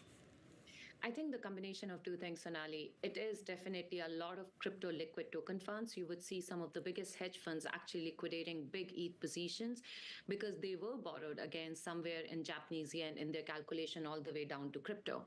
And crypto was doing consistently pretty decent at a good price and very liquid. So the combination of that, you can turn it around and have liquidity within seconds in your pocket because of blockchain. And at the same time, you can take care of your margin calls, which happen because of Japanese yen combined together. And also the data on Friday, which came out of the job reports, the whole anticipation of depression. I think the combination of all this stuff just wiped out the liquidity. The fascinating part is also something which you mentioned, that we did see $49 million worth of ETH ETF inflows coming in, and slowly the prices are moving up suddenly today and trying to rebalance itself. So it's been a very interesting Monday. Kavita, I wonder if you have any sense of why Ether in particular performed so poorly Sunday night into Monday. Bitcoin was down a lot, but boy, Ether was down about twice as much, 20-some%. Is there any sort of fundamental or market structure reason why Ether was hit so hard in that sell-off? In my personal opinion, the liquidity on ETH, both on centralized exchange and decentralized exchanging, with the amount of quantity and the volume required, was super fast. Secondly, I believe that Ether was doing very well, and the chances of going back into ETH and buying it at a lower price, both from the public markets and from the decentralized markets, were very high comparatively to any other altcoins, because you cannot have institution out there. Now, going back to Bitcoin, there is a lot of limitation to the amount of Bitcoin you can buy and how much would it go down, given how much supply has already happened on the limited amount of Bitcoin which can be produced. So Ether was an obvious choice for anybody who wanted to get millions of dollars, hundreds of millions of dollars very quickly, and able to go back into Ether at a lower price and have the same AUM. So it was a very obvious choice. You only have Bitcoin up, say, $10,000 per Bitcoin since those spot ETFs started trading. There have been significant drawdowns from the record highs that we have seen. At one point, it lost a third of its value here. So if you're a retail investor, you can understand people who have maybe been invested in Bitcoin in a long time buying into this narrative. These new ETFs and the retail investor interest, does this volatility spook them? I don't think so, because this is, first of all, summer. You would see every year in July, August, the summertime, it's not a very big time for anything to pump up. Secondly, liquidity has been an issue because of all the expected in the past, the Fed rate cuts, which never happened. Now everybody's looking at September for that Fed rate cut. The Middle Eastern situation, the escalation of situation out there does not really get a lot of confidence in the market. And on top of that, we are still waiting from Vice President Kamala Harris's policy as a Democratic candidate on blockchain and crypto.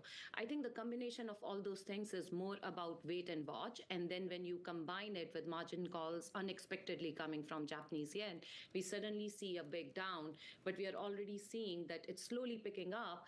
But at the same time, Sonali, if you look back in December, we are still very much up where we were just 7-8 months back.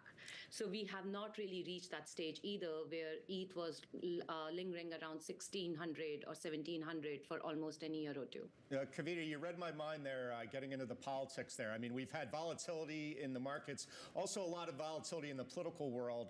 And there seems to be some optimism in the industry that since Donald Trump has embraced the crypto industry so strongly, that it may influence the Democrat side a little bit to take a little bit of a softer regulation regulatory touch towards the industry. I'm curious, how much can you expect that regulatory touch to change should Vice President Harris actually get elected? I mean, is it reasonable to think that all these SEC cases will simply go away, or how are you preparing for that eventuality or potential eventuality? Yeah. In a reasonable world, it's very reasonable to think that they should have some sort of a position then instead of a black box as of today, especially because she's coming from California. She has always talked about tech and how to basically really on a positive side of tech. So it's a very reasonable expectations to have some positive expectations and regulation clearance or clarity from the campaign. But I'm actually already surprised that we haven't seen that yet. Now, maybe the VP choice is done and there can be more focus on how to look at blockchain and crypto. Otherwise, we Democrats are literally putting some of the brightest, youngest brains with a lot of potential and money to Republicans for just one issue agenda, which is not going to be. Kavita, to that end, you had joined us recently. You said that you would be a single issue voter in this election cycle. You had mentioned that Trump's friendliness to the crypto industry would sway you in that direction. Does Kamala Harris now being on the ticket change your potential vote? It does. I mean, as a woman of color, having a woman of color on the seat, and especially with her background in technology and the law enforcement, definitely she ideally is my preferential choice. But at the same time, if it is just going to be the same party rhetoric instead of the candidate and the leader really looking into situations, then that's going to be very disappointing for me personally, for sure. Kavita, it's great to have you. That is Delta Blockchain founder and managing partner Kavita Gupta. Now, coming up, we're going to talk to Circle CEO Jeremy Allaire to talk about stablecoin regulation and national security as that U.S. election approaches. A lot on the agenda there. We're also going to look at how super PACs with ties to crypto are spending millions to try and reshape Congress. And to access all the latest data and news on crypto, check out CRYP Go on the Bloomberg terminal. This is Bloomberg.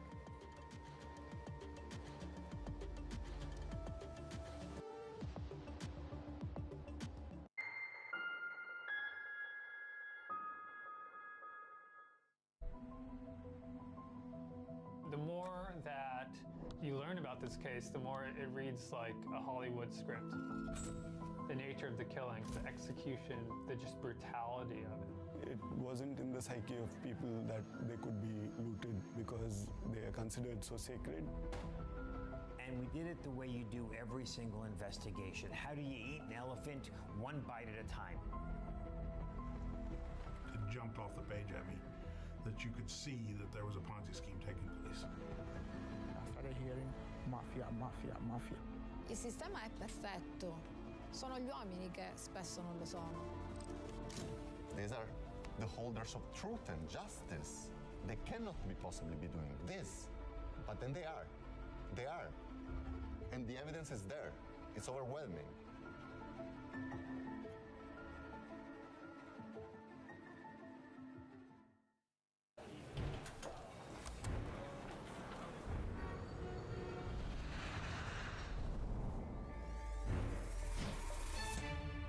It's the world's second largest economy with a growing influence in global affairs. But geopolitical uncertainties, deflationary pressures, and questions about foreign investment linger.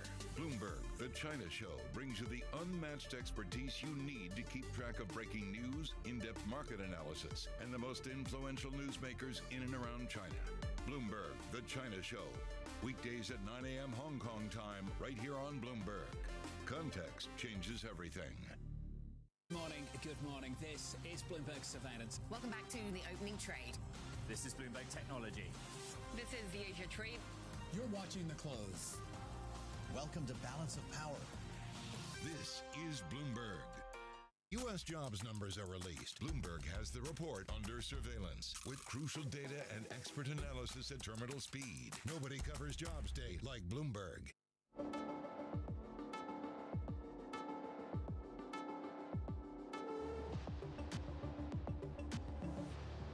Now to bring in Circle Circle CEO Jeremy Allaire. His company's USDC stablecoin has more than $32 billion in circulation, and I'm hearing that's more where that came from. Jeremy, thank you for joining us. You know, you had mentioned kind of in the commercial break that you've been seeing a lot of interest lately with more than $1 billion worth of stablecoin USDC minted in the last couple of days. Give us some specifics. What is that interest coming from? Well, look, I mean, I think there are a lot of really exciting things that are happening. As noted, yeah, just in the past like 2 or 3 days, we've seen over $1 billion of net new USDC in circulation, just crossing 34 billion today, which is exciting. And I think there are multiple things going on that are market specific, which is obviously both people kind of in the risk-off moment, going into stablecoins, and then obviously we're now seeing a lot of people kind of coming into the market, which is causing growth. And obviously USDC is one of the primary ways that people transact in the digital asset ecosystem. But the metrics are broader, actually. If you look at the trailing 180 days, the average monthly transactions with USDC that are happening on-chain, on blockchain transactions, is about $1.5 trillion. That's growth of over 220% year over year. And so the adoption of stablecoins and transactions on-chain has really been seeing growth progressively over time. And we're excited because, obviously, as the issuer of USDC, we're sort of seeing that growth potential really start to play out in a major way. Jeremy, Circle and other stablecoin issuers have really been some of the beneficiaries of the higher interest rate environment of the last couple of years. You take the reserves that back the stablecoin and put it in treasuries and get a yield that is much higher than we would have ever guessed it would have been, 5-10 years ago. But I'm curious how, now with everyone expecting the Federal Reserve to start cutting rates, treasury yields coming down, does it affect your allocation strategy with what you do with the funds backing USDC? Well, in terms of the actual reserve strategy, we're bound by law as an electronic money issuer, and we're also bound by specific prudential regulations of stablecoins. And so we have to stay inside that, which basically means 90-day or less, or sort of three-month T-bills, over collateralized treasury repos and cash. And so USDC is a cash equivalent instrument, and that's really important. It needs to stay that way. And so we're always going to be bound by that kind of prudential regulatory framework. We're now bound by European regulations that require a set of constraints on reserves of stablecoins. We really think that's critical, that you have this digital cash instrument that people can depend on. In terms of the interest rate environment, our view is in some ways consistent with kind of monetary theory, and I think often even how banks think about this, which is, yes, in a higher interest rate environment, there's less sort of money velocity, there's less money moving in the economy, people park it on the sidelines, et cetera. But in a lower interest rate environment, there's higher money velocity, there's more demand for money, and money moves more freely. And we believe that we have created with USDC the highest utility value money in the world, and that will become even more evident over time. And so as you see maybe a more neutral interest rate environment, we actually think that that's a tremendous backdrop to expanding the utility of stablecoins, growing this from the roughly $150 billion of dollar stablecoin in circulation to what I believe over time can be trillions of dollars of value held in these digital cash instruments. So we see growth coming from a more moderate interest rate environment, and really we're focused on building out the largest, most widely used stablecoin network in the world, and we think that is going to be supported by a more moderate interest rate environment. Jeremy, back in January, you said you confidentially submitted plans for an initial public offering. This has been a long-awaited listing when it comes to Circle. What can you tell us about your plans to go public and how soon you think it can get done? Do you have to wait until after an election cycle? Well, a couple things. First, I can't comment on any specific regulatory engagements that we have, whether it's on that or any other matter. What I can say is we are absolutely committed to being a global publicly traded company listed on American stock exchanges. We've built our reputation around trust and transparency and accountability. It's one of the kind of critical things that has made Circle successful, made USDC successful, and we believe that being a publicly listed company under a U.S. kind of capital market structure is going to add to that trust, transparency, accountability, governance. Those are really critical things. If you're facing USDC, you're facing Circle, and we think that's a critical building block. So we're very, very committed to that. Jeremy, there's a constant stream of reports about various banks sort of trying to develop their own version of a stable coin, PayPal, whatnot, non-crypto native firms trying to get into this space. How much of a competition are those type of projects to Circle? And what sort of sets Circle apart from, a bank-issued stable coin, or let's even say a central bank digital currency, which is, progressing in some nations around the world? Yeah, so a few things. I think first, there really are no efforts in the United States to central bank digital currency. In the United States, the path really seems to be private sector intermediated digital dollars, developing a clear regulatory framework for that. That's actually kind of the regulatory model that's emerging all around the world. Payment stablecoins really being this kind of digital cash instrument that's going to be used. So we're I think, very aligned with the sort of direction. The EIA raises US oil consumption forecast for 2024 to 20.5 million barrels per day, which is up slightly from the prior forecast of 20.4 million barrels per day. Which is, we really think about what we've built as a network, as a stablecoin network. And it's a platform that's openly available on the public internet to developers, to entrepreneurs, to builders, to enterprises, to established financial and commerce firms.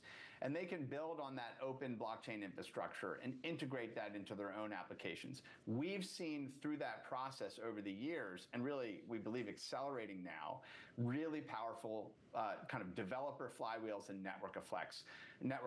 You sort of see this with internet platforms and internet utilities. We really, again, think about USDC as a broad-based open internet utility for dollar settlement. And those network effects are really strong. The more people who've got apps and wallets and services that plug into USDC, the more value USDC has. Jeremy, and that's really been our strength. To that end as well, one place you see that very prominently where you plug in is when it comes to Coinbase, when it comes to Base, when it comes to the ability to facilitate transactions via USDC at a very low cost, in some cases zero, in many cases zero. Yeah.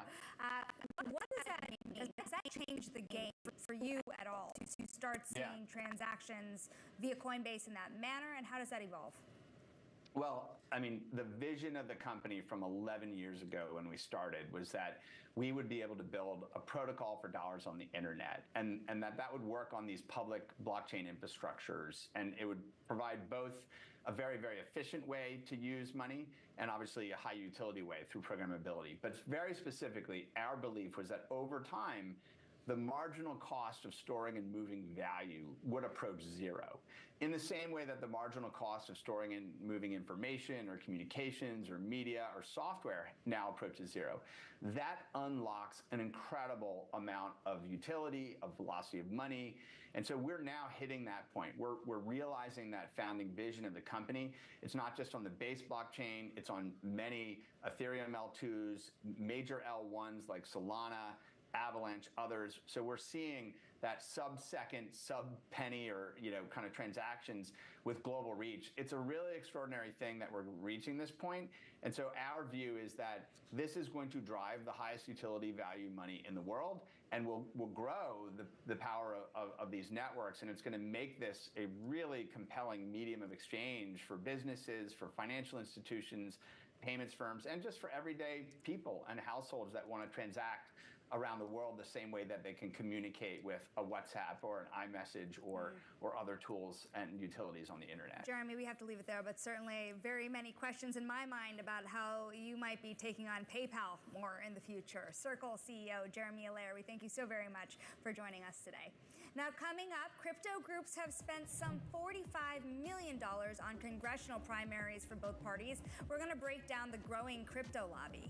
And I want to mention that we also just hit session highs on equities, looking at those gains in the S&P 500, nearing 2% on the day. You have traders really shaking off those carry trade fears that really pervaded the market yesterday. Stick with us, more crypto ahead. This is Bloomberg. The top names in global leadership are on Bloomberg.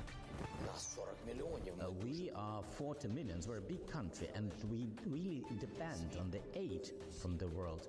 And we depend on the aid and the position and the stance of the US. So I would like to understand, what would it mean to finish war fast? If Trump knows how to end this war, he should tell us today. Because if there are risks to Ukraine's independence, if there are risks that we will lose the statehood, we want to be prepared for this. We want to understand whether in November we will have the powerful support of the US or we'll be all alone. Only our lives are at stake here, and nobody can just trade our lives. Nobody covers the top global leaders like Bloomberg Television and Radio.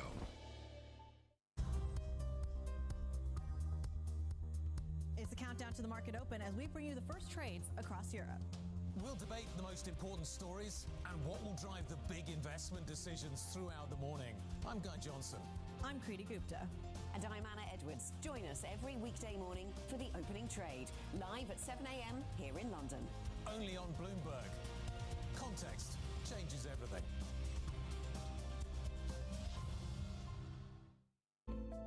Bloomberg covers the world with unmatched reach and resources.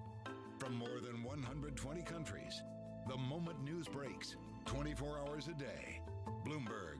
Context changes everything.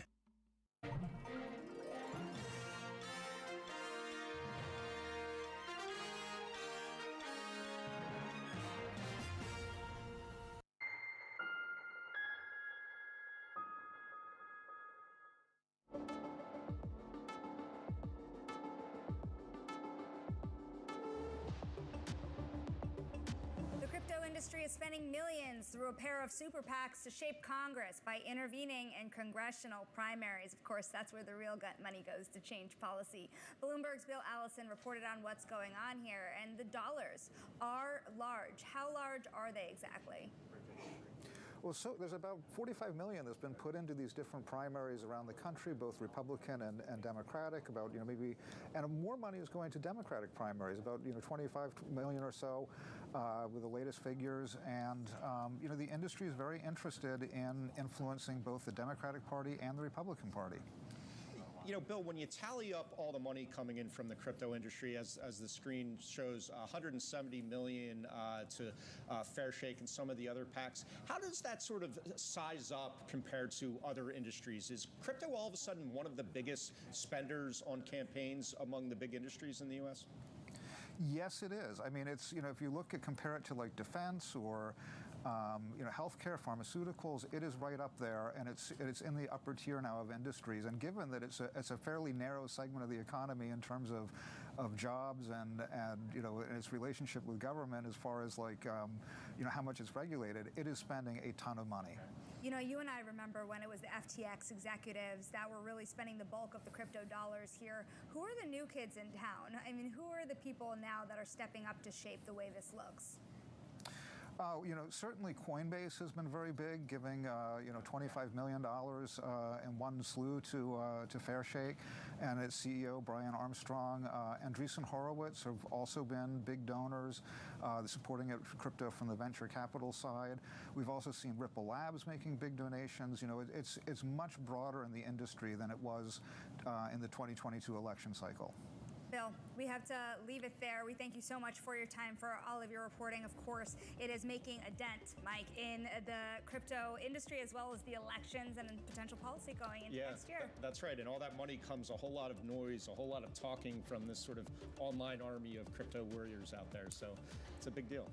That does it for Bloomberg Crypto today. Join us next week, same time, same place. This is Bloomberg.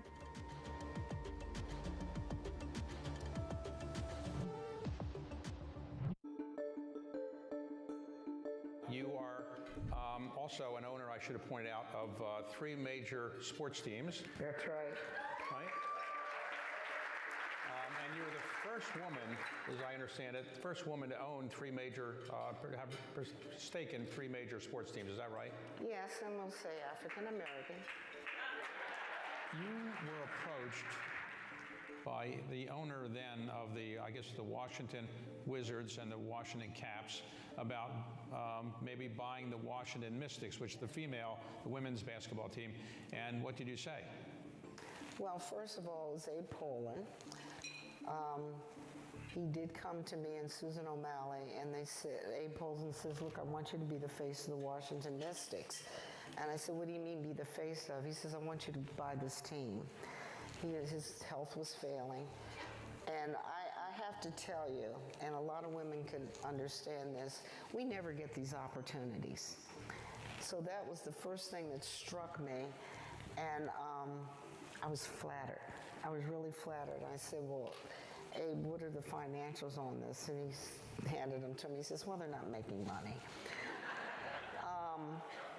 But I was still intrigued about team ownership.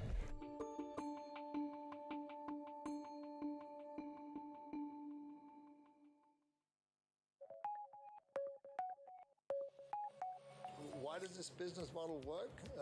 Because it's virgin space. It's never been done before, and it'll never be done again. When you step back and you look at something that's been golf through institutions has been the way it has been for 53 years without change. In 1993, I stepped back and said, okay, this is not right. It's doing the same old Groundhog Day. Everything's the same. Players are a pass-through entity. They're not getting any equity built in their day. Once they're done playing, they're out. I thought, that's just not right. When you have to build a sustainable model, you need to have these players, these famous, the world best, the best of the best. You need to give them equity into the future. You need to give them a vision of where they need to go. The US EIA lowers the 2024 WTI price forecast to $80.21 from $82.03 earlier. For next year, the forecast is at $81.21 from $83.88. We're here in the center of all the action to get you set up with the numbers, news, and knowledge you need for the day ahead. The demand is indeed recovering. We've been waiting for this moment. The opportunity of a century. Join us on Bloomberg Asia Trade. Weekdays only on Bloomberg TV. Context changes everything.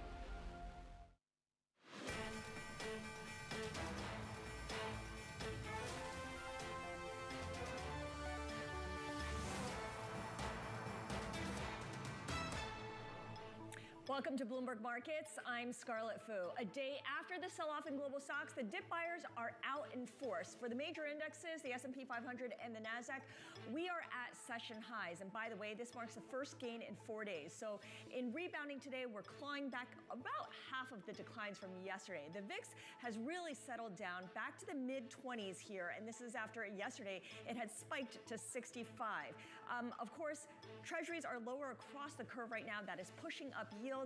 Demand for safe haven easing a little bit here. The bond market also, by the way, needs to absorb some supply this week with a $58 billion auction of 3-year notes taking place in about 30 minutes time. Now, one of the recurring themes driving the recent rout in tech stocks is concern that all the corporate spending on AI has not yet paid off.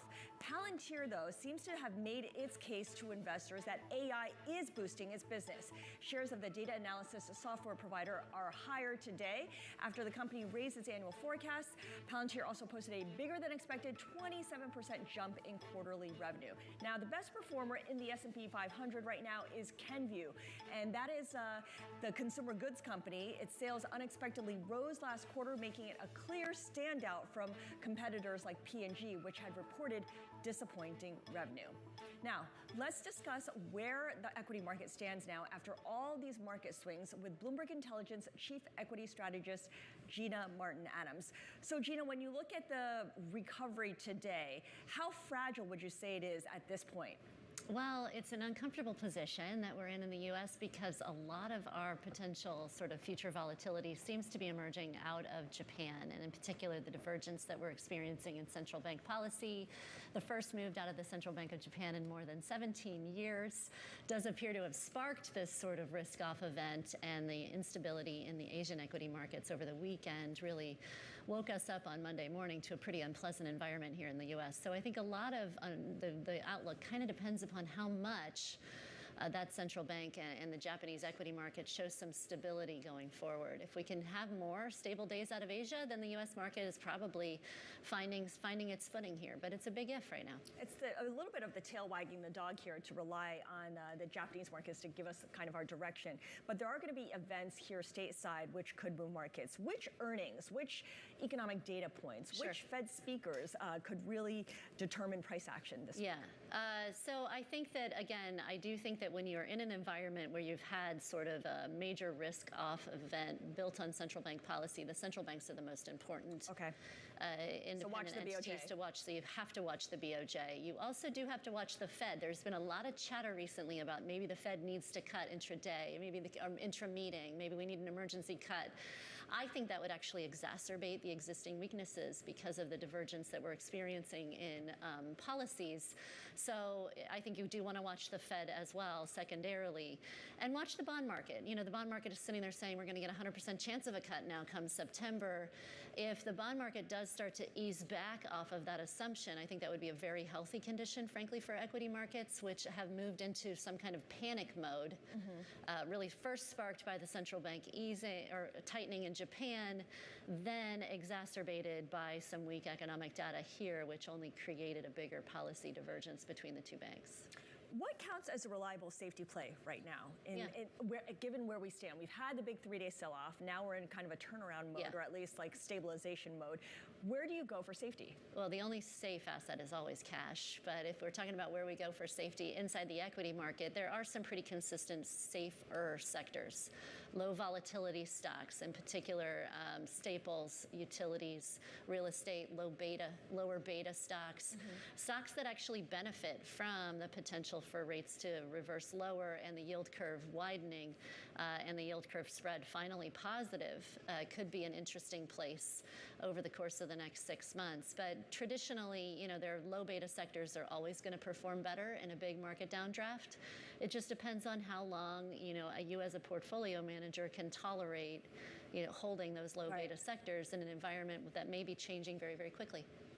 And that gets to my next question, which is, this is all part of a great unwinding right now. You had the carry trade, which really drove people to go seek out risk and seek out higher returns elsewhere. As we unwind these positions, and I believe JP Morgan said we're only halfway through the unwinding at this point. What do you think the next phase looks like? How rocky does it get? And, you know, as people reach for safety, will they overreach and make those crowded trades? It's gotten pretty rocky already. It's very, very rare that we see the VIX accelerate to 65 on an intraday basis. So, you know, we'd have to have a COVID type of experience for it to get worse. That can certainly manifest itself through a failure or a necessary unwind and liquidity event from a company that, you know, fails as a result. So that's something to definitely look out for. It hasn't happened, but the conditions are obviously fairly ripe. A credit event. Right, for something like that to happen. Our small cap strategist has actually gone through and looked, though, and basically the small cap market is already pricing for a full-blown credit event to occur. So we've gone a long way to pricing already in equities for pretty big risk-off potential to emerge. But it's really an unpredictable, you know, kind of aspect of markets, is you never know how long these things could last. I do think, though, that what we tend to do is we very quickly price downside. We very rapidly price downside, and we look 6 to 12 months out and we say, how bad could it get? That's what we did over the course of the last week. Now, the big trigger is likely if we have even more movement in rates. If rates explode in one direction or another, that could be a very big event for equities still. All right, it's always the rate of change rather than the actual level that people are watching. Gina, as always, thank you so much. Bloomberg Intelligence Chief Equity Strategist Gina Martin-Adams on the recovery that we're seeing in equities today. Now, our other top story, of course, is in politics. Kamala Harris announcing that she's tapped Minnesota Governor Tim Walz as her running mate. So, of course, we need to bring in Bloomberg Balance of Power co-host Kayleigh Lines, who joins us now from Washington. Kayleigh, just before we get to Walz as the nominee, I'm curious to hear what you think about the meltdown that we had in stocks yesterday and the recovery and what that means for Harris's campaign. There's a lot of, obviously, focus on the economy and this idea that a stock market tumbling is not considered good for someone who's of the incumbent party. Yeah, she is effectively the incumbent in this race. She is attached to the Biden administration, which already was facing so much blame for the high inflation that has been seen during the years of this presidency, who she, of course, has been serving as vice president. And what we have been hearing from strategists is that it is more the economy that ultimately makes a difference and how voters actually cast their ballots, more so than the stock market. All that said, you did not see Donald Trump wasting the opportunity to blame yesterday's action on the vice president. He kept repeatedly referring to this in social media posts as the Kamala crash, saying that it is these kind of liberal policies that she's pursuing that markets do not like. And so he kept saying repeatedly over and over, Kamala crash. Of course, that is not the case today. And the fact of the matter remains, we still have about 3 months to go until the election. So even though a bad day like yesterday can happen, it's probably going to much more depend what's actually happening in real time in late October and those first days of November when voters are starting to head to the polls. So, Kelly, now that Kamala Harris has picked Tim Walz as her running mate, how does he help shore up her case on the economy? Does he contribute at all to that discussion? Well, he has a lot of progressive economic thinking attached with him, Scarlett. Of course, he is bringing this ticket, executive experience, having served as the governor of Minnesota for now what is his second term. And in this second term, he has had the benefit of having an entirely Democratic state legislature. So that has enabled him to enact some more progressive policies like paid family leave or free lunches for school children, a lot tied to labor, specifically pro-labor kind of legislation that he has signed, which is why we have seen labor coming out and endorsing him today. The UAW president, for example, Sean Fain, has had very kind words to say about him. The American Federation of Teachers, given he is also a former teacher and coach, has had praise for him, and the AFL-CIO also endorsed him today. So it does bring that kind of pro-labor dynamic, and also this idea that he could attract blue-collar workers. He grew up in rural Nebraska. He, of course, is representing here this kind of Midwestern folksiness in which the Harris campaign is hoping he can appeal, even though he does not actually come from a swing state. Minnesota is safely blue, has been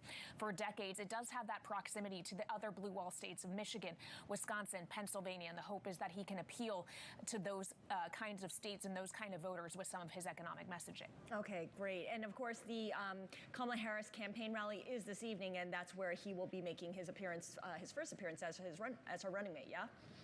Yep, this evening in Philadelphia, and that really kicks off what is going to be a multi-day, multi-battleground state swing. They're starting in Philadelphia. They will be visiting other states, including Michigan tomorrow, where they will be rallying alongside the United Auto Workers in Detroit. So it's really going to be a blitz of this Harris-Walz ticket that we're going to see this week. And of course, all of this trying to maintain momentum leading up to the Democratic Convention in Chicago, which begins less than 2 weeks from now on August 19th. So you're going to be seeing a lot of these two, just as you're going to be seeing a lot of Republican attacks on the selection of Walz. We already have seen a lot of attacks on him being radically liberal or radically left, that kind of thing, really going after that progressive or less left-leaning kind of record as governor, as a member of the House of Representatives. So watch out for that, too. All right, good stuff. Thank you so much, Kelly Lyons, Bloomberg's Balance of Power co-host. You can catch Kelly and Joe Matthew at the top of the hour and again at 5 p.m.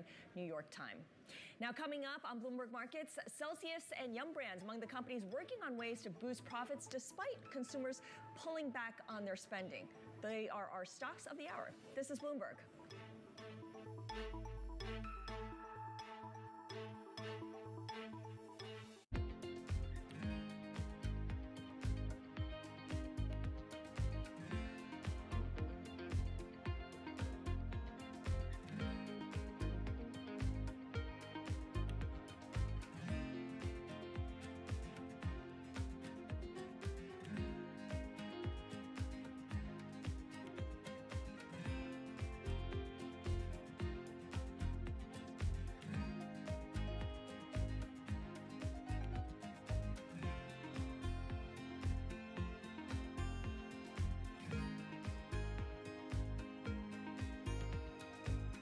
The top names in business are on Bloomberg. The challenge for us now is not very much on the product, it's on the ramp-up of the production system. We turned the industry down to almost zero during the pandemic.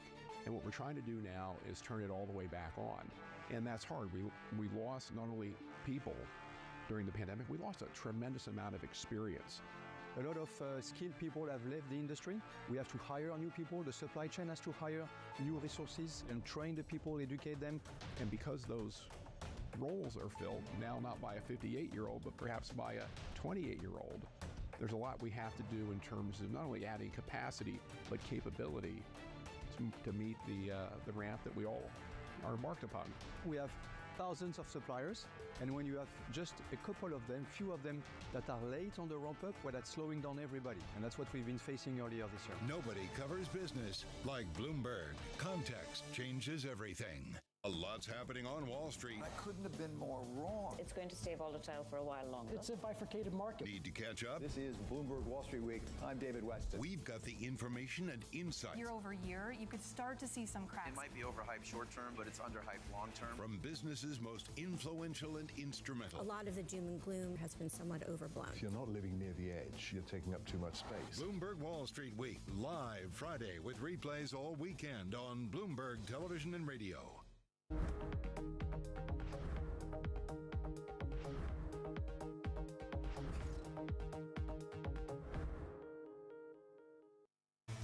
Bloomberg Surveillance covers the latest in global markets and the political events that influence your world.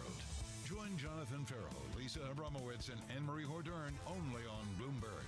Context changes everything.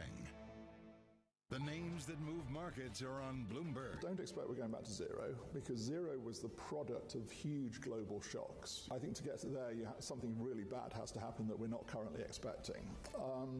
So it'll be somewhere obviously in between. I think we've made a big point of saying policy is currently restrictive, so you can deduce from that we'll be lower than where we are today, but I think it's very clear that we're not going back to zero. Bloomberg. Context changes everything.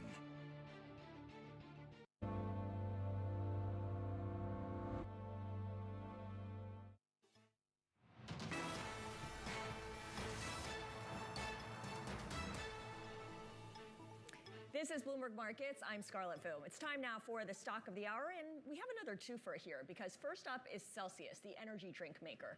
After reporting better than expected earnings and revenue last quarter as it takes market share from Red Bull and Monster. Also in the food and beverage space is Yum Brands, which owns KFC, Pizza Hut, and Taco Bell. Yum's second quarter profit beat estimates, and it is maintaining its profit outlook.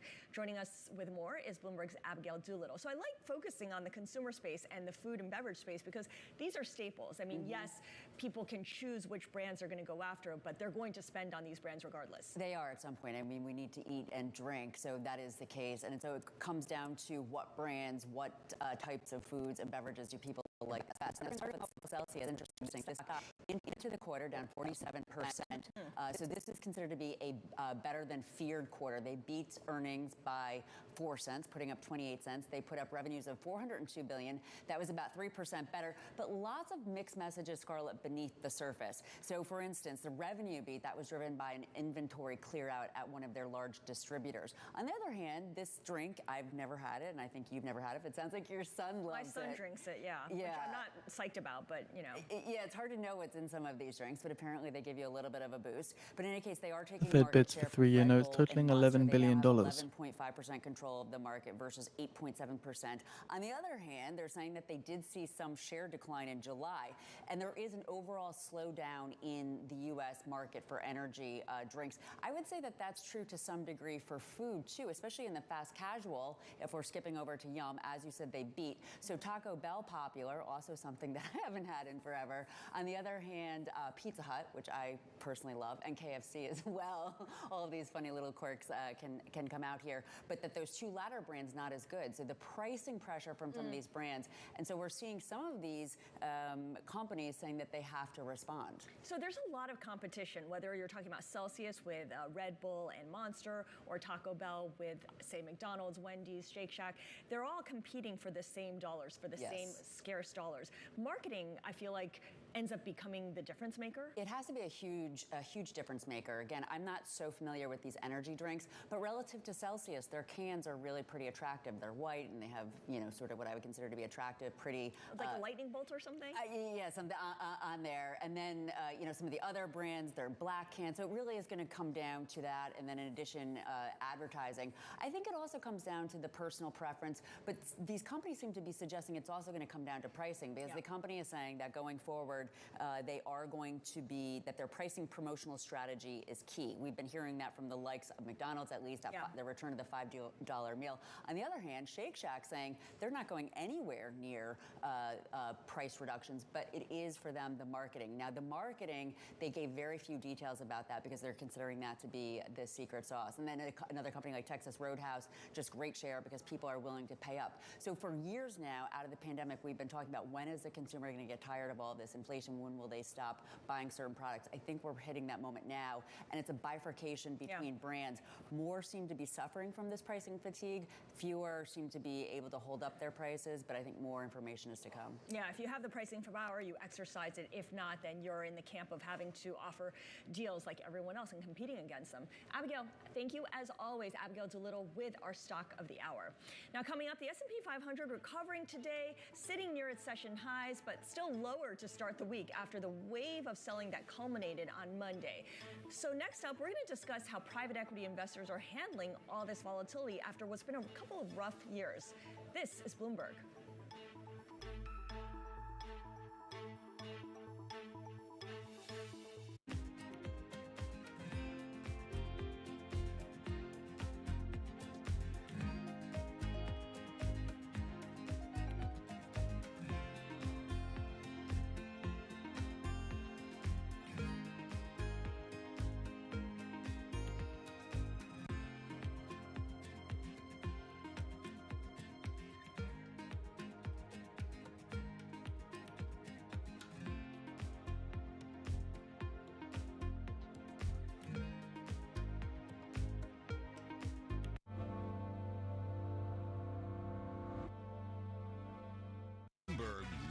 Earnings. I know it's like your Super Bowl, right? I can't wait. It's like opening presents in the morning. All right, it will be exciting.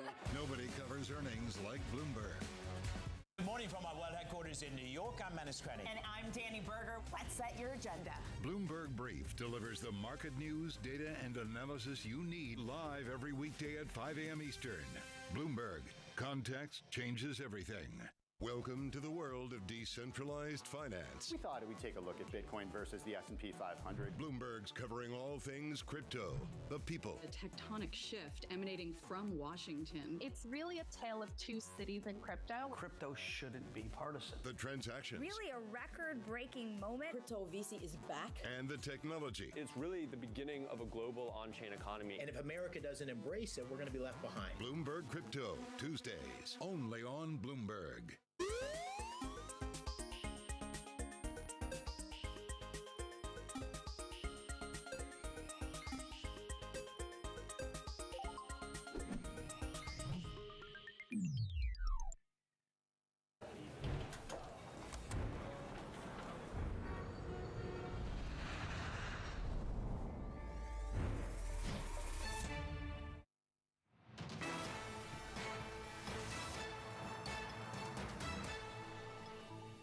This is Bloomberg Markets. I'm Scarlett Fu. The higher for longer rate backdrop has not been kind to private In equity. 10 minutes time now at the top of the hour, the US is due to sell $58 billion in 3-year notes. Prior bid cover was 2.67 with a prior high yield of 4.399%.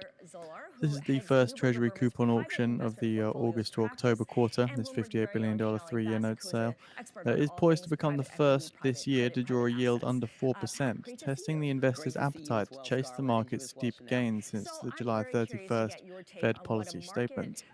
So the auction cycle also includes a $42 billion 10-year sale and a $25 billion 30-year new issue on Wednesday as well, and Thursday respectively.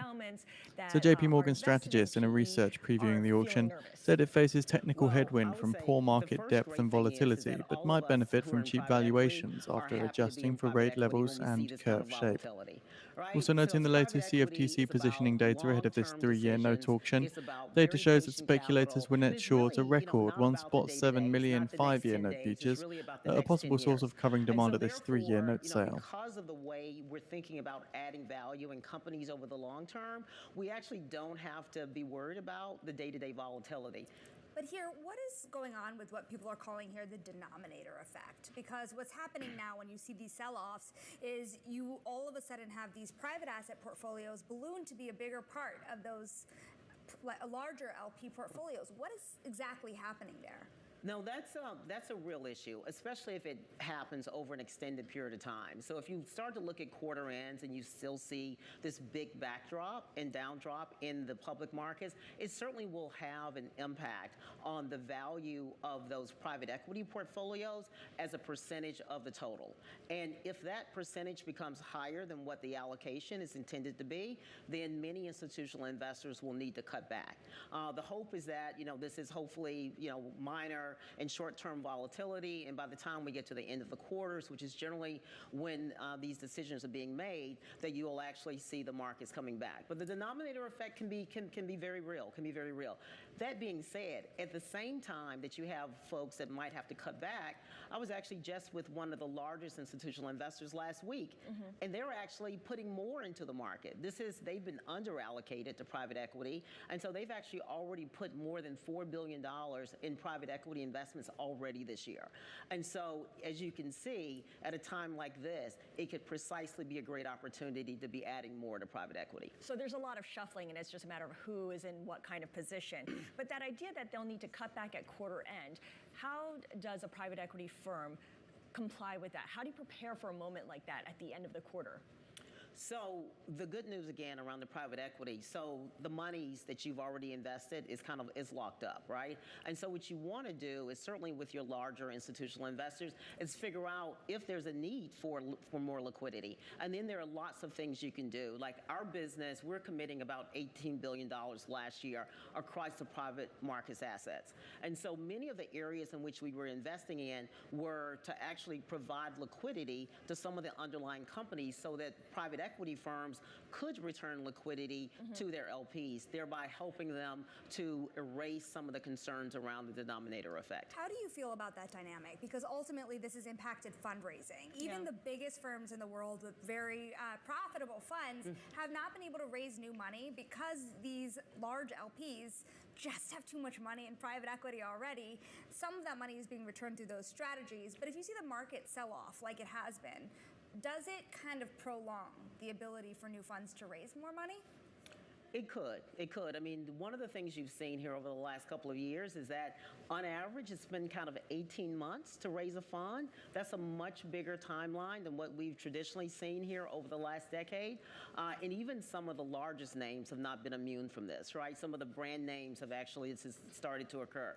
But that being the case, I do think that there are lots of things that private equity firms can do to make sure that they continue to show their value. I mean, really having this value creation playbook wherein they're going to go in and buy these companies and make them better, increase their earnings, really be able to beef up management, really those things, and really looking at those companies that have the resilient business models and being able to do that day in and day out, I think then it will prove themselves to many of the limited partners in which they're trying to attract. There's private equity, there's also private credit in the private markets, and there's still areas where record funds are being raised, private credit being one of them. Do you worry that we're in bubble territory there? No, I think that when you think about the percentage that private credit still, still is in terms of the total debt markets, there's still so much room to grow. And in fact, it's been great when you think about the fact that banks, many of the largest institutional banks, needed to cut back over the last few years in terms of their lending. I think one of the reasons why you've seen the private equity market stay as robust as it has and broadly is because private capital lenders stepped in when many of the large institutional banks had to step out. All right, Patricia Miller-Zolar of Neuberger Berman, thank you so much for joining us today. And Shanali Basak, of course, our expert on all things private markets. Really appreciate it. And I just want to give a quick check here on the public markets. We've been talking about private assets. You look at the public markets, and we have a recovery underway right now. You have the S&P 500 up at session highs at the moment, gaining 2%. The NASDAQ Composite also advancing to its best levels of the day, gaining 2.2%. When you look at which groups are leading the advance, in fact, it's all 11 groups. They're all up by at least 1%, but technology, which has really felt the most pressure in the last 3 days, is leading the way up by 2.8%. REITs, which have been certainly beneficiaries of this idea that rates will eventually start coming down when the Fed next meets in September, are the second best performers, up 2.6%. Your laggards on the day, energy, healthcare, and materials, but again, those groups still gaining at least 1 to 1.25%. I'm Scarlett Fu. That does it for Bloomberg Markets. This is Bloomberg.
The top names in tech are on Bloomberg. AI tools can help democratize storytelling and turn everybody into a creator. Our vision of the future is individual creators will look like Disney.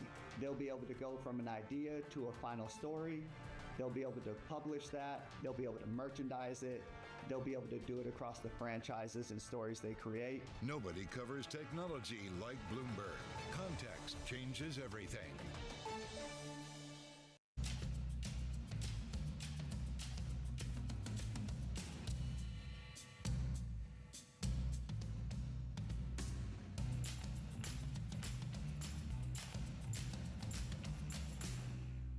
The names that move markets are on Bloomberg. We've seen story after story about companies delisting from the London Stock Exchange, listing in New York, listing in Europe. I want to turn that around. I want Britain to be the place of choice to make an IPO, to grow your business.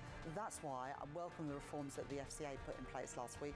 It's also why I'm determined to change our pension system so we can keep more businesses here in Britain. Bloomberg. Context changes everything. Surely expecting the results of the 3-year. Fixed income fix. Watch Bloomberg Real Yield every Friday right here on Bloomberg. Context changes everything. From the world of politics to the world of business, this is Balance of Power.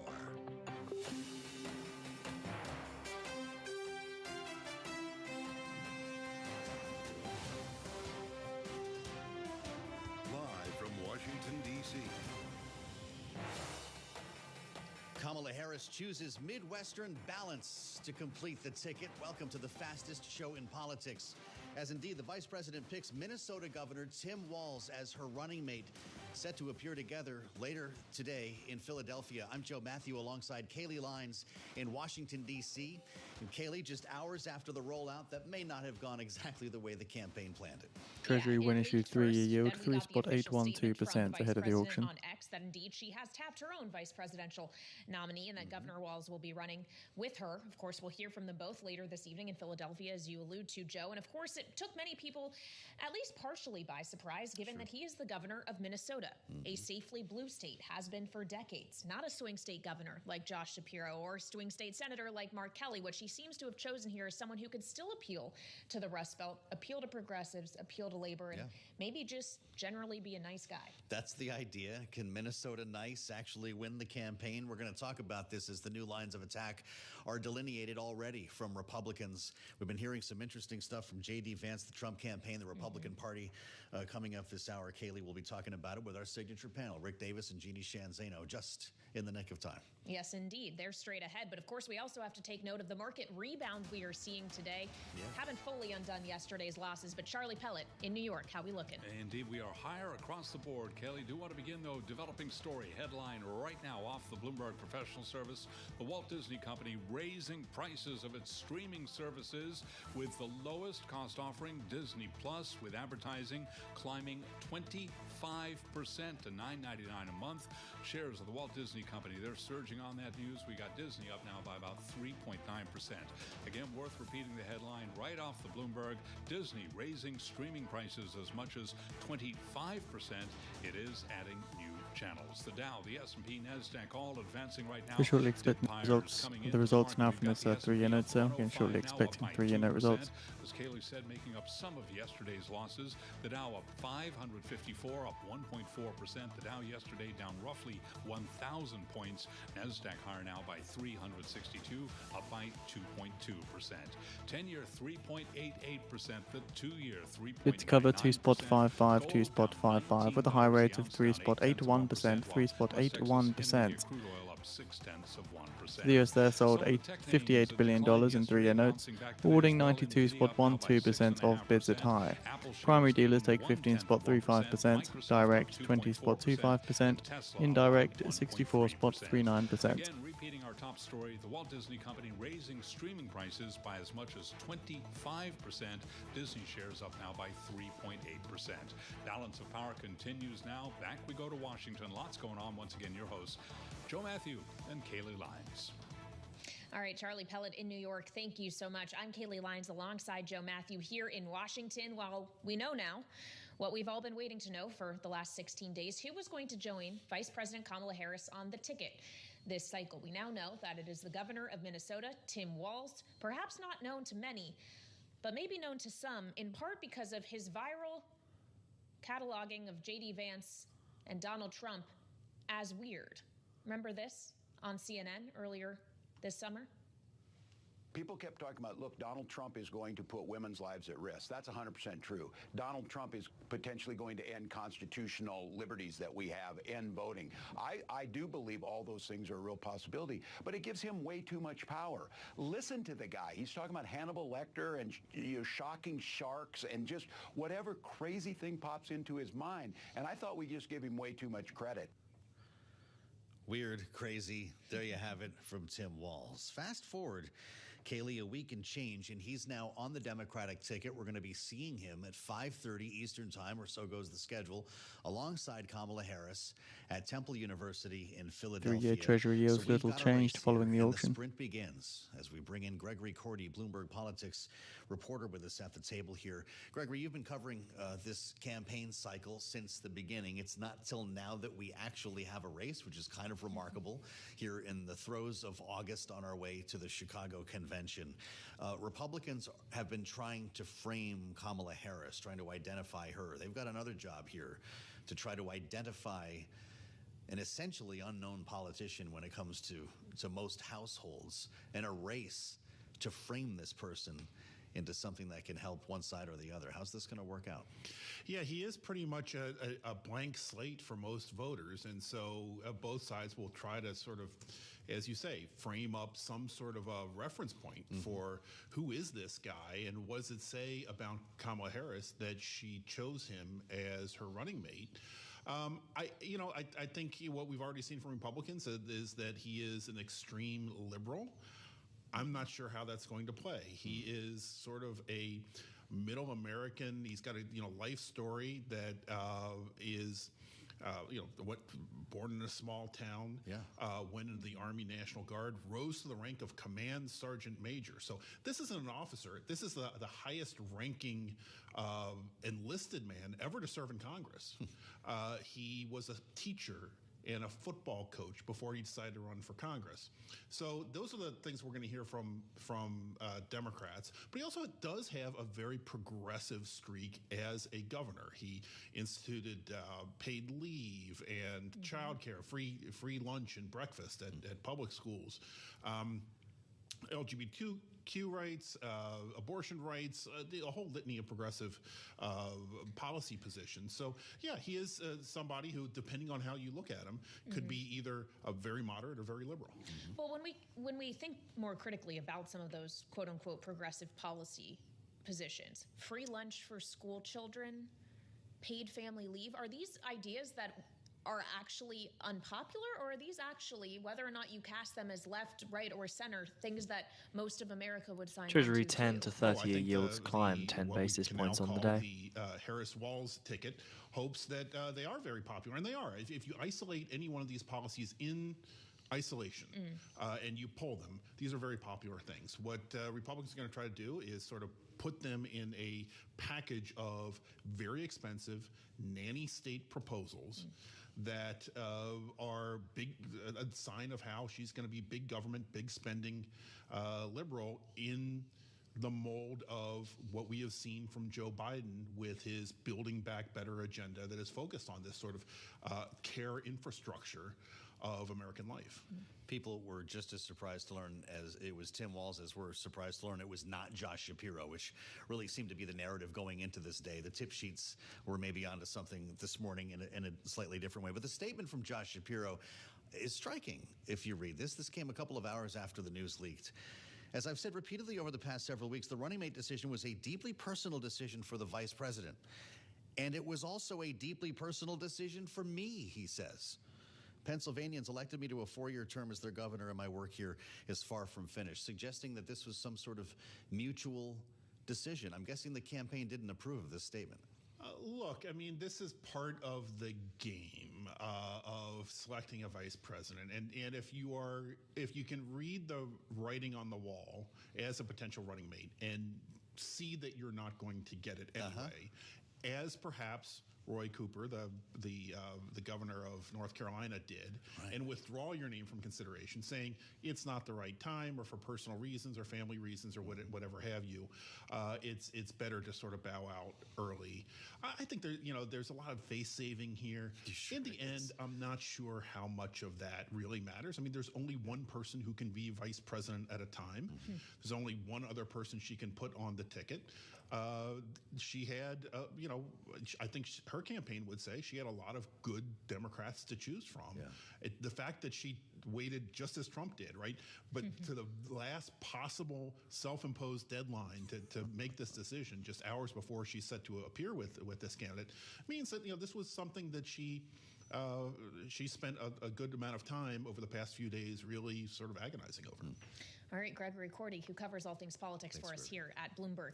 Thank you so much. It took a little bit longer than we thought, but the pick is in. And we get reaction now from our signature political panel. Rick Davis and Jeannie Shanzano, Bloomberg Politics contributors, are with us now here on Bloomberg TV and radio. So obviously we know at this point, guys, Walz has been well received by Democrats. From the AOC end of the spectrum all the way to Joe Manchin of West Virginia, it does seem that his candidacy is being welcomed with open arms. So for me, it's not even just a question of the Democratic reaction. It's the question of the Republican one, Rick, because they too also seem quite happy with this pick. Is Tim Walz the easiest one to run against? Well, he doesn't control any electoral votes directly. So I know Republicans were very nervous about having to fight a rearguard action against a VP like Shapiro, who actually is in a state and is popular, who's got electoral votes that matter. So this simplifies things. They can tee off on him, and there'll be no blowback. They plan to lose in Minnesota anyway. So that's one thing. Two, it does play to the sort of narrative that they've tried, and frankly, really unsuccessfully, to pin Kamala Harris on, which is, oh, well, she's much too liberal for America. Coming out of the Biden administration, Biden is seen as a centrist. Kamala Harris, they're trying to make her something other than that. And, this is their narrative. And so this kind of plays into that. Much harder to pin down other candidates like Kelly and Shapiro in that regard. So they're happy about this. They get this opportunity, and it's not without its controversy, right? We've talked a little bit about, today the George Floyd incident and the amount of time that the vice president nominee Walz took as governor to get the National Guard out. There'll be all those kinds of things. There's plenty to talk about. The reality is this is a tough decision by Republicans because every day they go after Walz, they're not going after Kamala Harris. This is terrific for Kamala Harris because by and large, people vote on her, not on him. So if they waste a lot of time and effort and money to define Walz, they could find out that in the meantime, she has grown her image and is very popular. And right now, she's the only politician in this race that has higher positives than negatives. And they might miss that opportunity. So right now, it's kind of a tough period of time for Republicans to figure out, do they just give Walz a walk and go after Harris, or do they jump on Walz today? It's all Walz. A lot of interesting labels being thrown around here. Gregory Cordy just said, Jeannie, that depending on the issues you pick, you could frame Tim Walz as a liberal or a moderate. I think you described him already as a populist progressive. What is that? Well, you know, I was trying to differentiate him from this notion that he is progressive. Let's face it, he did get the endorsements of the more progressive wing, from Bernie Sanders to Ilhan Omar. But many people look at Tim Walz, who know him from the Midwest, and say he is something more of a populist. And something that Gregory was talking about when in your conversation, this idea of populism as smaller government, stay out of our business. And Tim Walz, when you look at it, has repeatedly said the golden rule of small town America is keep to yourself, mind your own business. And that is very popular to populists. Sorry for the double wording there. As opposed to a progressive notion of big spending, economic policies. And Kaylee was just talking about the fact that many of the policies he supported, they're widely popular. And one thing, when you listen to Tim Walz defend his record, what does he say? He says, attack me anytime you want for giving every young person a free lunch at their school. That's something you can stand on. Attack me every time you want for helping subsidize the ridiculously expensive childcare costs in this country. So he's got a defense of that is very attractive. And I would just say one statement that came out in support of him by Joe Manchin that you mentioned twice used the term that Josh Wingrove is using in his article on the Terminal Now, which is normal. Bring back normality. That's what Tim Walz does. Normalcy in Washington. Can you imagine? That's another popular thing that Democrats want to talk about with this choice. Well, Jeannie, as you bring up this notion of populism, that, of course, is also how we describe J.D. Vance and Donald Trump, maybe in different ways. But it does seem that there is an attempt here to appeal to the exact same kind of voter, one in which populist messaging does resonate, specifically the American worker. We know that labor has come out in favor of Governor Walz, but labor is also a group that Trump and Vance are trying to attract. So what is the messaging that wins them over, and how much daylight is there actually between the policies that both are likely to pursue? You know, I think this is a really smart choice just for that reason you described, because what the Democrats will try to do is co-opt some of those moderate independents, maybe even soft, never Trump Republicans who they need to win in these 7 swing states. And you just take one example, an issue like gun control. Tim Walz is famously somebody who has guns, who uses guns, is a Second Amendment advocate, but he comes to it saying we can have smart policies where people who use guns and are educated to use them and trained to use them can use them and have them in their homes, but we can do so safely, all the while protecting our young people in their schools. That's attractive to many people in the middle. Yes, let people have their guns, but let's do so in a commonsensical way. If you're not going to be able to have a gun, if you're on a terrorist watch list, maybe you're not allowed to have one at all. So he comes to it with that kind of approach that is attractive to people in the middle. If they can co-opt those people, they feel that they have a shot in some of these hard to reach middle of America towns and cities that are going to be so important in this blue wall. Reaching young people and reaching shortly expecting the results from the Fed Reverse Repo Facility. Interested is another part of this, Jeannie, and it's something that we talked a lot about, the chemistry between these two, but also the personality, the way they project themselves in different forums here. And I'm compelled by Tim Walz's command of social media, the number of young people who are aware of him from his cooking videos, this type of thing, something Kamala Harris has gotten involved in, taking to Instagram or TikTok to do this kind of stuff. Here's a taste of what Tim Walz is up to online. Just clip off the back, use some shrink wrap connectors on there, tape it back together and put it back in. It's about a 5-minute fix and you're back on the road safe and sound. So pro tip of the day, second one is get out and vote for One Minnesota. Then you take it out, cut it, and bon appetit. Wow. Well, Kamala, I you know.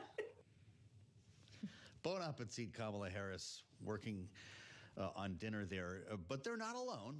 Donald Trump, of course, no stranger to social media, has got his own social media company. And you might have seen him sit down for an interview with this Aiden Ross, a video gamer who's apparently very popular online. Rick, he gifted Donald Trump a Tesla Cybertruck and a Rolex, tapping into this sort of young macho guy thing online. How much of this presidential race and the bid to find people who are either undecided or not politically involved is going to find itself born here on social media? Yeah, it's obvious that Donald Trump is leaning into sort of the social media side of the campaign. Much of his campaign is really playing out on social media. I'll admit that I don't quite understand the whole influencer craze. The idea that millions of people would follow this young man who's, painted up a Tesla truck and a watch and gave it to Donald Trump. I mean, to me, that is kind of an odd campaign. 60 counterparties take $291.958 billion at the Federalist Group operation. Instagram or X or Truth Social. So the reality is there are kind of two, different campaigns playing out. There's a traditional media campaign where you hold events and you talk to the press and you buy TV advertising. And then there's an entire campaign being waged out there on social media where things like world wrestling champions prevail and folks who drive Tesla trucks seem to have a real hook. Whether or not that can actually turn out votes is a big question. I don't think anybody I know thinks that necessarily is good fruit to pick. Jury's still out on a lot of things here with our signature panel. Great analysis from Rick Davis and Jeannie Shanzano just hours after the pick. Tim Walz it is. And thank you both for the insights. They were on Kick. Kaylee, you familiar with the platform? No. Kick, this live is where streaming I feel like and gaming. A bad millennial. Yeah, you're not. I just missed the boat on a lot of these. I can't watch you gaming online. No. I guess we don't do that here. You can see us here though on Bloomberg TV and radio.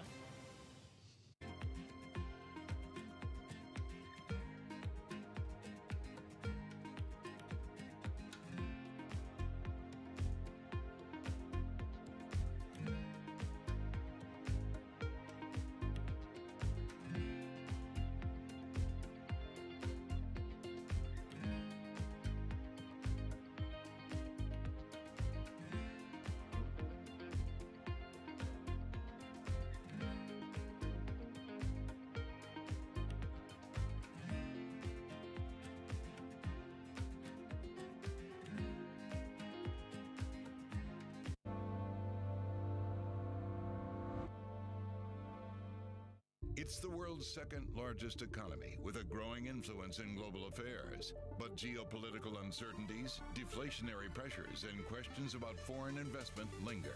Bloomberg, the China Show, brings you the unmatched expertise you need to keep track of breaking news, in-depth market analysis, and the most influential newsmakers in and around China. Bloomberg, the China Show. Weekdays at 9 a.m. Hong Kong time, right here on Bloomberg. Context changes everything. From the world of politics to the world of business, Joe Matthew and Kaylee Lines deliver news, insight, and analysis live 2 times a day every trading day. Balance of Power at 1 and 5 Eastern, only on Bloomberg. It's the countdown to the market open as we bring you the first trades across Europe. So the Federalist repo falling below $300 billion for the first time since 2021. I'm Kriti Gupta. And I'm Anna Edwards. Join us every weekday morning for the opening trade, live at 7 a.m. here in London. Only on Bloomberg. Context changes everything. It's a multi-trillion-dollar industry. We'll show you what's happening in ETFs like no one else. Bloomberg ETF IQ, Monday on Bloomberg. Asia is at the forefront of some of the world's biggest stories. I'm Chevrian in Tokyo. And I'm Heidi Stroud-Watts here in Sydney where the trading day begins. We're here in the center of all the action to get you set up with the numbers, news, and knowledge you need for the day ahead. The demand is indeed recovering. We've been waiting for this moment. The opportunity of a century. Join us on Bloomberg The Asia Trade. Weekdays only on Bloomberg TV. Context changes everything. DOJ or other authorities could face bigger challenges. Some news next. It was going to keep rain World Cup. This is a three. As the economic picture covering the intersections of Hollywood, Silicon Valley, and beyond. A lot's happening on Wall Street. I couldn't have been more wrong. It's going to stay volatile for a while longer. It's a bifurcated market. Need to catch up? This is Bloomberg Wall Street Week. I'm David Weston. We've got the information and insight. Year over year, you could start to see some cracks. It might be overhyped short term, but it's underhyped long term. From businesses most influential and instrumental. A lot of the doom and gloom has been somewhat overblown. If you're not living near the edge, you're taking up too much space. Bloomberg Wall Street Week, live Friday with replays all weekend on Bloomberg Television and Radio.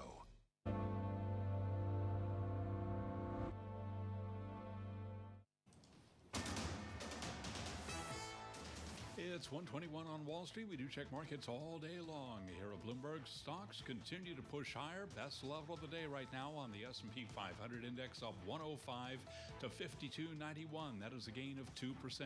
Dow Industrials up 565 points, up 1.5%. We've got NASDAQ up 345 for the NASDAQ Composite Index, a gain of 2.1%. 10-year 3.89% with a 2-year right now 3.99%. Spot gold is down 90 cents the ounce to $23.89, while West Texas Intermediate crude oil is advancing by 60 cents the barrel, 73.73 right now on WTI.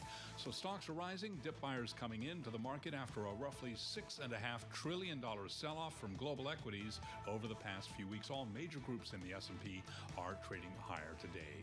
Again, stocks higher among companies reporting earnings this morning. We did hear from Caterpillar. That stock up now by 3.9%. Also out with earnings this morning, Yum Brands. That is the parent of Pizza Hut, KFC, and Taco Bell. Yum up now by 3.75%. Recapping, S&P up 103, higher by 2%. Balance of power continues. Back we go to Washington, and once again, your hosts, Joe Matthew and Kaylee Lyons. All right, Charlie Pellet in New York, thank you so much. I'm Kaylee Lyons alongside Joe Matthew here in Washington. Welcome back to Balance of Power on Bloomberg TV and radio. And while we've talked a lot about the news of the day, which is, of course, the presidential race, and more specifically, the tapping of Governor Tim Walz to be Vice President Kamala Harris's running mate, the current president of the United States has been busy today, too. A readout just coming from the National Security Council spokesman saying that he just got off the phone with the leaders of Qatar and Egypt discussing diplomatic efforts to de-escalate tension in the Middle East, in the region, and bring a ceasefire and hostage release deal to a conclusion. It's a reminder to us all, Joe, that we are still awaiting retaliation from Iran and its proxies against Israel for the Israeli strikes we've seen against Hezbollah and Hamas leaders in recent weeks. We know the Secretary of State, Antony Blinken, met with top officials from Qatar and Egypt as well just yesterday. So we have an interesting moment here. We should also remind our listeners and viewers, Joe Biden and Kamala Harris were together in the Situation Room yesterday being briefed on Iran-backed militia attacks against Americans in Iraq. This is a very delicate moment we're in. But Kaylee, I will say that the narrative has changed a bit here. We're seeing references to a response from Iran as a work in progress and hope among American officials that they can prevent a retaliatory strike. We'll see how all of that goes. As Kaylee mentioned, I'm glad to be joined here at the table by Michael Allen, of course, Beacon Global Strategies and a reliable voice of ours when it comes to national security issues. Michael, it's good to see you and welcome back. Thank you for having me. Could we be in a world where there is no retaliation? It won't be for long. Yeah. I think the Iranians have telegraphed that they feel like they have to do it. They were, of course, embarrassed by the fact that they had a very senior Hamas political leader killed in an Iranian government facility. So I think for their own sake, their own deterrence, their own toughness in the region, and the appearance that they need to give to their proxies, they have to do something. The question is, what do they do directly from their own territory versus what do their proxies do? I don't think it's either or. I think both will act in some way, shape, or form, but I know the Iranians want to do it differently than last time. Last time everything was intercepted. I think they actually want to feel like they landed a punch this time. Well, as we think back to April, and it's been described to us as Iran having sent its slowest things first, basically giving Israel forewarning that the attack was coming. Do you think they won't do that this time around, that not just Israel, but the other allies who came to Israel's defense, including the U.S., won't have as much time to prepare a response? I really do think that they will not, to the degree that they telegraphed last time, and that's still up for debate. I think they do less of it this time around, because I think they, at the end of the day, were probably losers in the equation. No people were killed, no major damage, certainly no damage to Israeli military facilities. So I think they want to be able to have a talking point. They want to claim a scalp. They want to say that we're tough and that we did something and that we're the regional hegemon. And so I think there'll be less telegraphing and more trying to actually land a punch. You wonder to what extent that de-escalates things. You were a special assistant to the president in the Bush administration. Someone else has your old job now. What are they telling Joe Biden about the various scenarios to plan for here? Do you let Iran land a punch, knowing that that might be the end of the tit for tat? How do you keep guardrails on this thing without getting too involved? So as you know, we have the head of Central Command is in the region coordinating with the Israelis. I think that we're going to do as much or more than we did last time. More? To try to prevent drones, missiles, whatever the case may be, from getting into Israel proper. I think that's a very appropriate role for the United States, and I'm certain that we've tried to knit up others like the Saudis and the UAE and the region to contribute as much as they possibly can. But what I think Biden's thinking about right now is what happened last night in Baghdad. Did they target directly our troops at the Air Force base there? And or will they go after directly other U.S. embassies or naval platforms or whatever the case may be in the region? I don't think they'll go for it, but we have to be ready for it because Hezbollah took a shot at us. Israel, of course, killed one of their leaders. And I think the way the Iranians view things is that we're complicit in whatever Israel does. Well, and the U.S. has tried and true come to the defense of Israel, but has consistently decided not to go on offense in many ways, as especially you bring up the attack on the base in Iraq last night that we saw, and a number of U.S. personnel were injured. Do you expect the U.S. could actually be offensive in the region if things escalate further? So we've all been trying to look at what Biden said previously about what his personal red lines are. Was it actually that an American get injured or that an American died? To me, that's dancing on the head of a pin. They took a shot at us. The United States ought to hit back against them in some proper way. I think we have to worry about our own deterrence in the region, so I might lean a little bit more hawkish than someone else. But yeah, I think it is something that is on Biden's plate right now. They took a shot at our people.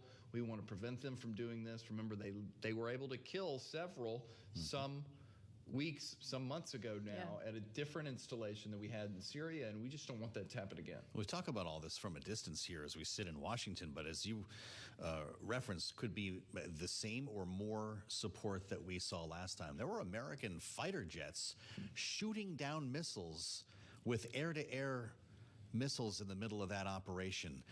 How high could the risk get for American pilots and navigators in the middle of all of this? Well, I think it depends on how many ballistic missiles and drones the Iranians try to go right now. It's the equivalent of boots on the ground, though. We're just in the air.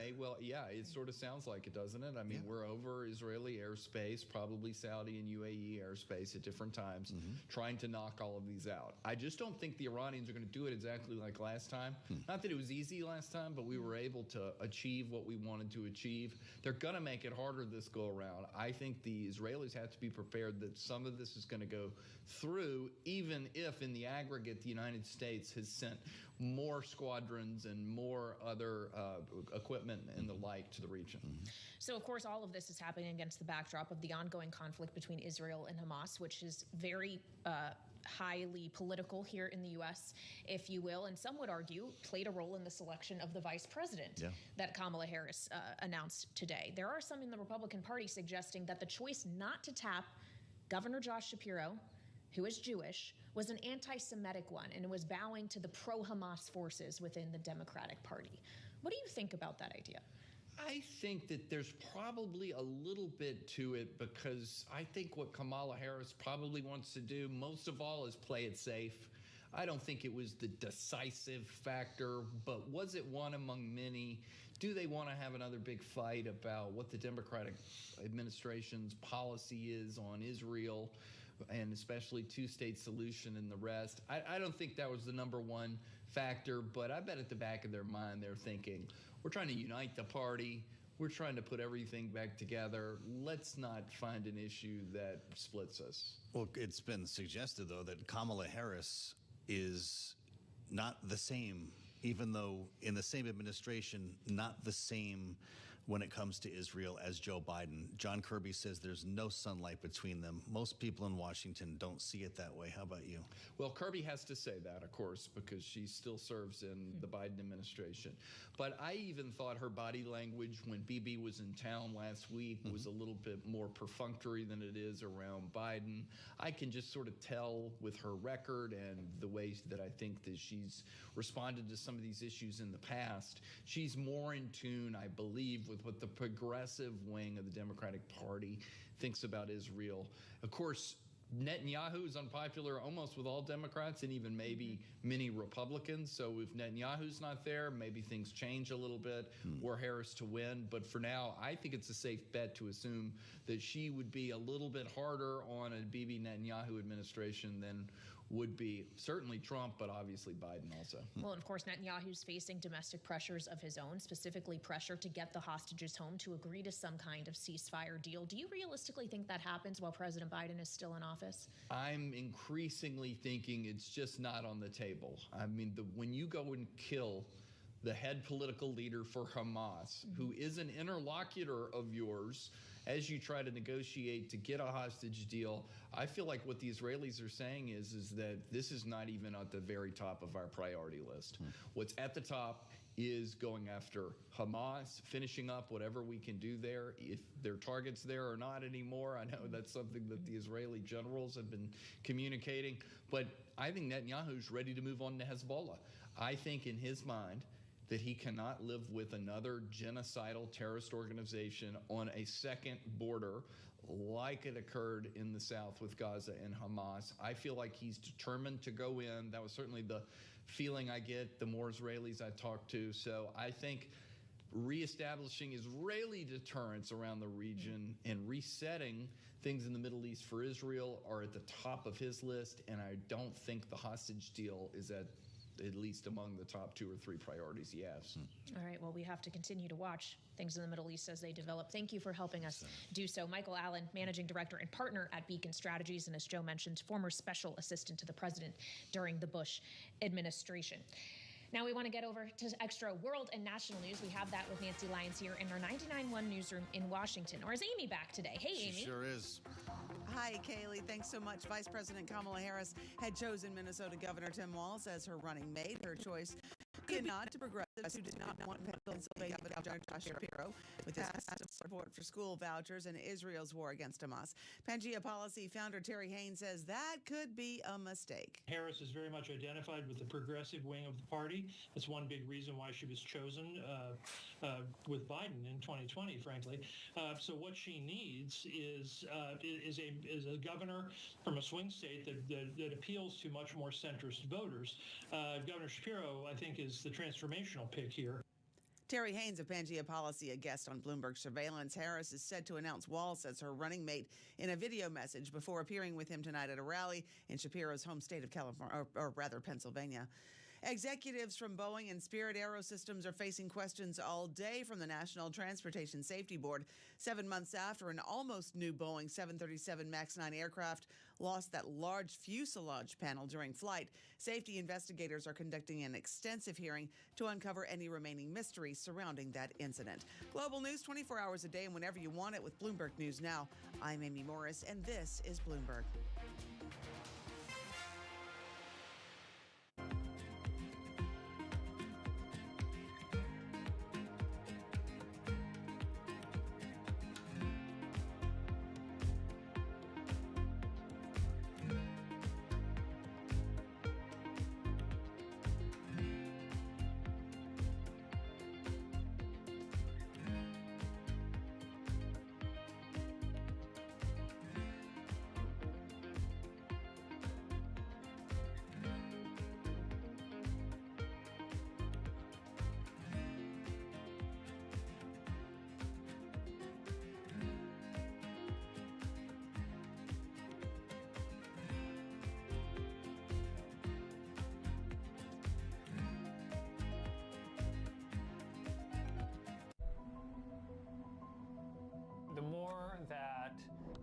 about this case, the more it reads like a Hollywood script.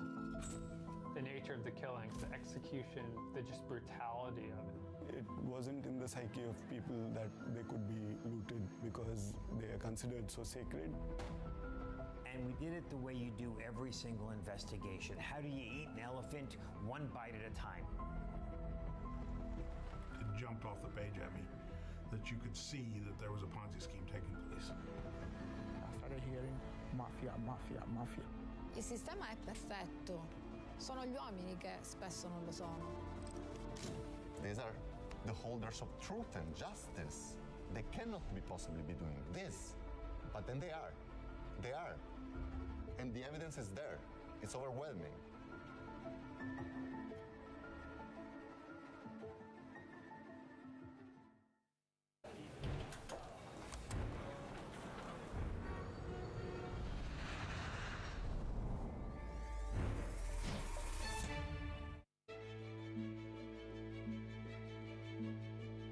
What legacy I would love to leave is to make sure that in my village I have infrastructure.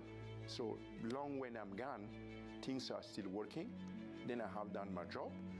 And if some people get inspired through my work and then try to engage themselves for their community and create something that is inspiring for everyone, I will be happy.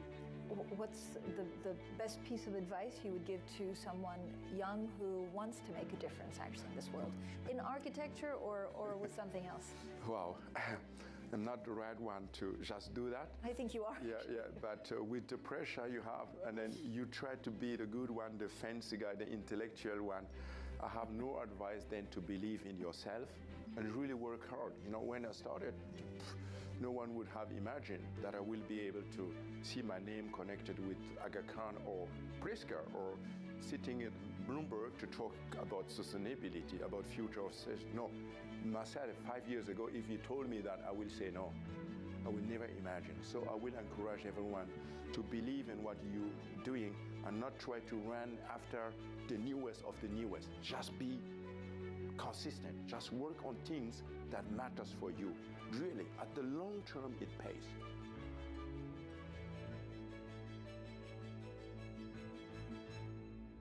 The names that move markets are on Bloomberg. Don't expect we're going back to zero, because zero was the product of huge global shocks. I think to get to there, something really bad has to happen that we're not currently expecting. So it'll be somewhere obviously in between. I think we've made a big point of saying policy is currently restrictive, so you can deduce from that we'll be lower than where we are today, but I think it's very clear that we're not going back to zero. Bloomberg. Context changes everything. Good morning. This is Bloomberg Surveillance. Welcome back to the opening trade. This is Bloomberg Technology. This is the Asia Trade. You're watching the close. Welcome to Balance of Power. This is Bloomberg.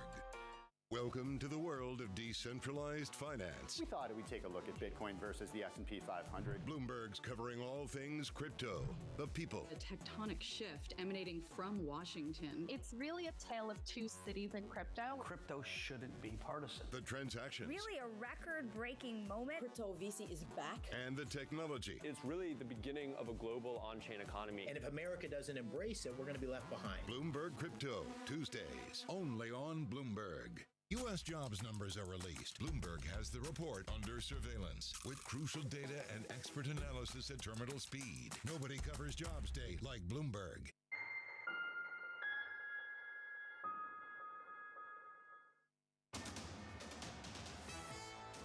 It's 1:40 on Wall Street. We do check markets all day long here at Bloomberg. Best level of the day right now on the S&P 500 index, up 109 to 52.96, very close to 5,300.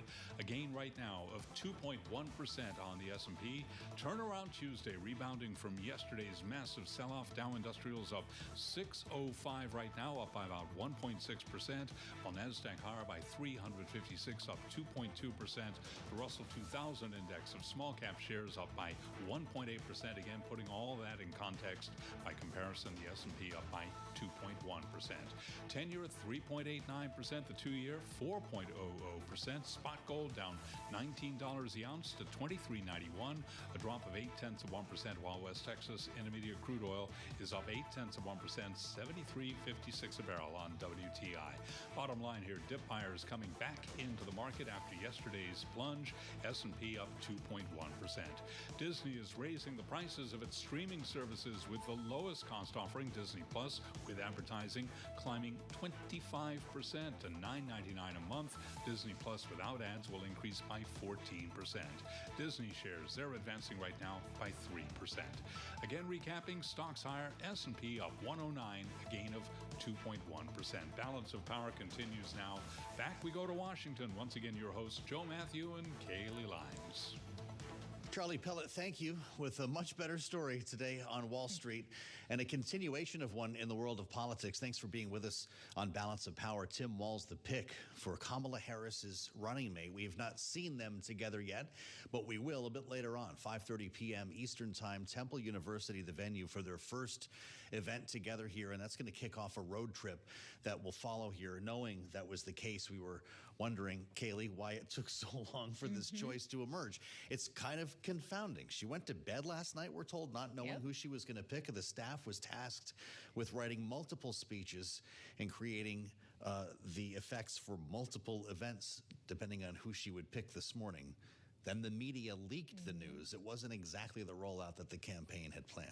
Yeah, we do have to keep in mind, because it's easy to lose sight of because everything has been so fast moving. But this was an incredibly truncated process. Oh, yes. She only found out that Joe Biden wasn't running for president and wanted her to do it 16 days ago. So she didn't have much time to think about this choice, maybe trying to soak every minute up that she could before letting the world know that it was indeed Governor Walz she selected today. The Democratic game of apprentice. In this case, we're told they didn't know each other terribly well before they met at the Naval Observatory last weekend, but I guess hit it off in a way that that made this work. We heard a lot, Kaylee, about chemistry going into this, not just geography.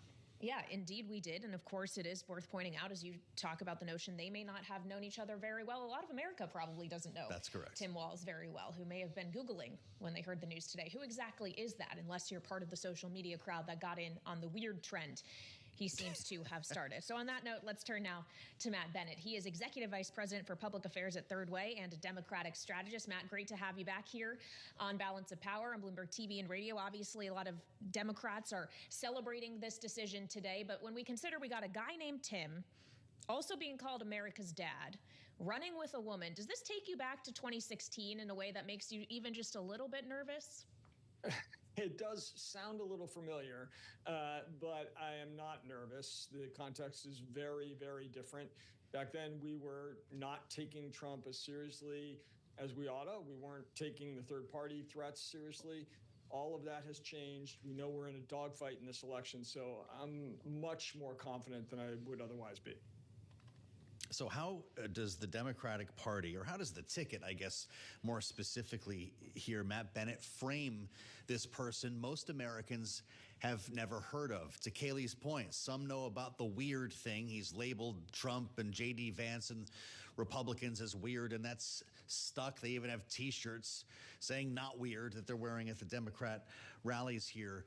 So is this the weird versus normal campaign? Yeah, exactly. I mean, that's part of it. Like, Tim Walz is about as normal a character type as you are likely to come across anywhere in American politics. I mean, he is the avuncular guy next door who can help fix your car. He's a football coach. He ice fishes. He was a very senior enlisted guy in the United States Army and National Guard.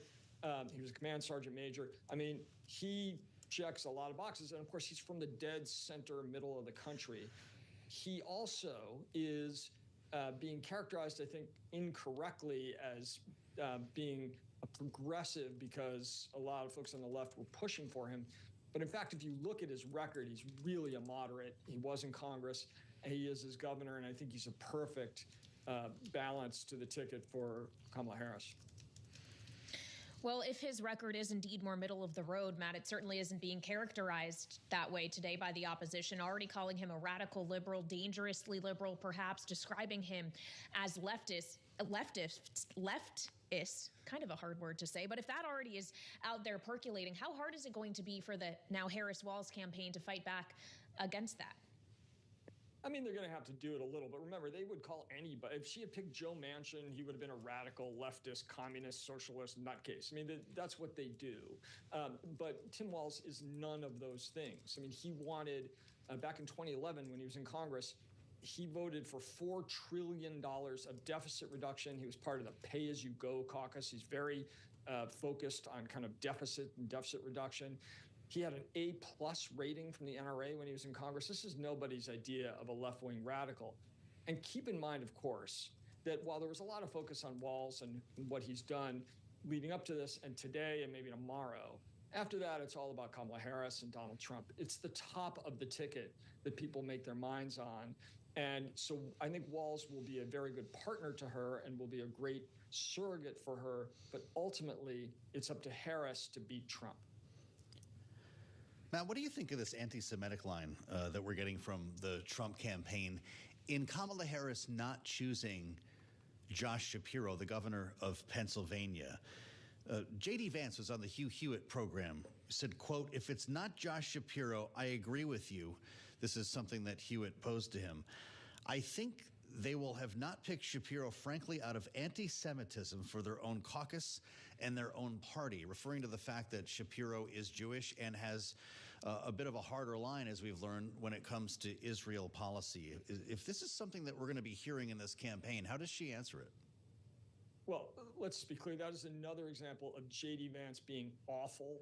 He has completely abandoned all principle that apparently he once had, according to his friends from law school, and now has none.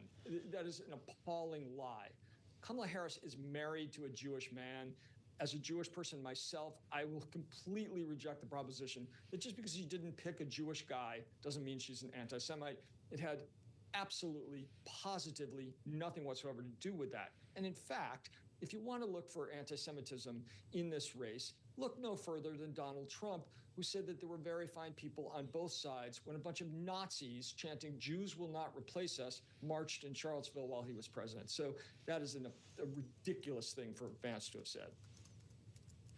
Yeah, it does make you wonder if everyone is familiar with the second gentleman of the United States of America, Matt. It is an excellent point. And it's also worth pointing out, it wasn't just Josh Shapiro that wasn't chosen. There were a number of other governors who were on this list, including senators as well, like Mark Kelly of Arizona. Everybody was looking to those representing actual battleground states, Matt. That is not what she went with here. Safely blue. Minnesota hasn't gone for a Republican since 1972. Is there a risk that that calculus actually backfires, that you should have had someone who could bring with him actual electoral votes that you wouldn't have had otherwise? No, that doesn't work anymore. No vice presidential nominee has delivered their state for the ticket since LBJ did it in 1960. He delivered Texas. Since then, no one's done it. I mean, sometimes the ticket wins the VP state. I mean, Bush won Wyoming, but it's not because Dick Cheney was on the ticket.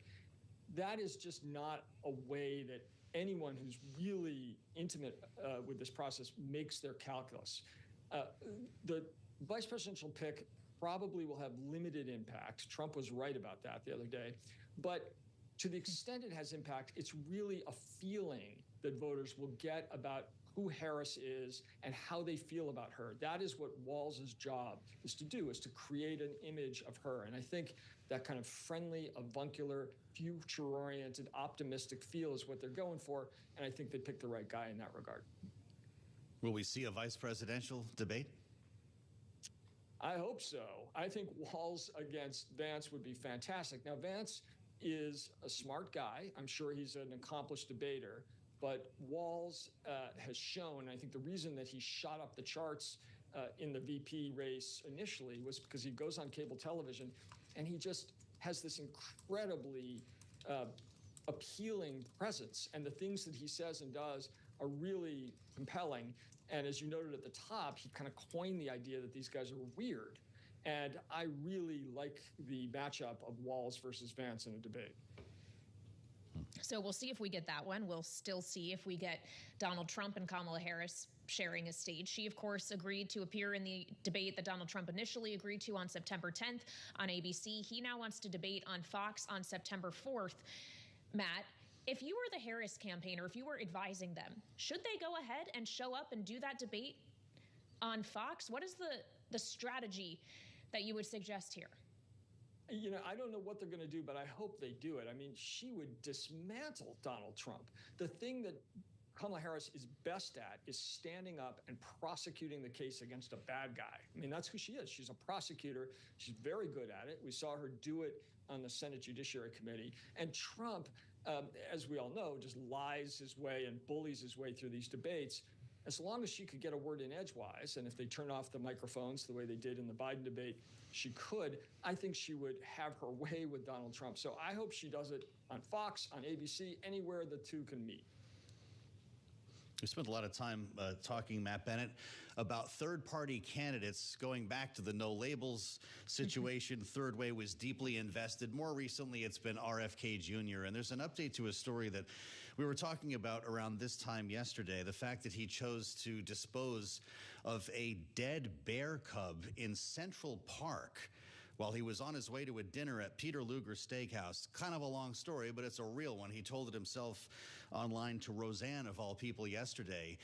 Leave it to the crack reporters in Manhattan. We have learned that the state's environmental conservation law has a statute of limitations, and RFK Jr. will not be charged. I guess we can say clearly now and honestly that Joe Biden will not be asked to pardon RFK Jr. for this crime. An appropriate end here to this story? Probably. I don't know that he should go to jail for this, but I mean, the guy is a complete wacko. And I think it's very important for voters to understand that this is not his dad. He's not his uncle or either of his uncles. He is a person of his own, and he has some very weird ideas about all kinds of things. But if you gave AI computers 1,000 years, they couldn't have written a story this strange. He is a very odd duck. I think we just found someone else in the weird category. Matt, you're throwing that word out for more than just J.D. Vance and Donald Trump, like Governor Walz. How long this campaign is a going concern. Well, and it also becomes the question. We've debated this for months now, Matt, whether or not the poll is from what was the Joe Biden campaign, now the Harris-Walz campaign, versus the Trump-Vance campaign. What effect, if anything, RFK Jr. on the ballots that he is on will have in November if he makes it that far? You know, it's a really good question, Kaylee, and we just don't know exactly which side it'll draw from. We may never know. We're talking about very small numbers of the electorate spread out all over the country. So the only voters that really matter are the ones in swing states who decide to vote third party. And some of them are going to be motivated because they're like super anti-vax and they're attracted to Kennedy and they wouldn't vote for either candidate either way. Those voters really are irrelevant. The people who matter are the ones who otherwise would vote for one of the major party candidates. And I think since Harris took over in this race, the number of people who call themselves double haters, who don't like either candidate, has gone way down. And so the risk, I think, has gone down as well. Not to zero. It's still a real risk, and we're still focused on it, but it's not as bad as it was. He's vying for it still on Twitter. Producer James just produced a post from ex-RFK Jr. America's political divide, he writes, sharpens with the pick of Tim Walz for Dem VP. He called Trump supporters fascist and weird. And they, in turn, are calling him worse than that. Hashtag Kennedy24. Matt Bennett, I guess we're not done talking about all three of these campaigns. He's at Third Way, Executive Vice President. Matt, great to see you, and thank you for the insights today as we learn at last, Kaylee, what the ticket will be. 5:30 p.m., Temple University. This should be quite an event later on. In Philadelphia, and of course it kicks off what is going to be a swing state blitz over the next 5 days. They're going to visit all the battlegrounds. They'll be in Detroit tomorrow with the United Auto Workers at a rally, which gets back to the idea that labor may have had a role in the forming of the decision to select Governor Walz. And of course, they're going to a number of other states as well. And J.D. Vance is going to be kind of following their trail. Indeed. He already spoken. As a matter of fact, Philadelphia, the pre-buttal from J.D. Vance. We'll let you know how this goes, and maybe we'll bump into the new ticket while we're live, starting 5 p.m. Eastern Time on the late edition of Balance of Power here on Bloomberg TV and radio.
First of all, global trade, which had adverse consequences that we're learning about to this day, still unleashed an enormous amount of gain for humanity. And with the rise of global trade became the rise of information sharing around the world, which rapidly accelerated the trajectory of mankind. I mean, of note, the Chinese, for example, are leaders in solar. They're leaders in EVs.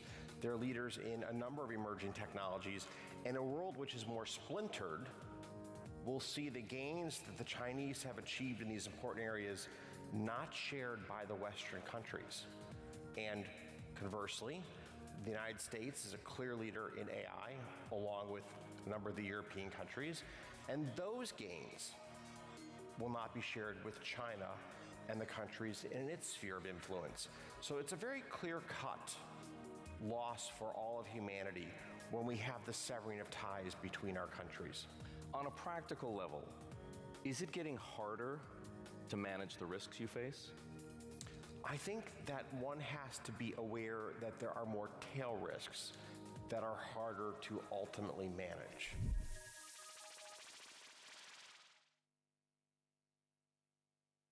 The top names in tech are on Bloomberg. AI tools can help democratize storytelling and turn everybody into a creator. Our vision of the future is individual creators will look like Disney.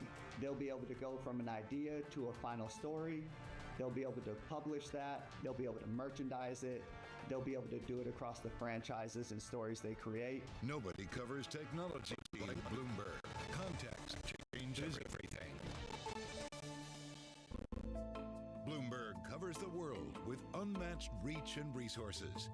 From more than 120 countries, the moment news breaks, 24 hours a day. Bloomberg. Context changes everything.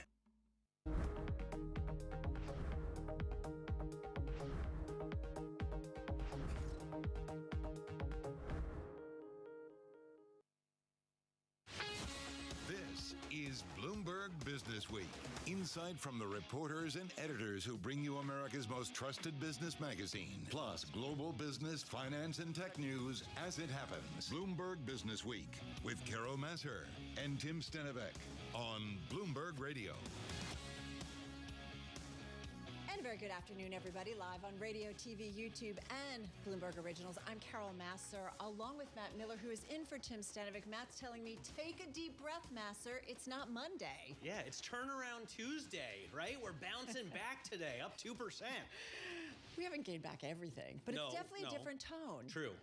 Than the freak out yesterday. And by the way, speaking of freak out, remember I was freaking out about the Nikkei. It was down 12% overnight on Sunday. What happened overnight? Bounced 10% overnight. Just unbelievable volatility. Do a downward-facing dog and you'll be okay. I've never heard anyone tell me that. I'm sure he has, but that's for Bloomberg After Dark. We're not going to get into that. All right, let's get into what is coming up in the next 60 minutes. We are going to talk about the day after, the trend lines that are sticking with investors, maybe those that are not.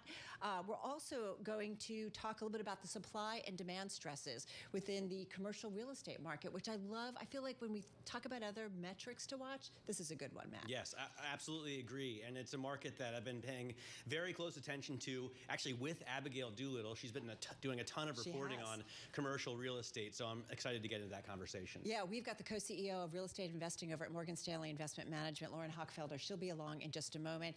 And then, ta-da, we know the full Democratic presidential ticket. Yeah, very interesting that Surprise a little bit, right? Kamala went left, and I thought she was going to go right to pick up some voters down the middle. But it looks like she's really trying to appeal to her progressive base. All right, so kind of interesting. We're going to talk about the vice presidential candidate that has been chosen, Minnesota Governor Tim Walz. Balance of Power covering it, but we're going to do our own angle on it as well. First up, though, let's get to the trade and to Charlie Pellet. Charlie, a very different tone today. Absolutely. Took the words right out of my mouth, Carol. And Matt, we've got the Dow, the S&P, NASDAQ solidly in the green. All major groups in the S&P 500 are higher. The gauge set for its biggest advance since February. Right to the numbers here with the S&P up 106 now, up by 2.1%. The Dow up 590, up 1.5%.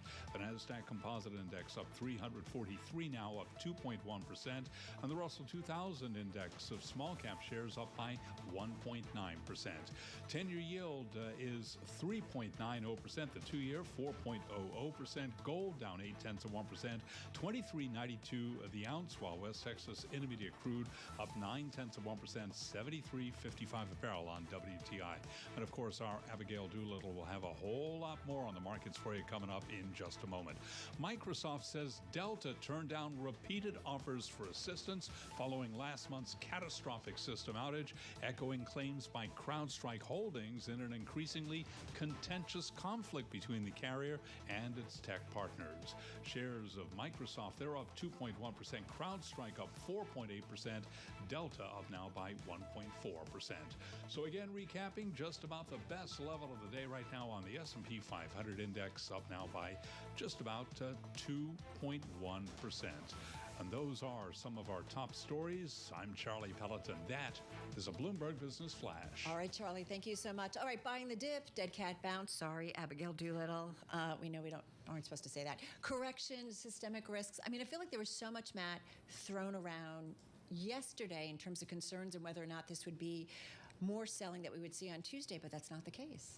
Yeah, no, it's interesting, but apparently investor psychology during a rout tends to begin with jitters on Thursday, which we did see, right? The market sort of crept down a little bit on Thursday. There's hedging on Friday, and you could argue that the non-farm payrolls number triggered that, and then all-out selling on Monday until you get a big bounce on Tuesday. Exactly. So it's the day after, right? That big drop that we've seen in global markets. Really, we've seen about, $6.5 trillion in selling in global equities over the past few weeks. So let's see what our own Abigail Doolittle has to say in terms of some of the trends that are maybe sticking with us, some that are going away. She's, of course, Bloomberg News Chief Markets Correspondent, joining us here in studio. So what does this trade look like on back of what we got yesterday? I think until we see a capitulation bottom, we're not done in the selling. So that's another way of saying this is a pause. We don't know how long it will last, but all of this selling, this bearish action that we've seen more recently, I would argue that it really has to do with what everybody's talking about, the yen carry trade. The yen started to strengthen around July 9th. At that time, that's when the Nikkei started to drop down. That's when the NASDAQ 100 started to drop down. In other words, as that cheap money came out of the system, risk assets suffered. I believe, just from a chart perspective, the yen, the dollar yen is set to drop to 130, which means that there could be a lot of pressure still. And in fact, actually, on the Bloomberg Terminal today, there was a great article saying that Morgan Stanley is saying that, we're only halfway there. I would say that How do they know it's halfway? Because this was something Matt was asking. They might be looking at the yen, because that the yen was 160 now, whereas or the dollar yen, I should say. It had been at 160, now it's at 145. Yeah, so the chart says 130. So I'm guessing but I think it could actually go to 100. So I talked to Ethan Devitt earlier today, and I know we're going to talk to her a little later on, and she said that some estimates put the carry trade at around a $4 trillion position. And I think there are a number of things that go into that analysis. Yeah. Looking at, for example, central bank balance sheets is one part of that. But no one really knows how big the carry trade is or how far it's gone. But something I would point out, so, yesterday with the Nikkei, it was down 12.4%, the worst day since 1987. And then in today's Asian session, up 10%. One area that did not rebound, though, was the Topix banks, still down sharply. And on Monday's crash, the banks, the Japanese banks, some of them like Mitsubishi, down 20% on the day. So there's people talking about the idea that some of these banks lent out the yen on collateral that is bad or other such things that you wouldn't want to happen. In other words, there may be a problem with the plumbing. It could be systemic. If that's the case, that will likely, spread right around the globe. But these types of things tend to happen in waves. But relative to stocks, again, until you see that capitulation bottom where it's just fearful. Yesterday was never fearful.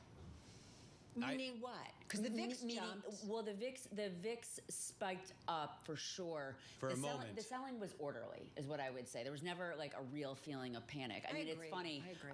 When I first saw, for some reason, I woke up in the middle of the night on Sunday night and happened to pick up my phone, which I never do, and I saw the crash in Japan. I was like, whoa. But we've all been there before. We've seen this before. You know, in August, because it's thin, this tends to happen.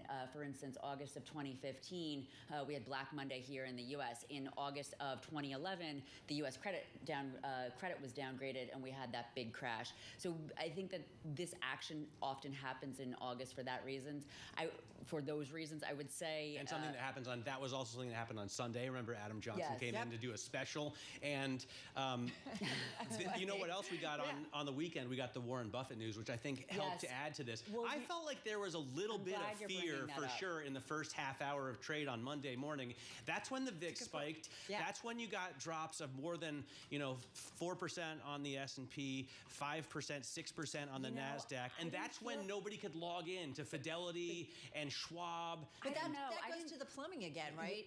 Yeah. Well, in terms of Fidelity and Schwab, I just didn't feel that fear.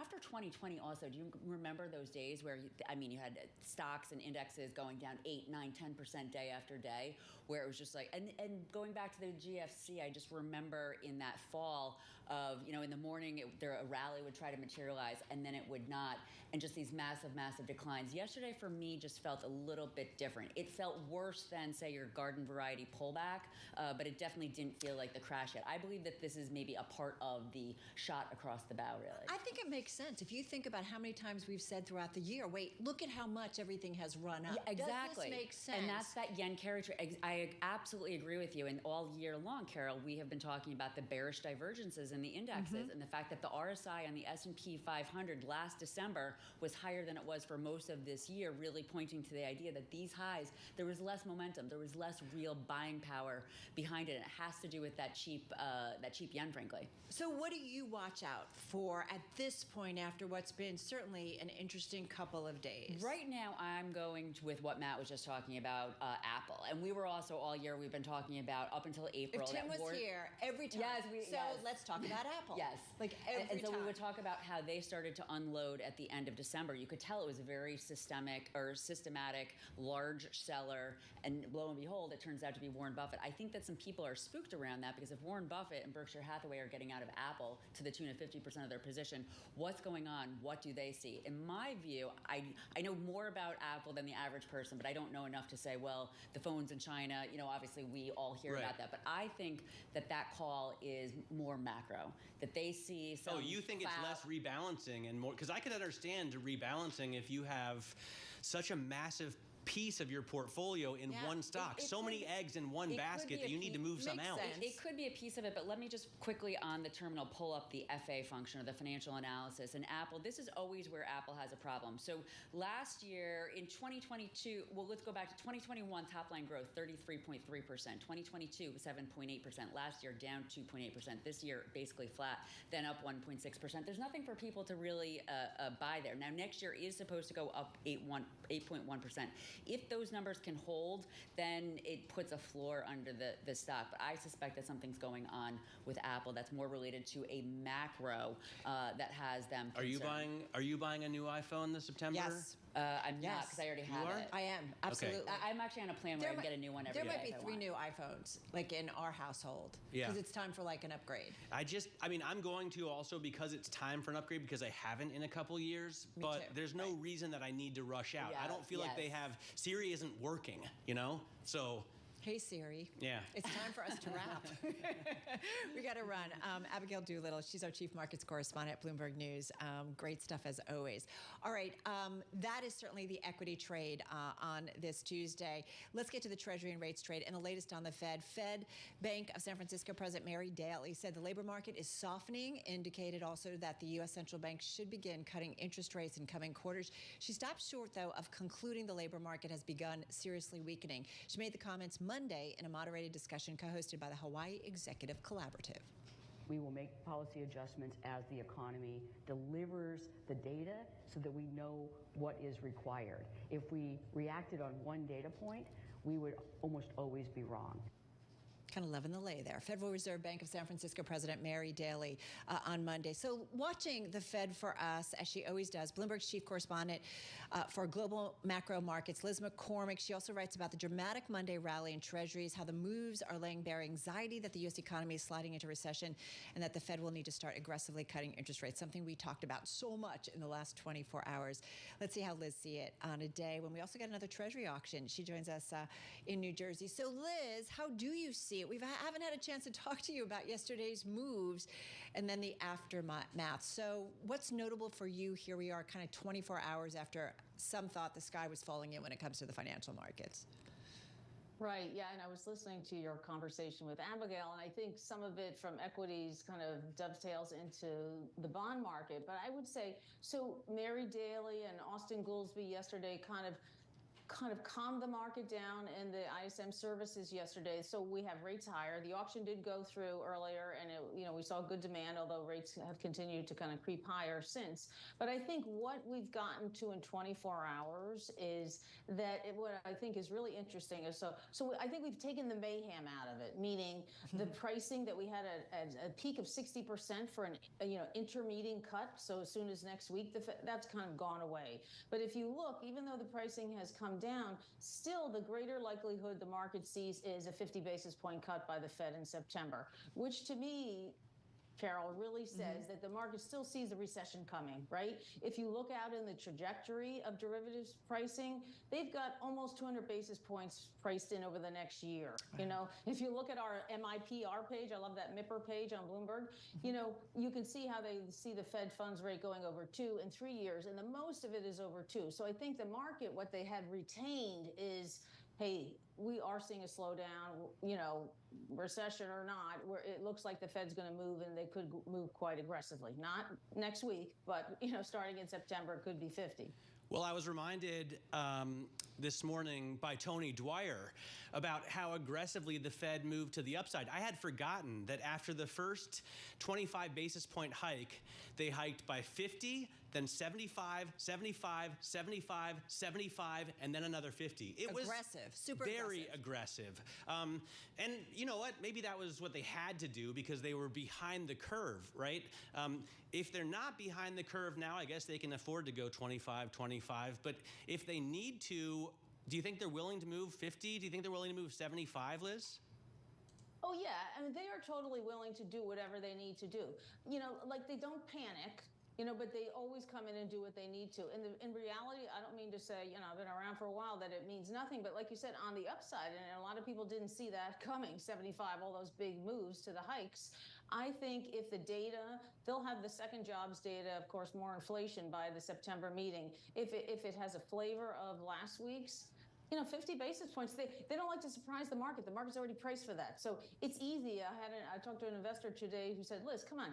If they start and they do 50, they do 4 50s and it's 200. You know what I mean? And they can do that if they need to. Like it's not that out of bounds. So I don't think them going 50 is out of the question. It's like the kind of, like I said, the panic, which made sense with all the unraveling of the carry and the kind of mayhem that they could go, they're going to jump in and do it, tomorrow. That's not usually the way they move. Hey, Liz, how much of what we kind of saw yesterday is just a reminder, maybe the market's sending a message that traders, maybe were mispricing and recalculating and not thinking enough about the downside risks to the U.S. economy? Yeah, I mean, I think that like the big take that's on our screens today is really good. It looks at everything that happened in the last 24 hours, but it kind of got to this kind of Goldilocks globally that we thought, which would never go away, right? Right. The U.S. economy would just plow on forever. AI would drive everything. The Bank of Japan would never really tighten much. And all these things. We've seen it before. Like the saying, it works until it doesn't, right? And then it keeps going until things unravel. Who was it, Greenspan, that say you could say kind of irrationally exuberant for a while, or I'm mixing his metaphors, but you get the point. But that I think it goes on until it starts to not, and then people say, oh wow, like someone said to me yesterday, people thought, oh wow, maybe there is a recession trade and I better get in it. And I don't think, like we were joking, dead cat bounce. Yeah, I don't think one day of calm anyone is saying, oh, the worst is over. They're praying and hoping for some more stability, but we have a long way to go. We have jobless claims on Thursday, which is the kind of, to me, the key data this week. And then we only have a few Fed speakers, but I think they'll probably dovetail what Goolsbee and Daly said. And we have 2 more auctions, so let's see how it all goes. I think you may have been looking for the John Maynard Keynes quote, which is, the market can stay irrational longer than you can stay solvent. That's the one I wanted. Thank you, Matt.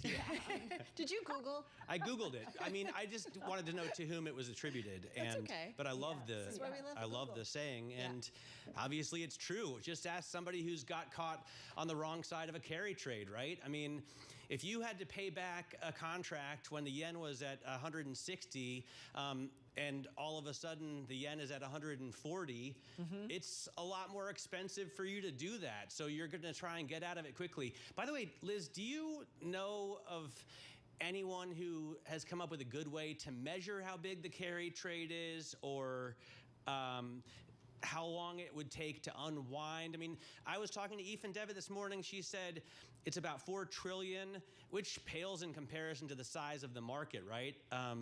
But it's still a big number. Yeah, it's a huge number. It's definitely multi-trillions. I know you were talking about the JP Morgan analysis that it says it's like only halfway done. The BIS, every now and then does a good deep dive on it.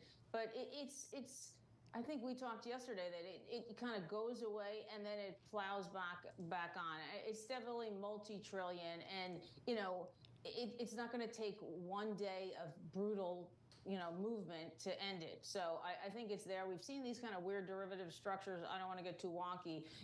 After 2008, some of these kind of esoteric options, it wasn't the carry trade, but other things that started unwinding, and it just ripples through. And I think, like you were talking, it's also for the bond market about market functioning. So for now, it's functioning, so we're okay. Fingers crossed. Good stuff. Liz McCormick, thank you so much. Bloomberg's chief correspondent for global macro markets. Coming up, we're going to talk about the Democratic ticket now that Kamala Harris has picked her running mate. This is Bloomberg.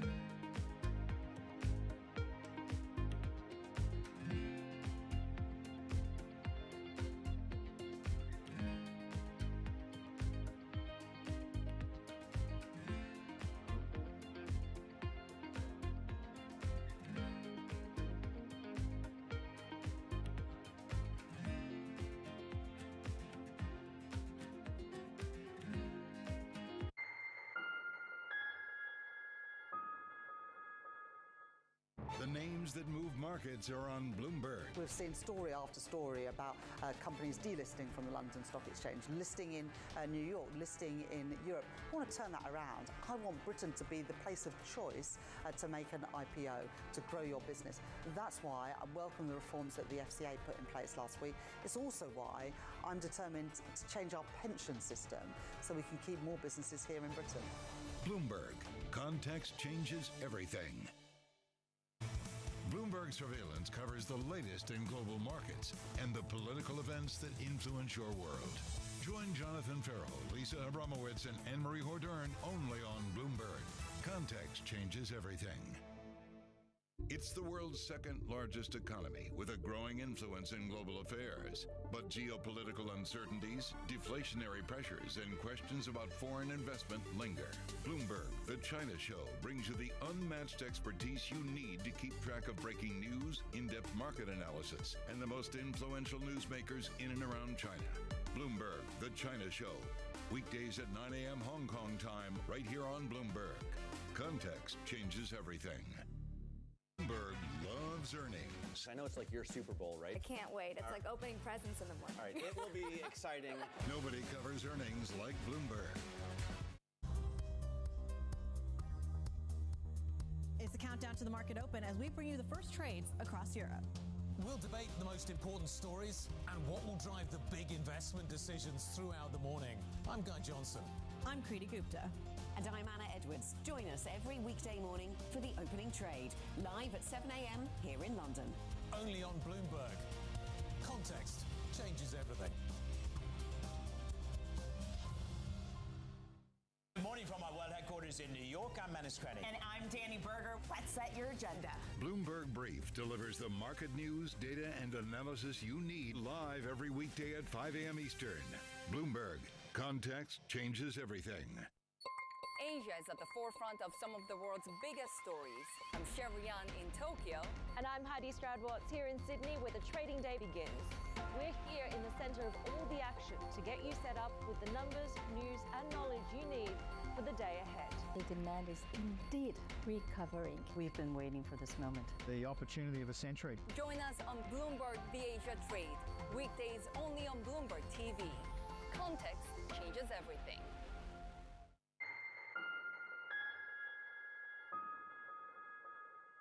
Those are pronouns. It's 2:21 on Wall Street. We do check markets all day long here at Bloomberg. Stocks trading at just about the best level of the day. All major groups in the S&P 500 higher. In fact, the S&P on track for its biggest advance since February. So here's where we stand. A 114-point drop gain right now for the S&P, up 2.2%. The Dow up 623 points, up 1.6%. And the NASDAQ Composite Index is up 393, up by 2.4%. 10-year yield, 3.89%. The 2-year, 3.98%. Spot gold down $17 the ounce, down 0.7%. 23.93 on gold. West Texas Intermediate crude up 0.5%. 73.30 for a barrel of WTI. The Walt Disney Company is raising the prices of its streaming services with the lowest cost offering, Disney Plus, with advertising climbing 25%. It'll now go for $9.99 a month. Disney Plus without ads will increase 14%. Walt Disney shares, they're up by 3.4%. Recapping stocks higher, S&P back above 5,300, 5,301 right now, up 2.2%. I'm Charlie Pellet, and that is a Bloomberg Business Flash. All right, Charlie, thank you so much. You're listening to Bloomberg Radio. They make an interesting tag team because, of course, Tim Walz allowed rioters to burn down Minneapolis in the summer of 2020, and then the few who got caught, Kamala Harris helped bail them out of jail. I actually called Tim Walz. I left a voicemail. I didn't get him. But I just said, look, congratulations. Look forward to a robust conversation and enjoy the ride. And maybe he'll call me, maybe he won't. You, of course, are listening and watching Bloomberg Business Week on TV and radio. That, of course, was J.D. Vance, the Republican vice presidential candidate. And, of course, Donald Trump's running mate commenting on Vice President Kamala Harris's choice of Minnesota Governor Tim Walz as her running mate. Yeah, I thought it was a really interesting choice. I think it surprised folks. It did surprise people. Well, certainly the betting markets were thinking Josh Shapiro, the governor of Pennsylvania. And it's interesting that she's going to be making an appearance with Tim Walz in Pennsylvania tonight, right? So politics makes things very interesting. Kind of adding insult to injury for Josh, but I don't know. Maybe she'll find another cabinet position for him, or he'll become obviously a surrogate for the campaign. But yeah. I thought she would go a little bit more center. Plus, Shapiro can be seen as a hawk on Israel, right? Whereas this is not going to do that for her, and also I don't know how much it's going to help her with the border and the other issues that she has. No, it's a real, and I think all of us are now kind of Googling and trying to know a little bit more about Governor Walz. So let's get to it, because I'm also curious about any kind of recent polling, how that might have played into the decision, or maybe even the potential outcome come November. We welcome back Bloomberg News White House and politics reporter Gregory Corti. He joins us in our D.C. bureau. Hey, Gregory, this is a win for, is it Nancy Pelosi's choice? Is it Kamala Harris's choice? Is it a win for labor? How is the political world seeing this? Yeah, I think maybe you can choose to look at it as a win for all of the above. I see it as Kamala Harris sort of bringing back the Obama coalition. Remember, we had, in the wake of the Great Recession, we had a Democratic Party that was trying to unite the sort of the progressive coastal wing with this more Midwestern, Rust Belt, working class union voter. And Tim Walz is a guy who it seems like might be able to bring those two things, those two wings of the party back together again. He was a union member himself as a teacher. But also has a very sort of progressive record on a lot of environmental, social issues. And so I think that's the package that Kamala Harris was looking for. But really, this was sort of the safe choice, right? With Josh Shapiro, there were some questions about how Arab Americans, Muslim Americans, who are a very important part of the Democratic coalition, especially in states like Michigan and Pennsylvania, how they might have reacted to Josh Shapiro. Or anti-Semitic Americans. Well, I mean, that may well be as well. So Tim Walz was more sort of like this kind of unknown quantity, but with a record that, you know, he had the experience. The word that we used to use 2 decades ago was gravitas, right? Remember when George W. Bush picked Dick Cheney for his vice president after Dick Cheney led the search for the vice president, ended up being on the ticket himself. I felt more like Dick Cheney was picking George Bush. Well, is this, you know, Gregory, is this kind of like, I always think about Alphabet when it was still Google, and, you know, the Alphabet, the adult in the room kind of thing. Is it to balance it out? Because it's interesting, some of the conversations earlier were like Joe Biden, an older white man that stepped aside, and now you've got an older white man on the ticket. And Not I just that old, wonder, no, but older. And it's just wondering kind of some of the thinking that went into this. I don't necessarily have any particular insight into thinking, because in the end, this is about a question of chemistry, right? This is who Kamala Harris herself feels most comfortable with. And a lot of different things can go into that. It could be, as you point out, the age issue. There's a lot of demographics here. I would say, you know, just culturally, he comes from middle America. He used to get an A rating from the NRA. He's an avid sportsman, but has really sort of recalibrated his position on that, and is now one of the biggest critics of the gun industry, but comes from a place in America where he can talk about that as someone who has used firearms, right? Kamala Harris comes from a different part of America. She comes from San Francisco. She comes from, you know, a coastal area with sort of more different kind of those sort of, you know, urban values that you would get in a big metropolis like San Francisco, whereas Tim Walz was born in a small town in Nebraska. I mean, his story could hardly get more heartland, you know, growing up in a small town, joining the Army National Guard, rising to the rank of Command Sergeant Major, the highest ranking enlisted man ever to serve in Congress. So a different kind of life story. Kind of balances out the ticket. On the theory that that's what you want in a running mate, he certainly does that. I mean, I think, yes, he spent a lot of years in the National Guard, but it's different than comparing him to like a John McCain, right, or a Mark Kelly, because it's a different experience, I'm sure, than... In any case, I Googled Tim Walz policies as soon as this came out, and the first thing that popped up on Google, Greg, was the fact that he's protected gender-affirming care for children, and that he's made Minnesota a trans refuge state. I don't know how well that's going to play with the blue-collar unionist or a swing voter that is a Republican who can't bring himself to vote for Donald Trump. It feels like very left.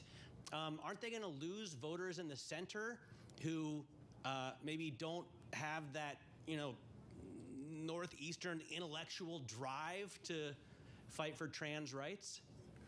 No, I think the next 5 days or a week is going to be really important on this. We saw what happened when Donald Trump picked J.D. Vance as his running mate, and there was a very quick effort on both sides to define him, on the one hand, as the author of Hillbilly Elegy, the guy who can talk about the sort of the authenticity of Appalachian life and what the Rust Belt is going through. We heard a lot of that in J.D. Vance's acceptance speech at the Republican convention in Milwaukee, versus this label that from the left that he's gotten, that he's weird, he's out of touch, he has weird ideas about a whole lot of things, like not only from the left, cat ladies, from Tim Walz directly.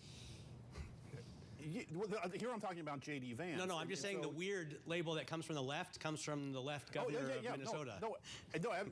You're absolutely right on that. And so what I think the Republicans will try to do is take a page out of the Tim Walz playbook and try to weirdify Walz himself with some of these issues. And so the next few days to a week will be very important to see sort of what sticks, what sort of captures the public imagination about Tim Walz as people get to know him. Is he the sort of folksy, small town governor, or is he a sort of radical liberal in sheep's clothing that we're going to hear from both sides over the next few days to try to offer those competing views of who this guy is. Hey, Gregory, I'm just thinking about, what has happened in the last couple of weeks. It's pretty unbelievable in terms of President Biden stepping aside to run for a second term and just... NYMEX natural gas September futures settle at $2.01. Diesel September futures at $2.30. Gasoline September futures at $2.32. Those voters, maybe those double haters,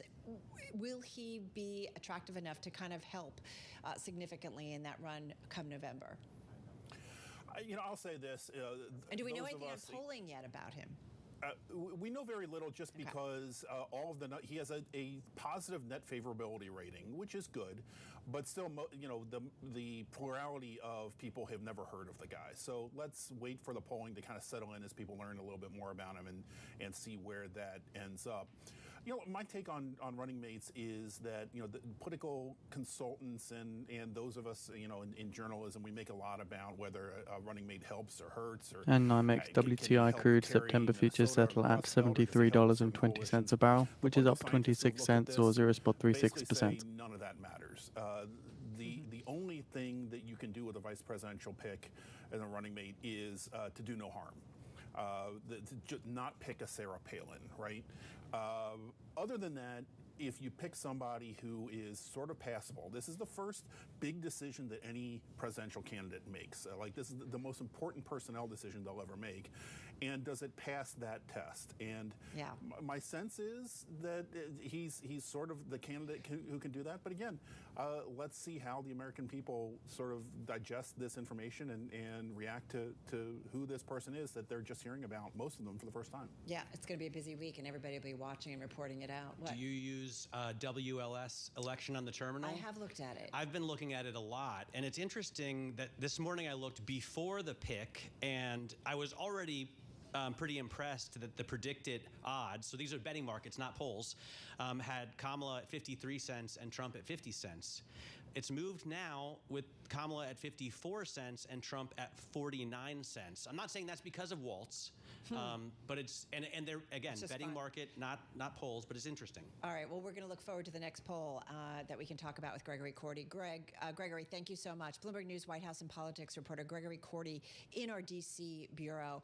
Coming up, everybody, on Bloomberg Business Week, we're going to check on the commercial real estate world, the hits, the misses, the trends, what it might say about the macro environment. Lauren Hochfelder, co-CEO of real estate investing at Morgan Stanley Investment Management, joining us on the other side of the break. Right now, World and National News with Amy Morris in our D.C. bureau.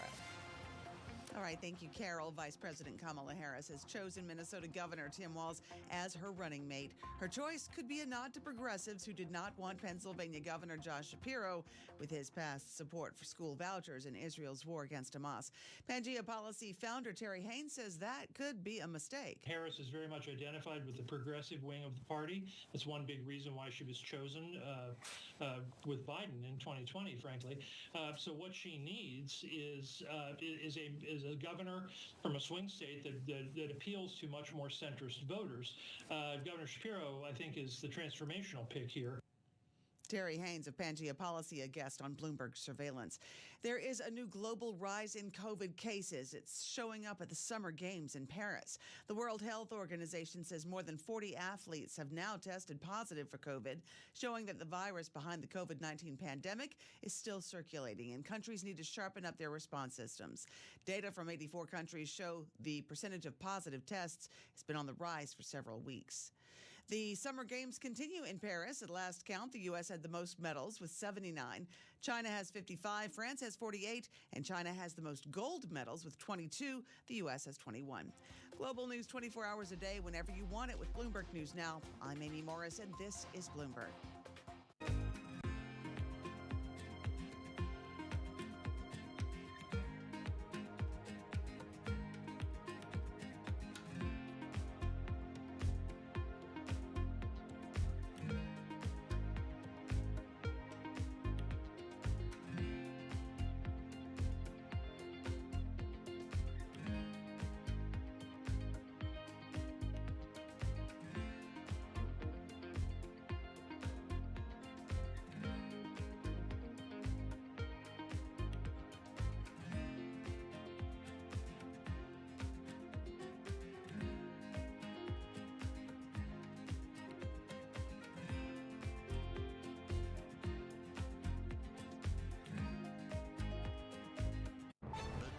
names in global leadership are on Bloomberg.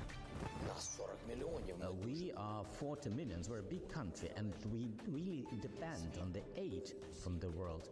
And we depend on the aid and the position and the stance of the US. So I would like to understand, what would it mean to finish war fast?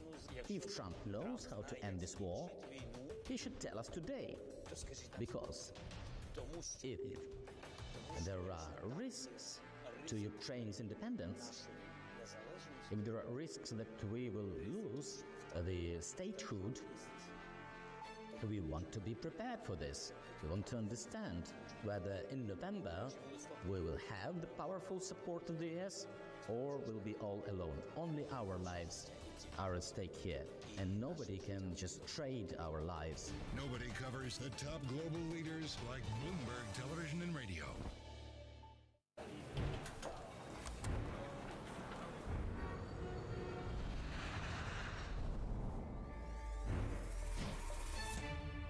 Lots happening on Wall Street. I couldn't have been more wrong. It's going to stay volatile for a while longer. It's a bifurcated market. Need to catch up? This is Bloomberg Wall Street Week. I'm David Weston. We've got the information and insight. Year over year, you could start to see some cracks. It might be overhyped short term, but it's underhyped long term. From businesses most influential and instrumental. A lot of the doom and gloom has been somewhat overblown. If you're not living near the edge, you're taking up too much space. Bloomberg Wall Street Week, live Friday with replays all weekend on Bloomberg Television and Radio. We want to make sure that we're exposed to categories that continue to be relevant to consumers, that we're positioned in categories where we have a competitive right to win. By strategically adding and shedding assets, General Mills has turned over about 20% of its net sales base in the last 6 years. It's dramatically expanded its pet food platform, starting with the purchase of Blue Buffalo pet products in 2018. That expansion dovetailed with a boom in demand. Pet in the U.S., pet feeding and treating, is a $50 billion category. It's almost 5 times the size of a category like cereal. Is this the future of the company? I mean, we so much associate General Mills with breakfast and cereals, human breakfast and human cereals. Are we now going to be thinking about General Mills much more as a pet food company? I think you'll be thinking about General Mills as a food company where we treat all the members of the family like family. The humanization of pets is actually the biggest driver of pet food and pet treating growth. It has derivatives in not only feeding, which is the core thing that you know most households where most of the dollars go against the pet, but treating, and then you start to branch out to things like vitamins and minerals and supplements. People really love their pets. They want to take care of their pets like they do their family, and it really is a global phenomenon. That's why we recently entered the China market with Blue Buffalo. That's why we bought Edgar & Cooper recently in Europe, because we see the same kinds of trends that have played out here in the U.S. playing out all over the world.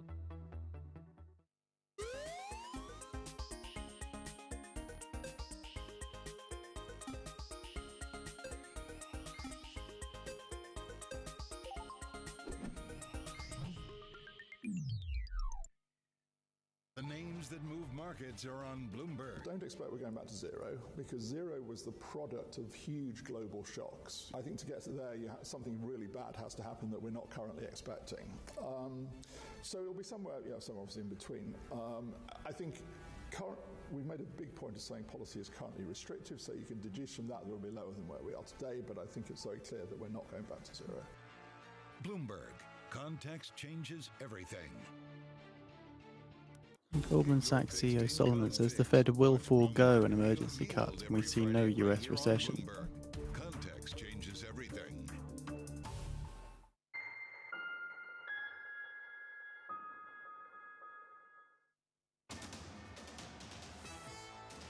It's 2:40 on Wall Street. We do check markets all day long here at Bloomberg. We got a big rally underway. What a difference from this time yesterday with the Dow, the S&P, NASDAQ solidly in the green. Not just that, best level of the day. Got to keep in mind that yesterday we saw the Dow Jones Industrial Average down more than 1,000 points. Right now, the Dow is higher by 715 points, up 1.8%. And again, to underscore best level of the day, the S&P up 120 now, up 2.3%. NASDAQ up 401 points, rebounding by 2.5%. The NASDAQ 100 index also up 2.5%. 10-year 3.88%. The 2-year 3.98%. Gold down $17 the ounce. Spot gold down 0.7%.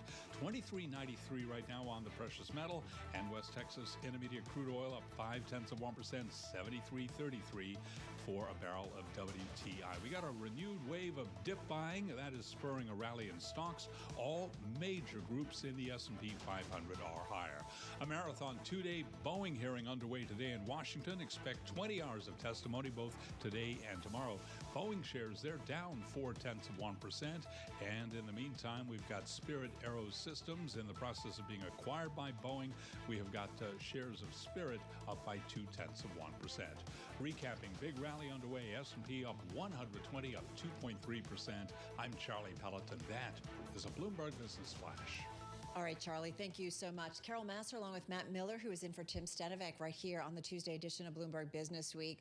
Well, as we've said, it is the day after a big drop in global markets, renewed wave of buying, right? We've seen investors, Matt, coming back into the markets. Yeah, absolutely. I mean, yesterday we were down 3%, and of course we had drops on Thursday and Friday leading into that. So this doesn't make up for what was lost, but a 2 1/3% gain is still better than a stick in the eye, right? On the S&P, absolutely. We're still over 5,300. Yeah, right. We've seen broad-based buying, so it's not just certain sectors. We've got a great voice on the day after. Carlyle co-founder and Bloomberg TV host David Rubenstein caught up earlier with Goldman Sachs CEO David Solomon for another edition of Peer-to-Peer Conversations, which will air on Bloomberg TV on Wednesday, August 14th. But here's what David Solomon of Goldman had to say kind of about the market environment. I think there are a couple of things that have gone on over the last couple of days that contributed to the market volatility, we've seen really since Friday. The first is the jobs report on Friday indicated a slightly softer trajectory for the U.S. economy than people were expecting. I think it's important to pull back at a high level and just recognize it wasn't a horrible job report. It was just softer than people were expecting. And employment levels still remain pretty robust. But it certainly took market participants by surprise, is what I would say.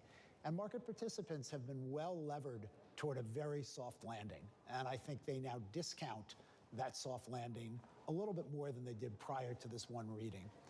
The second thing that happened is the Bank of Japan tightened rates, tightened monetary policy for the first time in a long time. Money has been very, very easy in Japan, and investors around the world have basically been borrowing in yen and investing in U.S. Treasuries and getting a nice carry on that trade. And based on the Bank of Japan's movement, a bunch of investors began to unwind those trades. There were a couple other things that went on in the margin. I think there were a couple of investors that were, positioned the wrong way versus volatility, and that had to be unwound, and you saw a very, very significant spike in the VIX, probably the single largest one-day move we had ever seen in the VIX. So all that created a little bit more market uncertainty and a little bit of volatility. But I wouldn't call it extraordinary by any means. I do think that we're getting a correction here after a very strong run on the markets, and that might be healthy. In terms of your question about a recession, our economists have upped their chance of a recession to 25% from 15%. All of that, I think, is a little lower than the broad consensus. My view is that the best chance as we look forward is, the economy will chug along and we probably won't see a recession, but the possibility is not zero. It's never zero. Never zero. Bloomberg host and Carlyle co-founder and co-chairman David Rubenstein, of course, there with the Goldman Sachs chairman and CEO David Solomon. You can catch the entire interview for an episode of the David Rubenstein Show, Peer-to-Peer Conversations, that will air on Bloomberg Television on Wednesday, August 14th at 9 p.m.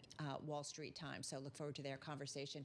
And I think about, Matt, we talk about how do we figure out kind of the way forward, and we look to kind of all kinds of sectors, including what's going on in real estate, which is something we've talked about a lot since the pandemic. Of course, because it took such a huge hit with working from home, and the expectation was, I think, from most people that we would return to the office. A lot some have, we have. More than we have, right? Yeah. And there are problems with that. Maybe there's a structural shift in the way people work, and Of course, New Jersey Transit sometimes strands people for 3 hours in a tunnel with no electricity and air So conditioning. you want to be working from home. In that case, yes. Let's see what our guest has to say. Lauren Hochfelder is co-CEO of real estate investing over at Morgan Stanley Investment Management. They've got $1.5 trillion in assets under management. She joins us in New York City. Morgan's real estate arm, though, specifically has about $52 billion in assets under management. Lauren, good to have you here with Matt and myself.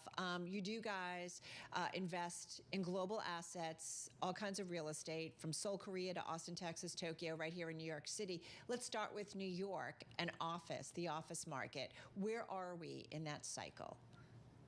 Gosh, well, you referenced coming back to the office, and I think the office utilization here in New York has certainly rebounded pretty significantly. I think thanks in part to financial services companies bringing people back to the office. But there's really pretty wide bifurcation. So the best of the best office buildings in New York are commanding rents that well exceed pre-COVID levels. So really, really attractive levels, whereas the mid-block commodity office buildings, we think ultimately will get repurposed into other uses as they simply don't meet the needs of today's tenants. And some of that's going to be really expensive, right? I mean, I think about the 3rd Avenue corridor here. There's a lot of office space that is not useful for modern work and is also difficult, if not impossible, to renovate into residential. Some say impossible. Yeah, how far away are we from the bottom, let's say, in New York office? Yeah, well, look, I'd say there are two things, and you really touched upon it. Office is suffering from two different but simultaneous issues. And Brent crude futures settle at $76.48 a barrel, which is up 18 cents or 0.24%. Of how capex intensive office is. And so, right, for decades, landlords were paying out significant dollars to attract and retain office tenants. And that wasn't really factored into the cap rates at which these assets were trading. So there's the basic capex. And then there's, as you referred to, the capex to convert these office buildings. So I think there's no question that there's a history of office buildings here in New York being converted successfully to other uses. Witness post-7/11, Lower Manhattan, a lot of successful conversions. But I think people underestimate how much capital needs to go in and how few assets really set up well for conversion. So then, how much, I don't know, I feel like we keep waiting for the shoe to drop in terms of office. Is it still a shoe to drop at some point? And problematic, and we've seen big properties change hands for 67% discounts in the last few months. And some well-known players in the space kind of walking away from properties. I get it. So, but I mean, in the form of a crisis, is that still something we're waiting for? Look, I would say I do think there's still downward pressure on commodity U.S. office. The picture for office, to be clear, is very different on a global basis. So I think people don't necessarily appreciate the differences that Seoul, Korea that you referenced, or Tokyo, those office markets are actually performing relatively well in contrast to markets here in the U.S. But I do want to note that while people talk about commercial real estate as though it's all one thing and office falling off a cliff, there are certain types of real estate that are performing extraordinarily well. There are certain types of real estate that are really benefiting from some of these changes in behavior. So whereas people might not want to go to the office and that's negatively affecting office as an asset class, there are other trends that are really benefiting certain asset classes, like industrial, like senior housing, like medical office, et cetera. What about malls? I don't know if I'm just out of it. Do you still go to a mall? I have recently gone to a mall, and I felt like there was a lot of foot traffic there. And I know that malls were supposed to be dead, but I thought high-end malls were doing I talked to like Igal Namdar, and he said his mall properties are doing great. So how does that look? Yeah, I mean, in a word, bifurcation. Yes. The best of best malls are performing extraordinarily well. And I think over the last 15 years, we've really seen the shakeout of essentially any mall properties that are not A+. You've seen the consolidation of tenants into those strong malls. And if anything, counterintuitively, I think COVID taught us the resilience, proved out the resilience of malls, because I can tell you in the malls that we own, even in the depths of COVID, when people were not going into the office, they were traveling through those malls. So yes, I think you are seeing some real strength in some of the better assets. And I'd say because of the shakeout we've seen over the last decade plus in malls, you've seen yields widening in that space. Whereas it's taken, other asset classes longer to gap out in this cycle. What about data centers and the whole AI play? Are you getting any kind of clarity about whether or not we're seeing a little bit of a pullback when it comes to spending on data centers? Maybe a little bit of a rethink about kind of the exuberance that we've seen over the last year? Yeah, well, look, I mean, in the public equities market yesterday, certainly it felt like there was some questioning of the exuberance around, AI, et cetera. I'd say I think there is some question in real estate land as to whether that exuberance has also spilled over to data centers and data center pricing. The demand side of data centers is crystal clear, right? There is tremendous demand. But I think that real estate investors overall are grappling with some long-term questions around obsolescence risk, around access to power, et cetera. So some questions remain. Where would you deploy new money? Where wouldn't you right now? Just got about 60 seconds left. Sure. Look, we focus on mega trends that drive outsized demand, and the most basic of those is aging demographics. We can debate what the Fed is going to do with interest rates. What's not debatable is our population is aging, and that is shifting how people want to live, right? You have millennials who need more space. You have boomers who need more services, housing with increased care options.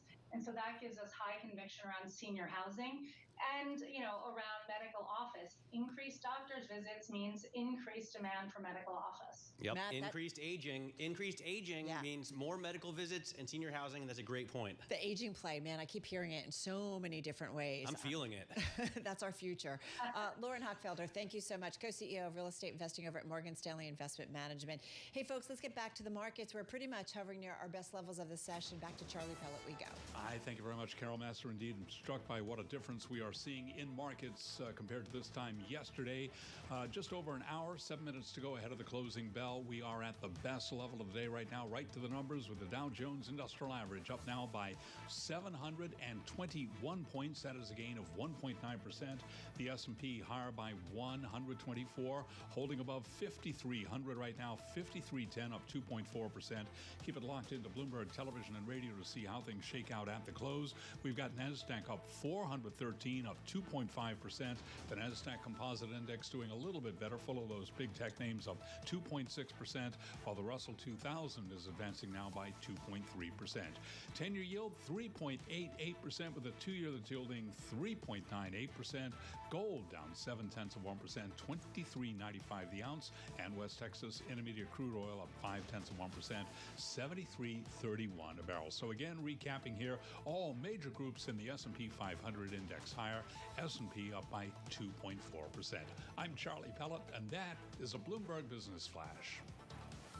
All right, Charlie, thank you so much. Carol Massar, along with Matt Miller. We are live here on Bloomberg Business Week. Of course, Matt in for Tim Stenovic. Hey, let's get another update on world and national news. For that, we go back to D.C. and Amy Morris. Amy, take it away. All right, thank you, Carol. Vice President Kamala Harris tapped Minnesota Governor Tim Walz as her running mate. We're going to get more with Wendy Schiller, the head of Brown University's Center for American Politics and Policy. In my opinion, Kamala Harris chose the most, quote-unquote, neutral within the Democratic Party. In other words, nobody who had any baggage with key constituencies. So she went with the person who will do no harm. Harris is expected to appear alongside Walz at a rally later White House today Press Secretary in says Philadelphia. broader U.S. GOP economy wasted remains no time resilient. criticizing her choice for running mate. Republican vice presidential candidate J.D. Vance in Philadelphia had some criticism of Vice President Kamala Harris, too. And I think it's shameful for Kamala Harris, but increasingly for the media, that she's taking a basement strategy of running from reporters instead of getting in front of them, answering tough questions about her record, and letting the American people know who she is. Republican vice presidential candidate J.D. Vance on the campaign trail in Philadelphia on a stop that was actually designed to shadow Vice President Harris's stop in the battleground state. And let's look at the Summer Games in Paris. At last count, the U.S. had the most medals with 79, China still with 55, France with 48, and China has the most gold medals with 22. The U.S. has 21. White House press secretary adds that the economic team is monitoring the ongoing situation. Now back to Bloomberg Business Week with Carol Masser and Matt Miller. I love the medal count. It's always kind of fun. Amy Morris, thank you so much. I don't know if you keep track. Do you keep track? Do you watch the Olympics? I would, but I honestly, because I only have Netflix, Prime, you don't Peacock? Disney, Hulu. No Peacock? No. Also some commentary from PIMCO's Ivaskin says U.S. recession risk increased, but a soft landing still more likely. I guess I could get rabbit ears and watch it on cable, on over-the-air TV. Or something. I don't know. Things just come into my house. But also, I don't have time because I'm here at 5 a.m. and I'm leaving at 6. So You do have Disney though. I do have Disney, yes. All right, I have Disney Plus. Did you see this story that just crossed? I saw, yeah. I didn't know about it before, but they're raising prices 25% for the lowest cost offering of Disney Plus. Yeah. Still only to $9.99 a month, which I don't know honestly how much I pay right now, but I feel like it's around that much. If you add, hey honey, can you look at this bill? What is this? If you add, she's in charge of the bills for sure. If you make it a bundle, Disney which is what we have, must spend in your Disney house. Plus and Hulu, it's going to be $10.99 a month, and we also have ESPN Plus that comes with that. I think we got it as a deal in a part of a package deal for our Verizon cell phones, but I can't remember anymore. In any case, it's getting more expensive, and they're adding commercials to everything. That he expects 2 to 3 Fed rate cuts this year, first 25 basis points in September. And we're just getting kind of a new version of it. Paul Sweeney talks about this all the time, but at some point you're going to look at your bills and say, wait, you start to add it up. I do now. At this point, I now pay the same for all the streaming services that I have that I would pay for cable, right? About $80. But the good news is Disney, starting September 4th, is going to have continuous streaming of ABC News. So I'll start to be able to see live news, other than Bloomberg, because obviously I have the free Bloomberg app on my Apple TV. Correct. With Disney Plus. Right, exactly. We had Netflix, Comcast, Warner Brothers. They've all announced plans to raise prices. Disney increases streaming prices by as much as 27% 1 year ago. So this is on top of that. I'll be excited when someone bundles it all together and I can just pay $80 for all the streaming services. Well, that's what I keep wondering. Or does somebody at some point go back to, remember when things were easier, free? Can I just have that back? Anyway, so it's just interesting to see that bundle. How are you thinking about the markets right now? Here we are. I think we're seeing a pretty decent rebound right now, but just off our that highs. is in line with what happens historically. As I said before, people start to get the jitters on a Thursday. On Friday, they buy a lot of protection and things go down. Monday is just all out selling, and then Tuesday's a bounce back, but there's got to be some volatility because so many margin calls must have been triggered, so many yen carry trades have to be unwound, and that takes a few days. So I can't imagine that we're done. We're not quite done. We've seen a fair amount of volatility, even though the VIX, it's taken a while for it to move up. I feel like we've seen a fair amount of volatility and swings this year. Hey, for those who are watching on TV, the close is coming your way in just a moment. Matt and I are going to continue on Bloomberg Business Week, I think, unless you leave. I'm here. I'm here for the long run. You have to stay because we're going to talk about your obsession. Cars? No, well, that too. The yen carry trade. Oh, yeah, I'm kind of obsessed with it. We're also going to talk about the rally in Uber shares, and we're going to check in with the writers and co-creators of the HBO series Industry. That's coming up.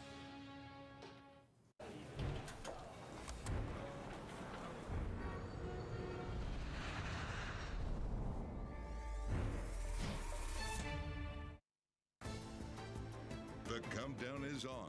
Everything you need to get the edge at the end of the market day.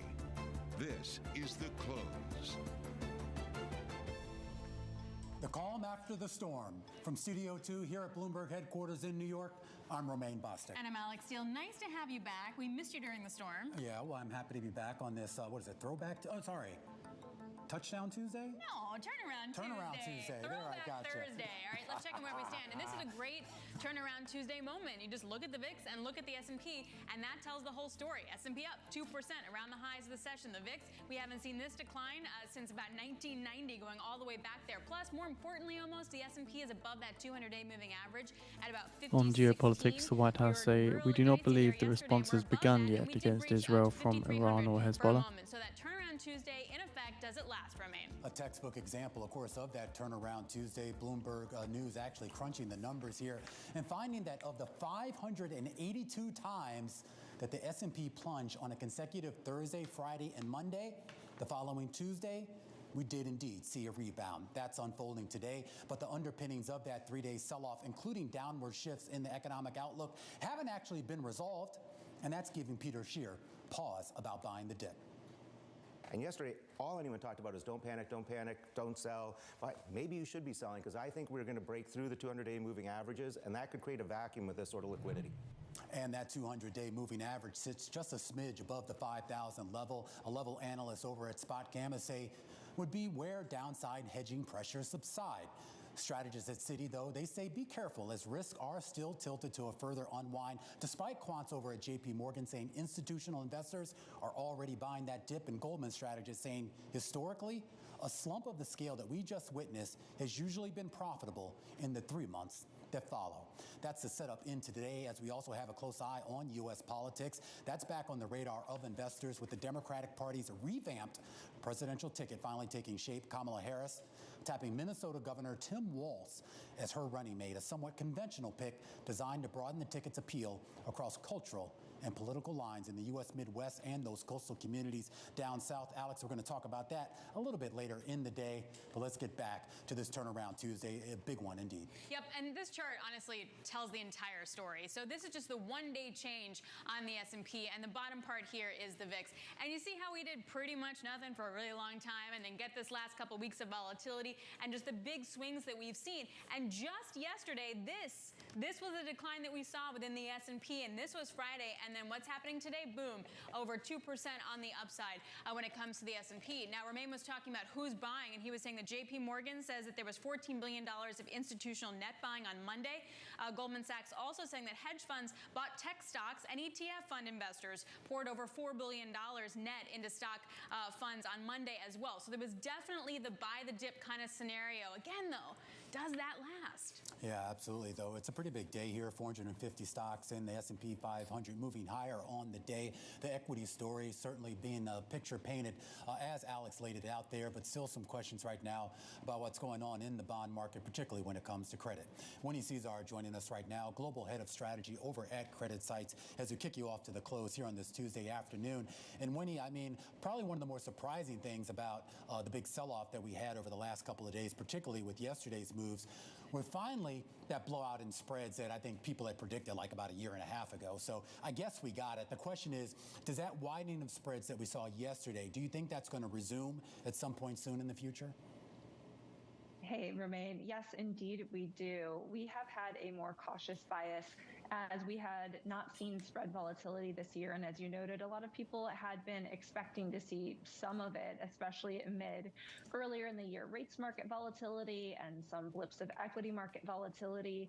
We've had a more cautious stance in the August through October timeframe on a combination of a decelerating consumer, some expectations around a slowing kind of AI trade, and then also expecting that the political headlines and volatility would probably ramp up alongside some broader seasonal weakness. So we're sticking with that caution for the near term. You're also seeing that caution in the equity market. A lot of people saying that maybe, just maybe, the rebound that we're seeing today might be a bit of a head fake. When you look at the fixed income space, and let's just stick with Treasuries for a second here, and that big drop that we saw in yields, basically at least on the shorter end, 2, 5, and 10 years now, all below 4% here.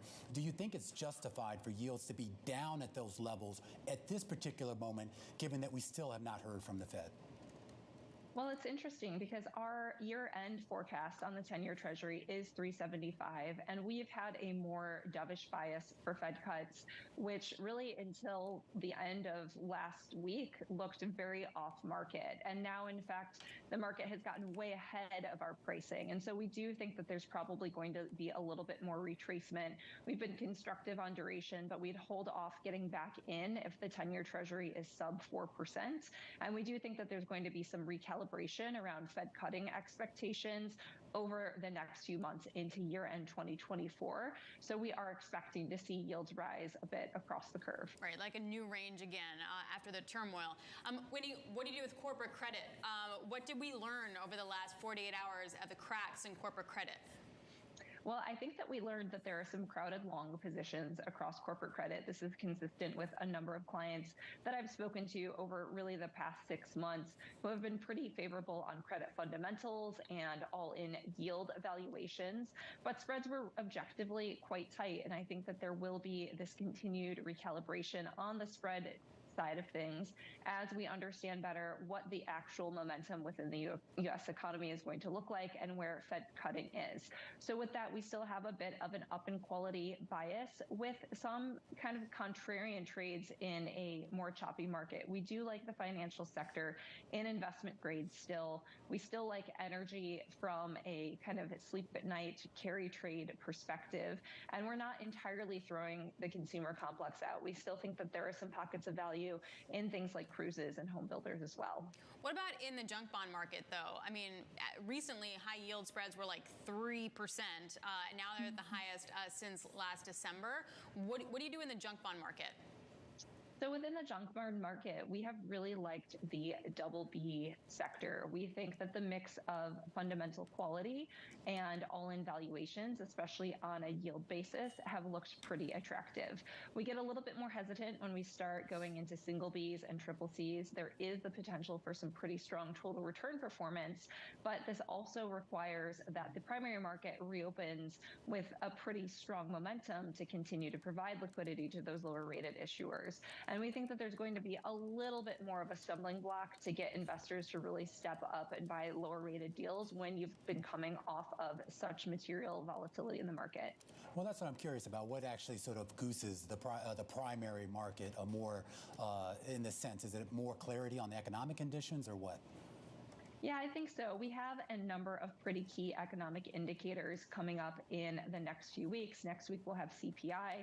If we get a upside surprise on inflation data, I think that's going to really throw the market into a pretty significant tizzy. And then people are going to absolutely be parsing any and all job-related data, be it initial jobless claims or having to wait for the August payrolls report in early September. So I think there's going to be a little bit of a sit and wait type of mentality, especially for LevFin investors in the near term. All right, Winnie, always a great conversation. Winnie Cesar, Global Head of Strategy over at Credit Sites, kicking us off to the close here on this Turnaround Tuesday. Coming up, a conversation with the CEO of Sonova Energy, his outlook on green energy demand and the resiliency of the U.S. power grid. Plus, CrowdStrike rises on its first upgrade since the infamous IT outage. We're going to speak to Piper's Rob Owens about why he is turning positive on the stock. That's in today's Top Calls. And banking. Going Hollywood, the creators of HBO's Industry series, joining us for a behind-the-scenes look at the hit drama. All that and more coming up in a second, right here on The Close on Bloomberg.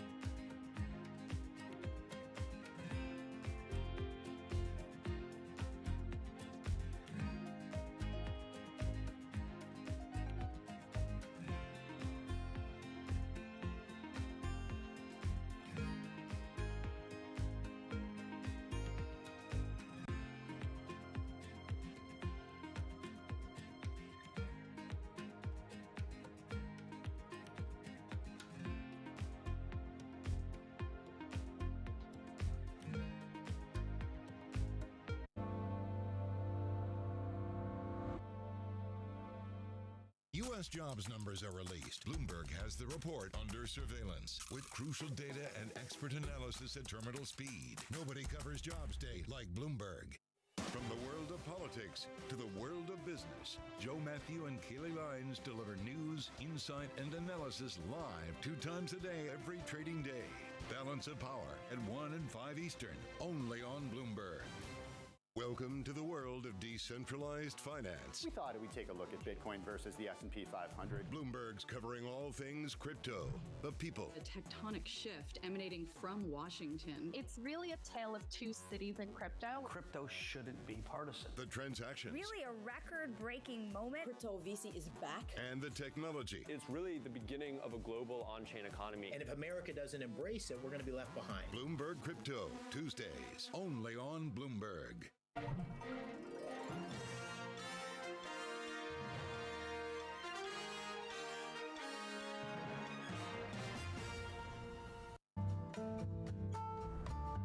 or other authorities could face bigger challenges next. It was going to keep reading World Cup. This is a 3 as the economic picture. Covering the intersections of Hollywood, Silicon Valley, and beyond.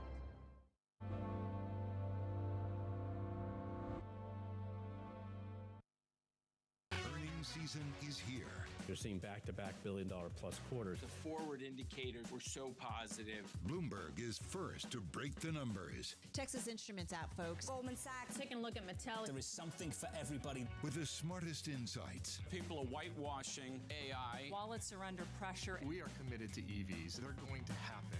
Earnings season in full swing. We will have full and instant analysis. Continuing coverage on Bloomberg. Context changes everything.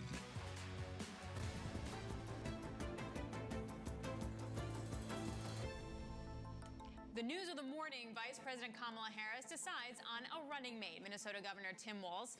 Terry Haynes over Pangea writing soon after that she chose poorly, adding that Walz's pick is a signal that Harris feels unsteady and tentative on her POTUS nominee perch, just at the time when she needs to look and be leading and in control of her campaign and her political destiny. Joining us to discuss the pick now is Andy Blocker, Global Head of Public Policy and Head of U.S. Government Affairs over at Invesco. Andy, those are pretty harsh words. Do you agree with that? Well, look, I mean, everyone's going to have their opinion. I think the first rule of picking a VP is first do no harm. And he was endorsed by Bernie Sanders on one side of the aisle and Joe Manchin on the other side of the spectrum of the Democratic Party. And I think another important consideration is the comfort level of the choice. And so clearly she's comfortable with him. And I think, he could be a good choice. Depends on how he performs. We have, 90 days? Like, we are counting down in a big, big way. It's not a lot of time to sort of make your case. Where are the biggest policy differences that do you think the Walz-Harris ticket can put forth? Well, I think, look, clearly the number one issue, I think, politically, will be abortion. And will be, a woman's right to choose. And I think that's some place where they feel like they have firm ground on. I think on the other side, it's going to be, okay, what's the economic record? Where are we at on inflation? Are we at on immigration? Those are the things that the Republicans are trying to go after on. So from our perspective, we're watching all of that from a political standpoint. But from a policy standpoint going forward, really it's about tariffs, taxes, regulation, those areas where we see, okay, where are these respective parties going to come down.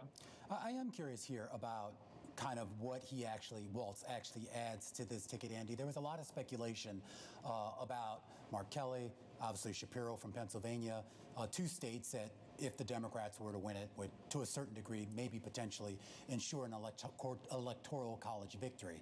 Minnesota was never an issue. I mean, they voted for a Democratic president in pretty much every presidential election going back to Nixon. And I think prior to Nixon, almost every president going back to the 1950s. What does he bring to the table in terms of delivering electoral votes? Well, I don't think he brings any direct electoral votes. And I'm really not even sure that Senator Kelly or even Governor Shapiro would guarantee electoral votes. They are the VP candidate. We ultimately vote on the presidential candidate. Now, would they help? Yes, they would help, and it's good to be from a state that's needed like Pennsylvania or Arizona. The case for Walz is that he's from Minnesota. It neighbors Wisconsin, so he speaks the same language. You could also say he can help with Michigan, those Midwest states. And I think the biggest states, by the way. Absolutely, yeah. Absolutely. Minnesota nice, right? And we can go the whole rest of the way. But I think with Walz, I think the thing that is appealing to him is that he's authentic, right?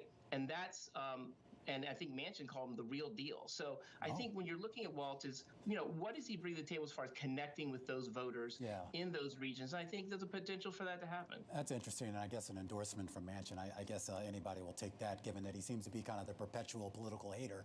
But give us a sense here, because there's been a lot of memes about Walz and a lot of old videos cropping up of him just kind of being a dad out in the campaign trail when he was running for his own offices here. When you look at the combination of the two personalities here, and of course, all the positive media of attention right now that the Harris campaign is getting, how long do you think that can last? Because we know how brutal these media cycles can be.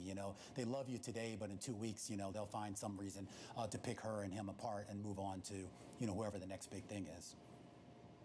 So I think conventional wisdom is that honeymoon period can last through the convention. But I think once you're done with the convention, I think all the gloves are off with the press, and I think some of the things that the Trump campaign is going to be putting out there might start to stick. The question is, can they make sure they prevent it and get through and get the full honeymoon, or is it going to be interrupted? So I think they'll be pretty effective in their rollout and trying to get the positive messages for the ticket. But once you hit the fall, I think all the gloves are off, and we're going to have, all the weaknesses are going to be bare. And the question is, how do you navigate when the bullets are live fire? Hey, Andy, before we let you go, in terms of sort of hedging the election at all and pricing in any kind of risk, is it too soon to do that?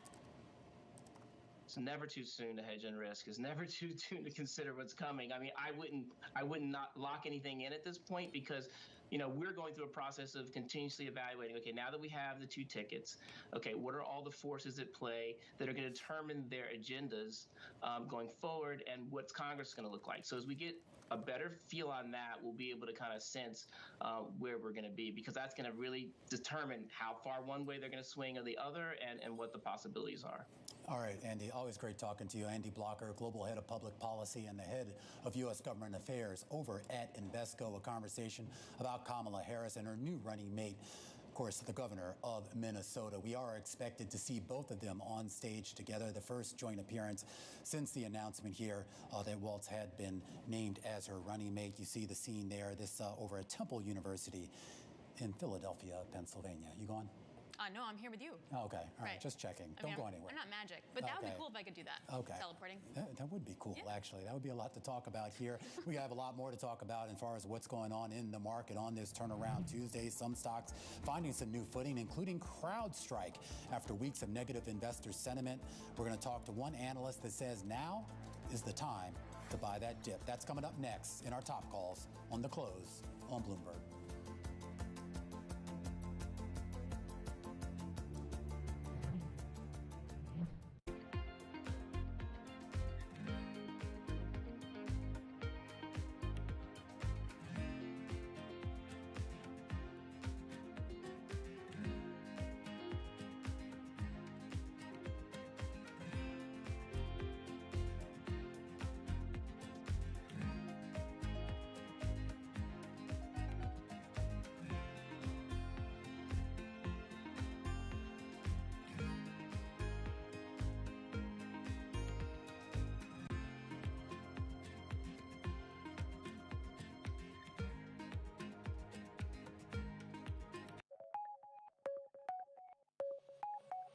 Why does this business model work? Because it's virgin space. It's never been done before, and it'll never be done again. When you step back and you look at something that's been golf through institutions, has been the way it has been for 53 years without change. In 1993, I stepped back and said, okay, this is not right. It's doing the same old Groundhog Day. Everything's the same. Players are a pass-through entity. They're not getting any equity built in their day. Once they're done playing, they're out. I thought, that's just not right. When you have to build a sustainable model, you need to have these players, these famous, the world best, the best of the best. You need to give them equity into the future. You need to give them a vision of where they need to go and how they're going to get there. Good morning. This is Bloomberg Surveillance. Welcome back to the opening trade. This is Bloomberg Technology. This is the Asia trade. You're watching The Close. Welcome to Balance of Power. This is Bloomberg.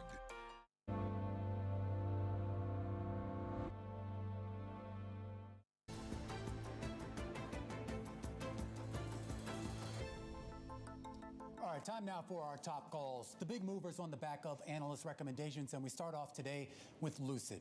Cantor Fitzgerald upgrading the EV maker to neutral from underweight. The analyst saying Lucid's new $1.5 billion capital raise with Saudi Arabia's public investment fund extends the company's cash runway through the end of 2025, also helping to solidify that longer-term commitment from the Saudis. The shares there up about 3% on the day. Next, Lumen Technologies, shaking off a sell recommendation with Citi upgrading to neutral. The telecom carrier's announcement that AI data centers had driven $5 billion worth of new business and $7 billion in potential sales was all the analysts needed to hear.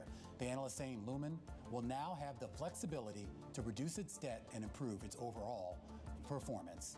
The shares having a phenomenal day, up 86%, back up to around 481 and change. All right, and let's end on CrowdStrike, an upgrade today to outperform over at Piper Sandler.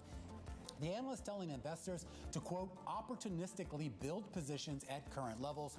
CrowdStrike has been in the doghouse since last month's global tech outage. While the analyst says it's still difficult to fully assess the impact, the risk-reward following a 40% slump in the shares is too compelling to pass up. Those shares gaining about 5% on the day, and those are some of our top calls. We do want to stick with that last one on CrowdStrike, and pleased to say that the analyst behind that call joining us now, Rob Owens, co-head of technology research over at Piper Sandler. And Rob, it's easy to look at a 40% drop in the stock and say buy the dip here. Is there anything more than valuation that gives you the conviction to upgrade this stock? Yeah, absolutely. I mean, CrowdStrike is one of the premier companies in cyber. We still think that cyber has a very solid backdrop from a demand perspective. We believe in trends around consolidation, and we feel that CrowdStrike is the best way to play those trends. Now, opportunistically, we think given the 40% drop in what's really been 2.5 weeks at this point, really opens the door for investors to step in and start to build positions at a very compelling level. In addition, I've been covering security now for a good 27 years before we even called it cybersecurity. And, you know, these types of events, we have seen them before, not to this magnitude, but they are typically somewhat short-lived. Yeah. And we took relatively aggressive cuts to our estimates and looked at what a downside scenario might be. And we think shares are very compelling at this level. So we're upgrading to overweight. We're encouraging investors to take a look here. So, but the one thing that is a little bit different, I think, from some of the past cybersecurity events is we're still now talking about the potential for compensation for Delta, maybe for Microsoft, or whatever other companies feel that they need to be compensated. That's still unresolved and could take months, if not years, to sort through. How does that factor into your models?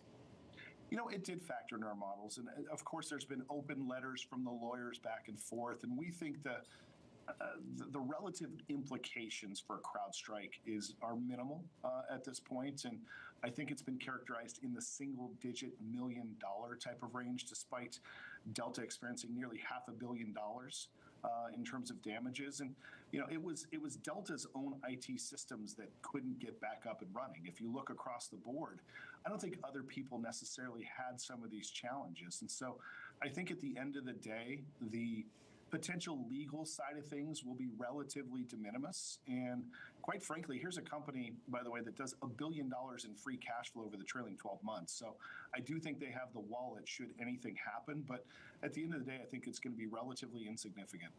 When you take a look at maybe customers, like if I'm Delta, why wouldn't I just go somewhere else? Like walk me through why that becomes not a risk. Yeah, Alex, I think that's a fair question. And I think within our assumptions, we built in increased levels of churn.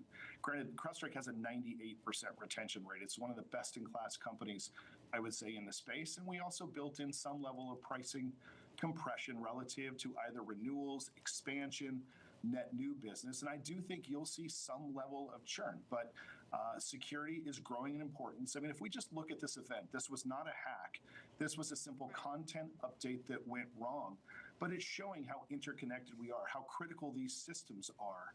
And, you know, at the end of the day, I think it really speaks to the need for increased cybersecurity, because if this was truly a hack and these systems were down for months, all transportation would have ground to a halt. So will some customers be frustrated with CrowdStrike? Sure. But I think at the end of the day, excuse me, they are the preeminent solution in the space. They're one of the better companies, and they play to a lot of these positive trends that we've outlined. Yeah. So over the coming years, this is going to be a great equity to own. And also, Microsoft is in there too. Like there's some issues around Microsoft and the fix. Hey, Rob, just in terms of timing, how long do you think until investors get clarity on the actual amount and sort of get this behind them?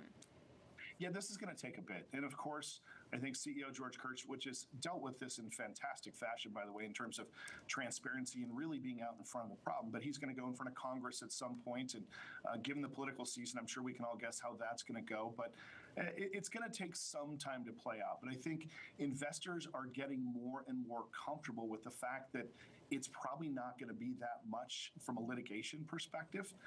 And if it is, CrowdStrike definitely has the balance sheet.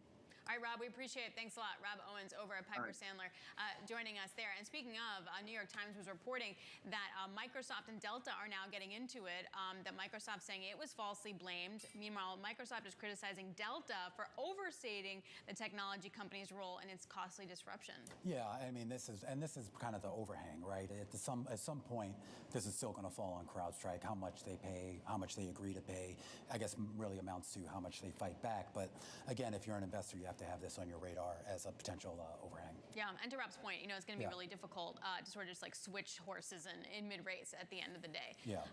Looking at the S&P here, we're up by 2%, but we are off the highs of the session. But nonetheless, it feels like turnaround Tuesday definitely stands. One company that's not standing is SunPower. That had declared bankruptcy today. So we're going to take a look at the solar industry, specifically with Sunnova. We're digesting that bankruptcy over with SunPower, but the Sunnova Energy CEO, John Berger, will be joining us. He'll talk about what it means for the broader solar industry, plus if we wrap in the elections, what it winds up meaning come 2025 for the industry. This is The Close on Bloomberg.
What legacy I would love to leave is to make sure that in my village I have infrastructure. So long when I'm gone, things are still working. Then I have done my job. And if some people get inspired through my work and then try to engage themselves for their community and create something that is inspiring for everyone, I will be happy. What's the best piece of advice you would give to someone young who wants to make a difference actually in this world? In architecture or with something else? Wow, I'm not the right one to just do that. I think you are. Yeah, but with the pressure you have, and then you try to be the good one, the fancy guy, the intellectual one, I have no advice than to believe in yourself and really work hard. When I started, no one would have imagined that I will be able to see my name connected with Aga Khan or Pritzker or sitting at Bloomberg to talk about sustainability, about future of sales. No, myself 5 years ago, if you told me that, I will say no. I will never imagine. So I will encourage everyone to believe in what you're doing and not try to run after the newest of the newest. Just be consistent. Just work on things that matters for you. Really, at the long term, it pays.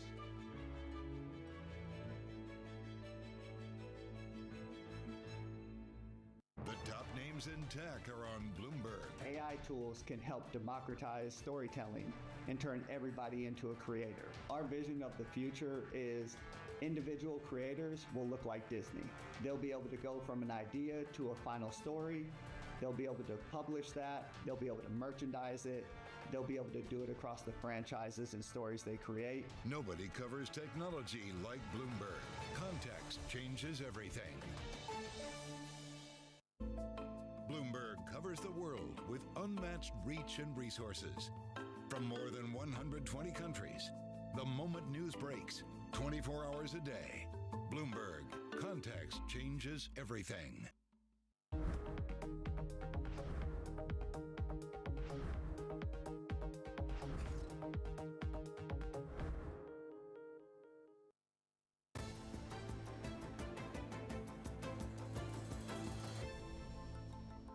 All right, well, equities are holding onto their gains. One stock that is not shares of SunPower, one of the most prominent names in U.S. solar, filing for bankruptcy today, Romaine. And this is after a huge saga involving restructuring, management shakeup, the reduction of subsidies for solar in California that just really hammered their business. Yeah, I wonder, it's kind of funny, too. I mean, when you look at, SunPower, we kind of knew that was a story that was unfolding for a while. Is that specific to SunPower, or is this sort of a broader representation of what's going on in the industry? Because I was looking at the stocks as a basket, at least. Like, you could take, like, the TAN ETF over at Invesco. I mean, $121 was the high, and that was back in 2021. We're trading in the 30s now, and they've come nowhere close to rebounding back to those highs. Yeah, and it's high rates overall, which is a negative, but also if you get a rollback of the IRA of a new administration, does that also change the subsidy program? So we're going to delve into that with John Berger, Chairman and President and CEO of Sunnova. That company sells rooftop solar systems and batteries as well. He joins us from Houston. John, good to chat with you. What of the SunPower bankruptcy is endemic versus idiosyncratic? Well, thanks for having me, Alex. It is idiosyncratic, or certainly there were specific issues with SunPower that, in terms of it's no secret they had struggles with some of the accounting. I think the auditor resignation certainly kicked all this off. So a lot of what SunPower struggled with, troubled acquisitions and so forth, are really one-off. The equities in terms of the broader sector, including Sunnova's equity, has certainly been under pressure for the last few years. It is something that I think that as we look forward in the business, interest rate environment's definitely gotten more benign. I mean, the rate drop that we've seen over just the last few days has been tremendous. I think there's been some backup here today and some what I think is profit taking.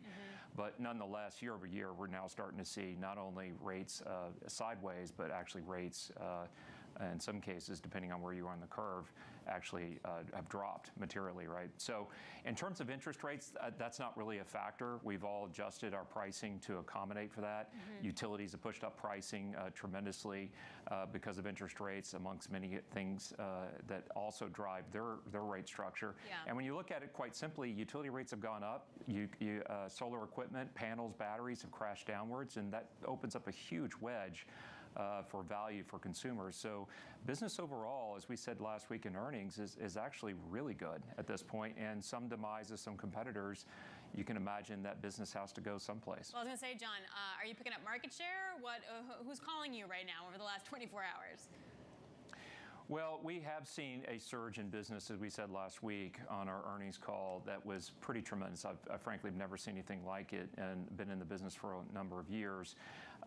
Was that in part due to SunPower's failure? They had announced the shut operations a couple of weeks or so ago. I mean, yes, some of that was. But again, we're also seeing the storm season is very active. Houston took a direct hit, as everybody knows, as an example of that. And so what we're seeing is utility reliability is dropping as well. So we're seeing a lot of consumer interest in coming in, saving on utility bills. There's been a lot more press about a ratepayer revolt starting in California, with those California rates jumping 85+% just in the last 3 or 4 years alone.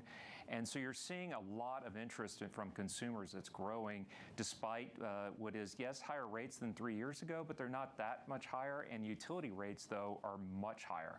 So that's really what we feel like in terms of higher utility rates, lower utility reliability, is really giving consumers the first choice or only choice they have against the utilities, and that's driving a considerable amount of demand. As we go into a slower economy, you have to pay the power bill no matter what. And if it's cheaper with Sunnova or one of our competitors, you can imagine more people are seeking that cheap alternative out on that bill that they must pay. What's the uptake, though, now, right, John? When we talk about new customers, those folks that haven't already adopted solar, I mean, what's the change in uptake versus, say, I don't know, a couple of years ago? Well, we actually last week announced that we were stopping new dealers, at least for pausing, if you will, for a while. We'd never done that as a company because we'd seen such tremendous demand. And I think that that'll level set itself out, and over a period of time, you have competition in a market, which is what we need. Consumers need that competition to the monopolies, to the utilities. But when you look at the cheaper and better equipment that's coming out at a rapid fashion from a lot of different suppliers, including folks like Enphase, SolarEdge, Tesla, and Generac, and so forth, there's a lot of new capabilities of managing load, of those solar panels do very well going through hurricanes even, and batteries do a great job.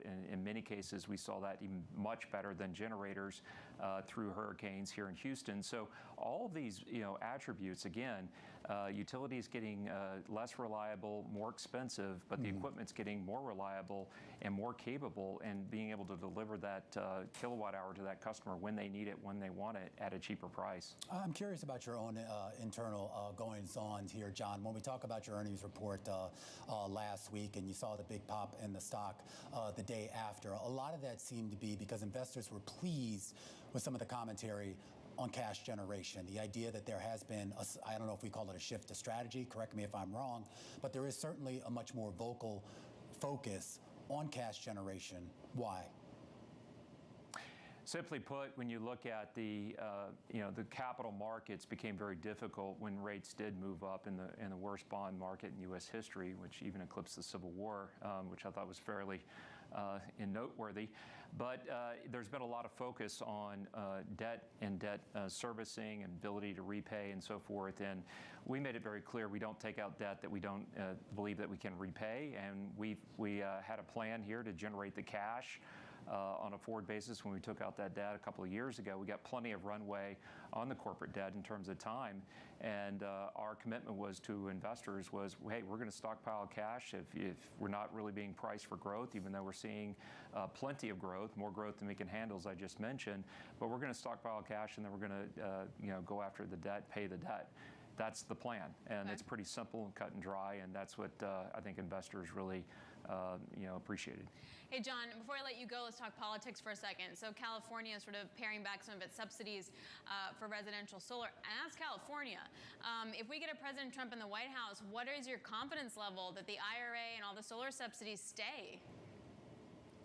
Well, those are two separate things, Alex. I mean, one, in California, I wouldn't call what they call net metering, especially now with batteries, as a subsidy. Really, there's a lot of value that having all these solar systems and batteries and load management spread across the state of California behind the meter can really add value to the system, and there's a lot of value there. The problem is the utilities just have the governor's office and the Public Utility Commission really by with a stranglehold and trying to just continue to drive up rates. Simply look again at the ratepayer revolt and the rates that are being driven up since they so-called got rid of net metering. So that's one issue on the political side. We are looking for open markets, candidly, like Texas has been much more of an open market for us, and we've seen a lot more growth there. On the other side, the IRA, look, I think this is a bipartisan bill at the end of the day. It's working in terms of driving manufacturing and creating U.S. jobs here, and I don't think that no matter who gets in the White House is really going to roll that back because it's been so successful. The other thing is you looked at the weak jobs report, which really took the market for a tailspin, as we all know, over the last couple of days. The last thing I think that whoever wins the presidency is going to want to do is do something that actually drops or degrades or lessens job growth and maybe even it leads to more layoffs. I just don't think that's good public policy, regardless of whether a Democrat or Republican. And candidly, this is an industry in terms of the new energy industry that we need to own as a country, and there's bipartisan support for that as well. So I think that we're largely speaking a lot of politics, and at the end of the day, I think the IRA is going to be largely intact, regardless of who wins the White House here in 90 days or so. All right, John, going to have to leave it there. Appreciate you taking time for us. John Berger, Chairman, President, and CEO over at Sunnova.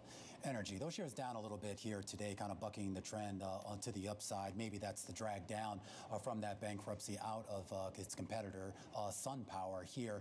But keeping an eye right now on a lot of the electric vehicle stocks here, seeing a little bit more of an appetite for those shares. Lucid Group up about 3% here on the day. We mentioned earlier, Alex, of course, that investment by the Saudi fund, $1.5 billion here. And we're going to get some earnings results later tonight out of Rivian, which is also seeing a little bit of a rebound here. A lot of people were concerned about its future, but it's managed to raise some money and now maybe has some life ahead of it as it tries to build up its base of customers. I just wonder how much cushion that gives them, right? So you have Lucid and Rivian. Clearly, they need cash infusion, but they have all the cool technology and the cars. So how do you bridge that gap? How long is that bridge? Yeah, and it's interesting though too.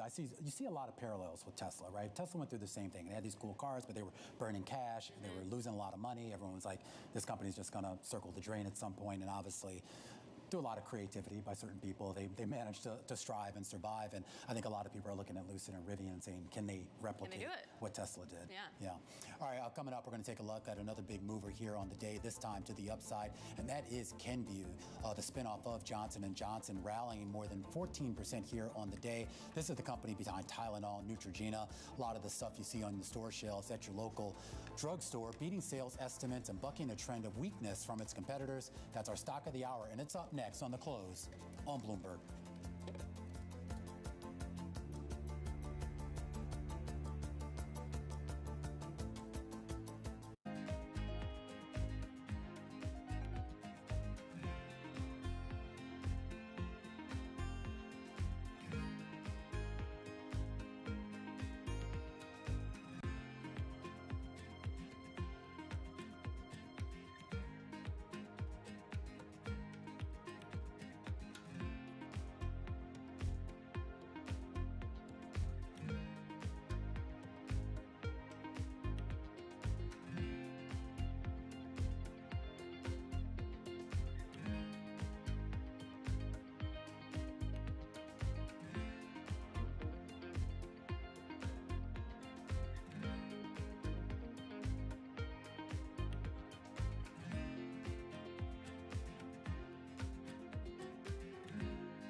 Earnings. I know it's like your Super Bowl, right? I can't wait. It's like opening presents in the morning. All right, it will be exciting. Nobody covers earnings like Bloomberg. Bloomberg Surveillance covers the latest in global markets and the political events that influence your world. Join Jonathan Farrell, Lisa Abramowitz, and Anne-Marie Hordern only on Bloomberg. Context changes everything. The names that move markets are on Bloomberg. We've seen story after story about companies delisting from the London Stock Exchange, listing in New York, listing in Europe. I want to turn that around. I want Britain to be the place of choice to make an IPO, to grow your business. That's why I welcome the reforms that the FCA put in place last week. It's also why I'm determined to change our pension system so we can keep more businesses here in Britain. Bloomberg. Context changes everything. Morning from our world headquarters in New York. I'm Menace Credit. And I'm Danny Berger. Let's set your agenda. Bloomberg Brief delivers the market news, data, and analysis you need live every weekday at 5 a.m. Eastern. Bloomberg. Context changes everything. It's the world's second largest economy with a growing influence in global affairs. But geopolitical uncertainties, deflationary pressures, and questions about foreign investment linger. Bloomberg, the China Show, brings you the unmatched expertise you need to keep track of breaking news, in-depth market analysis, and the most influential newsmakers in and around China. Bloomberg, the China Show. Weekdays at 9 a.m. Hong Kong time, right here on Bloomberg. Context changes everything.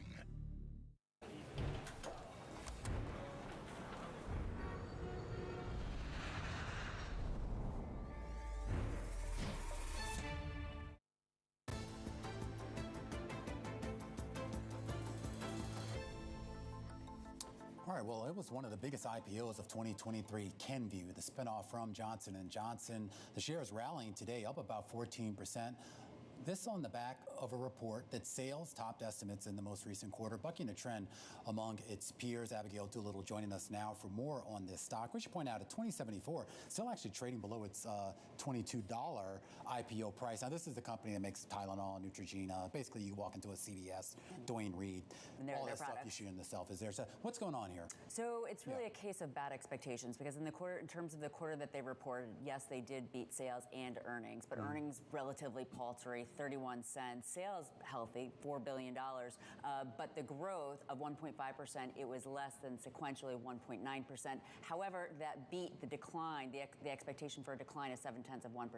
Margin shrunk on brand investment. They reiterated the full year guide, but when you put all that together, should that equal a 14% pop and the best day since that IPO that you were talking about? So again, it goes back to those bad expectations.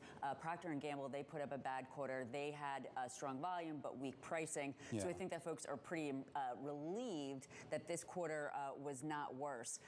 The company also said that they've not made meaningful share in terms of their private label brands, and that consumers are making trade-offs. He did say they're spending on health, though.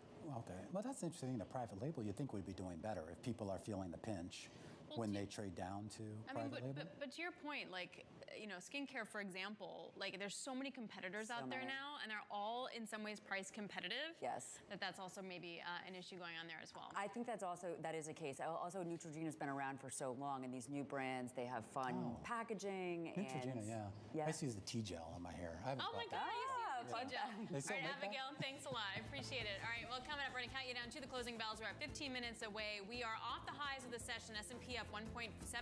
Paul Christopher, Wells Fargo, joins us next.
It's the countdown to the market open as we bring you the first trades across Europe. We'll debate the most important stories and what will drive the big investment decisions throughout the morning. I'm Guy Johnson. I'm Kriti Gupta.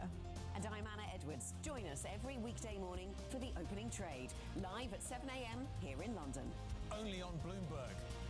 Context changes everything.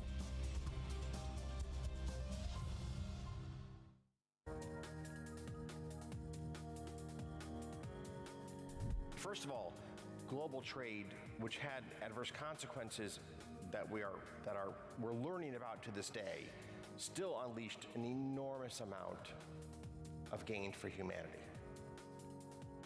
And with the rise of global trade became the rise of information sharing around the world, which rapidly accelerated the trajectory of mankind. I mean, of note, the Chinese, for example, are leaders in solar. They're leaders in EVs. They're leaders in a number of emerging technologies. In a world which is more splintered, we'll see the gains that the Chinese have achieved in these important areas not shared by the Western countries. And conversely, the United States is a clear leader in AI, along with a number of the European countries. And those gains will not be shared with China and the countries in its sphere of influence. So it's a very clear-cut loss for all of humanity when we have the severing of ties between our countries. So 1 minute now until we get the markets on close imbalance. Is it getting harder to manage the risks you face? I think that one has to be aware that there are more tail risks that are harder to ultimately manage.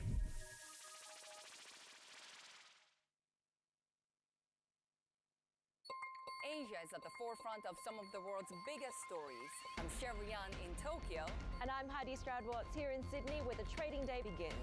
We're here in the center of all the action to get you set up with the numbers, news, and knowledge you need for the day ahead. The demand is indeed recovering. We've been waiting for this moment. The opportunity of a century. Join us on Bloomberg The Asia Trade. Weekdays only on Bloomberg TV. Context changes everything.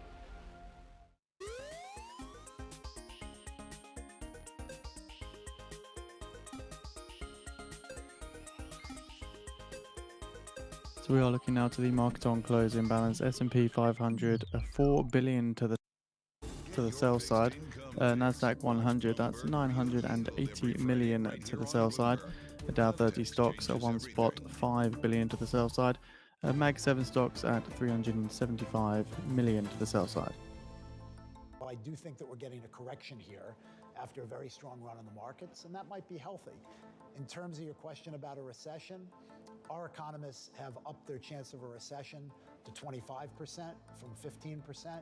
You know, all of that I think is a little lower than the broad consensus. My view is that the best chance as we look forward is, you know, the economy will chug along and we probably won't see a recession, but the possibility is not zero, it's never zero. CEO of Goldman Sachs here, David Solomon, giving us his thoughts on economic conditions. Are you preparing for a recession? Oh gosh, I don't know. I'm not qualified. I don't know. It's interesting because I mean, well, you were here. I was gone the last couple of sessions here, but I mean, it seems this is a market that is coming to terms with a potentially softer economy than maybe what they had priced in before. But are they pricing in a recession? Well, if you take a look at how steep the curve disinverted, some say that that is a sign of a recession, but then now we're giving that back a little bit.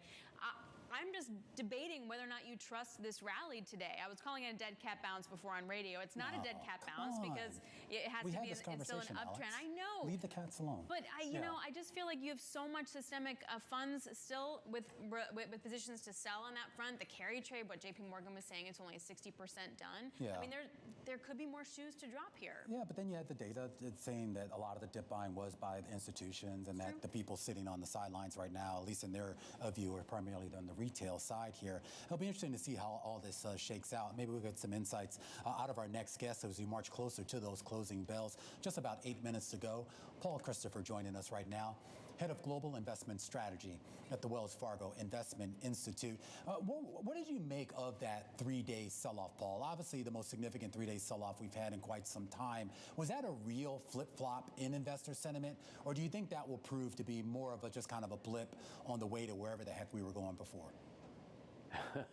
Well, thanks. It's great to be back with you. I would see it as part of a sequence that started back in July when we got that inflation reading, and after that, interest rates fell and interest rate futures priced in 100% chance of a Fed rate cut in September. And then when you get to the beginning of this month, just last week, so to your question, all of a sudden then you see very weak manufacturing PMI and an employment report that misses, and people are saying, whoa, inflation's falling faster and the economy's slowing faster than what we had thought, and so we maybe better catch up with that.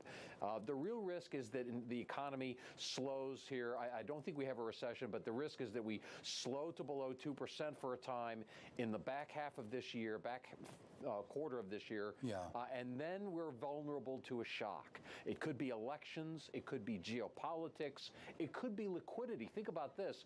The Treasury is soon going to have to start hoarding cash instead of spending it like they do in an election year. Why? Because you've got debt ceiling coming up. I am curious, though, Paul, when we talk about the expectations for the Fed and what that Fed mechanism can do, I was looking at the outlook from Wells Fargo for rates. If I get this right, correct me if I'm wrong, 425 to 450, that's a year-end target for the federal funds rate. That would be a full percentage point below where we are right now. Yeah, that's right. That includes a 50-point cut probably in September and then 2 quarter-point cuts. The Fed may be wanting to weight the front end of that a little bit more just in case they're a little bit behind. So, Paul, do you buy stocks into that or do you sell stocks into that? Oh, we're buying. Look, what we published today was taking our whole positioning back to neutral. We had been overweight bonds and underweight stocks. We used the opportunity of the sell-off and the big drop in rates to take money out of fixed income, put it into equities. We like large caps here. We like industrials, materials, energy. We like comm services now. We added that, and we like financials, even though they've not done well lately on the decline on rates. But we think there is a pivot coming in this economy later this year, early 25. So we want to position for that now. But some of what you were mentioning are also cyclical names. So if we do get that turn in the economy and a 50 basis point cut from the Fed, that would imply that things aren't great. So do you just hold on to those stocks and wait? Well, the Fed was always going to cut rates, even if the economy just slowed back down to the low twos. So we don't regard this as some sort of a danger sign. The Fed doesn't want to see us go maybe below 2% because, like that bicycle on the sidewalk, once you slow by enough, then you hit a crack, you hit a hole, you hit an uneven set of sidewalk slabs, and all of a sudden you're falling off your bike. So you don't want to expose yourself to those shocks. And we think that's why the Fed would cut a little bit more this year than we had previously thought. I love the bicycle analogy, Paul, as someone who falls off his bike pretty frequently here. I'm definitely feeling that. When we talk about whether people are still going to be feeling that cyclical trade, that big sort of rebound that we had seen over the last few weeks in small caps, given the shift in sentiment about economic conditions, do you think there's life left in that trade? No, there isn't. And if you go back and think about what I said a minute ago, this whole sequence started back in July with that CPI report, and a lot of that carry trade had not yet gone away, and that was just liquidity, we think, rushing into small caps because it looks like the cheapest deal on the street. So now that the carry trade is pulling back, you're going to see a lot of that money go back away from what was maybe a chasing low prices that only got lower. Yeah, Paul, I'm really curious as to how much you think that influenced what we saw in the equity market. Like, I'm going to borrow yen and buy tech stocks, or even like a derivative play of that. Was that real? Yes, it is very real. I mean, think about a Japanese investor, a pension fund, insurance company. Maybe they were in U.S. stocks chasing as well, and then they see this news out of the Fed that the Fed's might going to cut interest rates, and then you see the weak data, and you think, I better get into bonds. So you rush into bonds and out of stocks, and then you're going to hedge. And because interest rates have come down so much, it's really cheap to hedge. So you're going to hedge everything. That's going to push yen stronger, dollar weaker. It's going to put stocks down and bond yields down too. So this is probably not the only carry trade, not the only source of liquidity, but it's an important one. And in terms of flows, it's the one that has turned on a dime.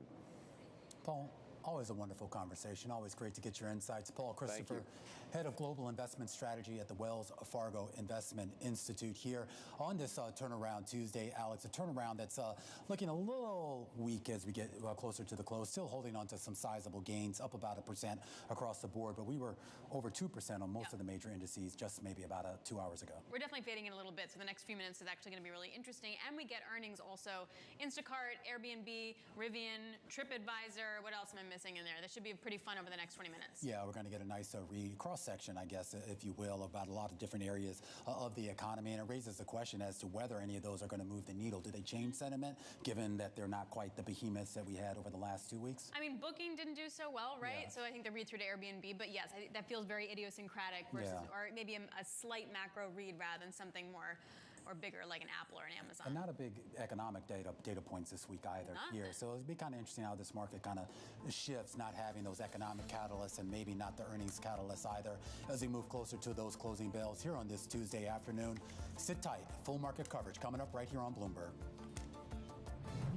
The Closing Bell, Bloomberg's comprehensive cross-platform coverage of the U.S. market close, starts right now.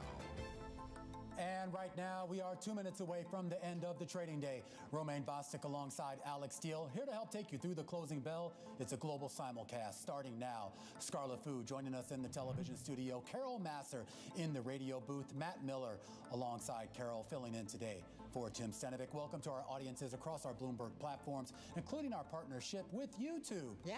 Carol, did you miss me? Yeah, as a matter of fact, Matt and I were just saying, since you were out on Friday and Monday, that the four of us, are just going to pepper you with questions about what you missed and try and get your analysis of what happened. Did I miss a lot? You missed a little bit.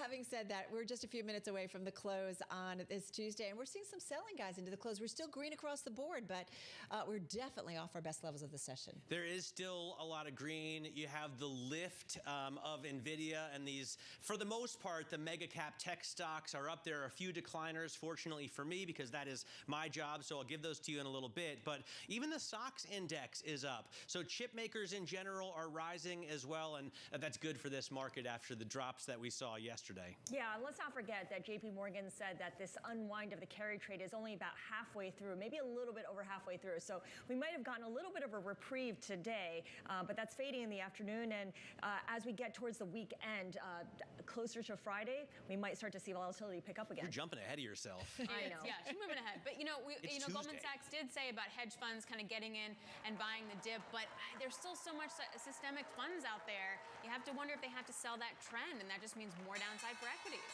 Still a rebound here on this turnaround Tuesday, though a bit more caution as we get closer to the bells. When we started the show about an hour ago, we had more than 450 stocks in the green. Only about 400 of those stocks going to finish there as well, but the aggregate numbers, they're still looking good. Up about 280 points on the Dow Jones Industrial Average, or about 0.8%. A 1% gain on the S&P 500, and a similar gain for the NASDAQ Composite, as well as the NASDAQ 100. Almost equal gains, at least on a percentage basis. And believe it or not, your outperformer on the day was the Russell 2000. Modest outperformance, 1.2% here on the day. Yeah, and definitely off its earlier gain of about 2.3%. I'm going to go back to the big caps. You mentioned it, Romaine, that the S&P 500, still most names higher today, 394 to the upside. Scarlett about 108 losing ground. What's your favorite one, Carol? Uber, maybe. All right, let's take a look at the sector performances. Yesterday, we had the equivalent of a cherry pie. I think that's what Matt called it. Today, it's a pesto pie because everything's green. There are a few red slices, and you have to dig pretty deep. Tech, hardware, and equipment down about 0.5%. Food, beverage, and tobacco off by 0.1%. But by 11 sectors, each one of them have gained at least 1/3%, with real estate the best performer. All right, I would not eat a pesto pie. I'm just gonna, I don't think I would. No. Like a clam, though. White clam pie, that's pretty good. A white pie is a white pizza's good. Okay, got it. All right, let's get to some of the individual gainers. Lucid Man, at its highs, up more than 13%, finishing the day with about a 3% gain. Matt was talking about this as we broke it yesterday. This story, this company getting a $1.5 billion lifeline, a cash infusion from one of its biggest investors, an affiliate of Saudi Arabia's public investment fund. So that definitely helped that one out. The company also reiterated its annual forecast, so up about 3%. I spoke with the CEO this morning. And what did he say? Peter Rawlinson. And what did he say? He said they're making amazing vehicles, and pretty soon people are going to start buying a lot more of them. I bet he's feeling a lot better with that cash infusion. All right, Palantir up more than 10% in today's session. The company reported second quarter results. It did beat expectations. They raised their annual outlook, citing continuing demand for AI software. Uber, I mentioned that was, I think, my favorite gainer in the S&P, number 2 gainer in the S&P 500, up just shy of 11% today. Company reported better than expected orders in the second quarter, underscoring the continued strength and demand for rideshare. Upbeat, so investors liked it. And I just want to mention one more. Kenvue, I know, I'm going for 4, up almost 5% in today's session. Top in the S&P, they own Tylenol, they own Neutrogena brands, jumping after reporting sales that topped estimates and bucking a trend that we've seen from some others in that consumer space. Take it away, guys. All right, just to break some earnings here. TripAdvisor coming out their second quarter adjusted earnings coming at 79 cents a share. That definitely looks to be a beat. I am looking at its core revenue coming in at $250 million. It looks like that is slightly below estimates, but overall their revenue is also below estimates, coming in about $497 million. Okay, we also have Airbnb results coming out. Let's give you the numbers for the quarter that ended. Second quarter revenue, $2.75 billion, slightly higher than what was anticipated. Second quarter gross booking value, $21.2 billion, a little bit shy of the analyst consensus of $21.23. But here's the outlook, which is what's driving the stock lower in after-hours trading. It sees third quarter revenue of $3.67 billion to $3.73 billion. Analysts were looking for, on average, $3.84 billion. So that missed revenue forecast, really pulling the stock lower by about 9% right now. One of the biggest decliners in after-hours trading, one of the biggest gainers is Reddit. The shares are up about 14% now, up about 8% on the back of their earnings. Daily active users in the most recent quarter, a beat, 91.2 million. The street was looking for roughly about 85. Revenue also beating at $281 million. Street was looking for 253. The company giving a forecast for the full year here that also beats estimates across the board, 290 to 310 million. That is the revenue forecast. The street was looking for 282 and change. Adjusted EBITDA, 40 million to 60 million. Matt, that high end of that range is almost double the average of street estimates. All right, let's take a look at Airbnb again, because the forecast for the revenue missed the third quarter. And of course, this is what matters, right? It's about the outlook. People don't watch this show or listen to it on radio for the exact earnings numbers going out for significant digits. They just want to know, is it up or down? So it's a down arrow story with Airbnb. If the forecast is down, you can expect the shares to fall in the aftermarket and for a rough open tomorrow. Yeah, and what's interesting too, just looking, free cash flow, $1 billion, that's up about 16% year over year. Gross bookings, value per nights and experience, they were up about 2%. It's interesting, they're also saying they anticipate, in terms of some of the commentary coming from the company, that the implied take rate in the third quarter of this year will be higher year over year, primarily due to the timing of bookings and cross-currency transaction fees. So they're getting into some of the kind of just a little bit more color in terms of the earnings. But again, down about 12% here, and that's building off a 4% down for 2024. Yeah, I'm just looking, trying to get some read on capital expenditures, because they are investing. They talk about how they're investing in under-penetrated markets, and definite questions on terms of how much they're investing into those new markets. I was trying to find a read on that, but I didn't get an actual number. But they're trying to roll out different areas and leveraging global expansion playbook, etc. I want to get that number.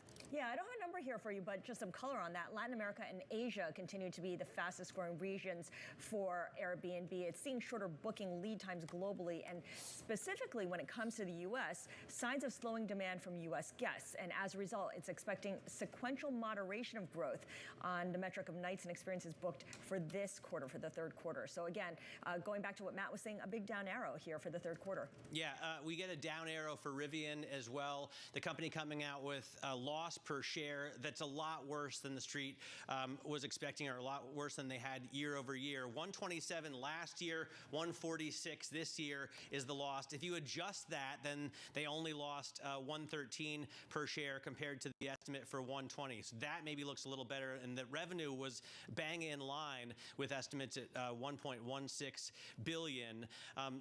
Again, it's all about what they lost compared to what was expected. It looks like they're kind of in the ballpark. If you look at the total dollar figure, $860 million in the quarter is what they lost. 892 is what we were looking for. This is a company that burns roughly $900 million a quarter. So they need to turn that around. Instacart, of course, the company that operates as Maple Bear, out with earnings as well. The shares down here in after hours trading despite a beat on both the top and bottom line. Gross profit in the quarter rising 18% to about $623 million. EPS also coming in above estimates, and gross transaction value at about $8.2 billion. The street was looking for $8.1. The forecast for the third quarter, the company says that it sees gross transaction value at $8.1 to $8.25 billion. The low end of that range is right on the nose of the average of street estimates. Nevertheless, shares are oscillating between gains and losses right now. Yeah, interesting. I mean, this one's had quite a run this year. It's up more than 30% here in 2024, and you're seeing it kind of bounce around, as you said, Romaine. But right now, to the upside, more than 3%. All right, guys, that's a wrap. Another drop of earnings. We'll continue to track them into the aftermarket and, of course, into the Wednesday trade. That's a wrap. Our cross-platform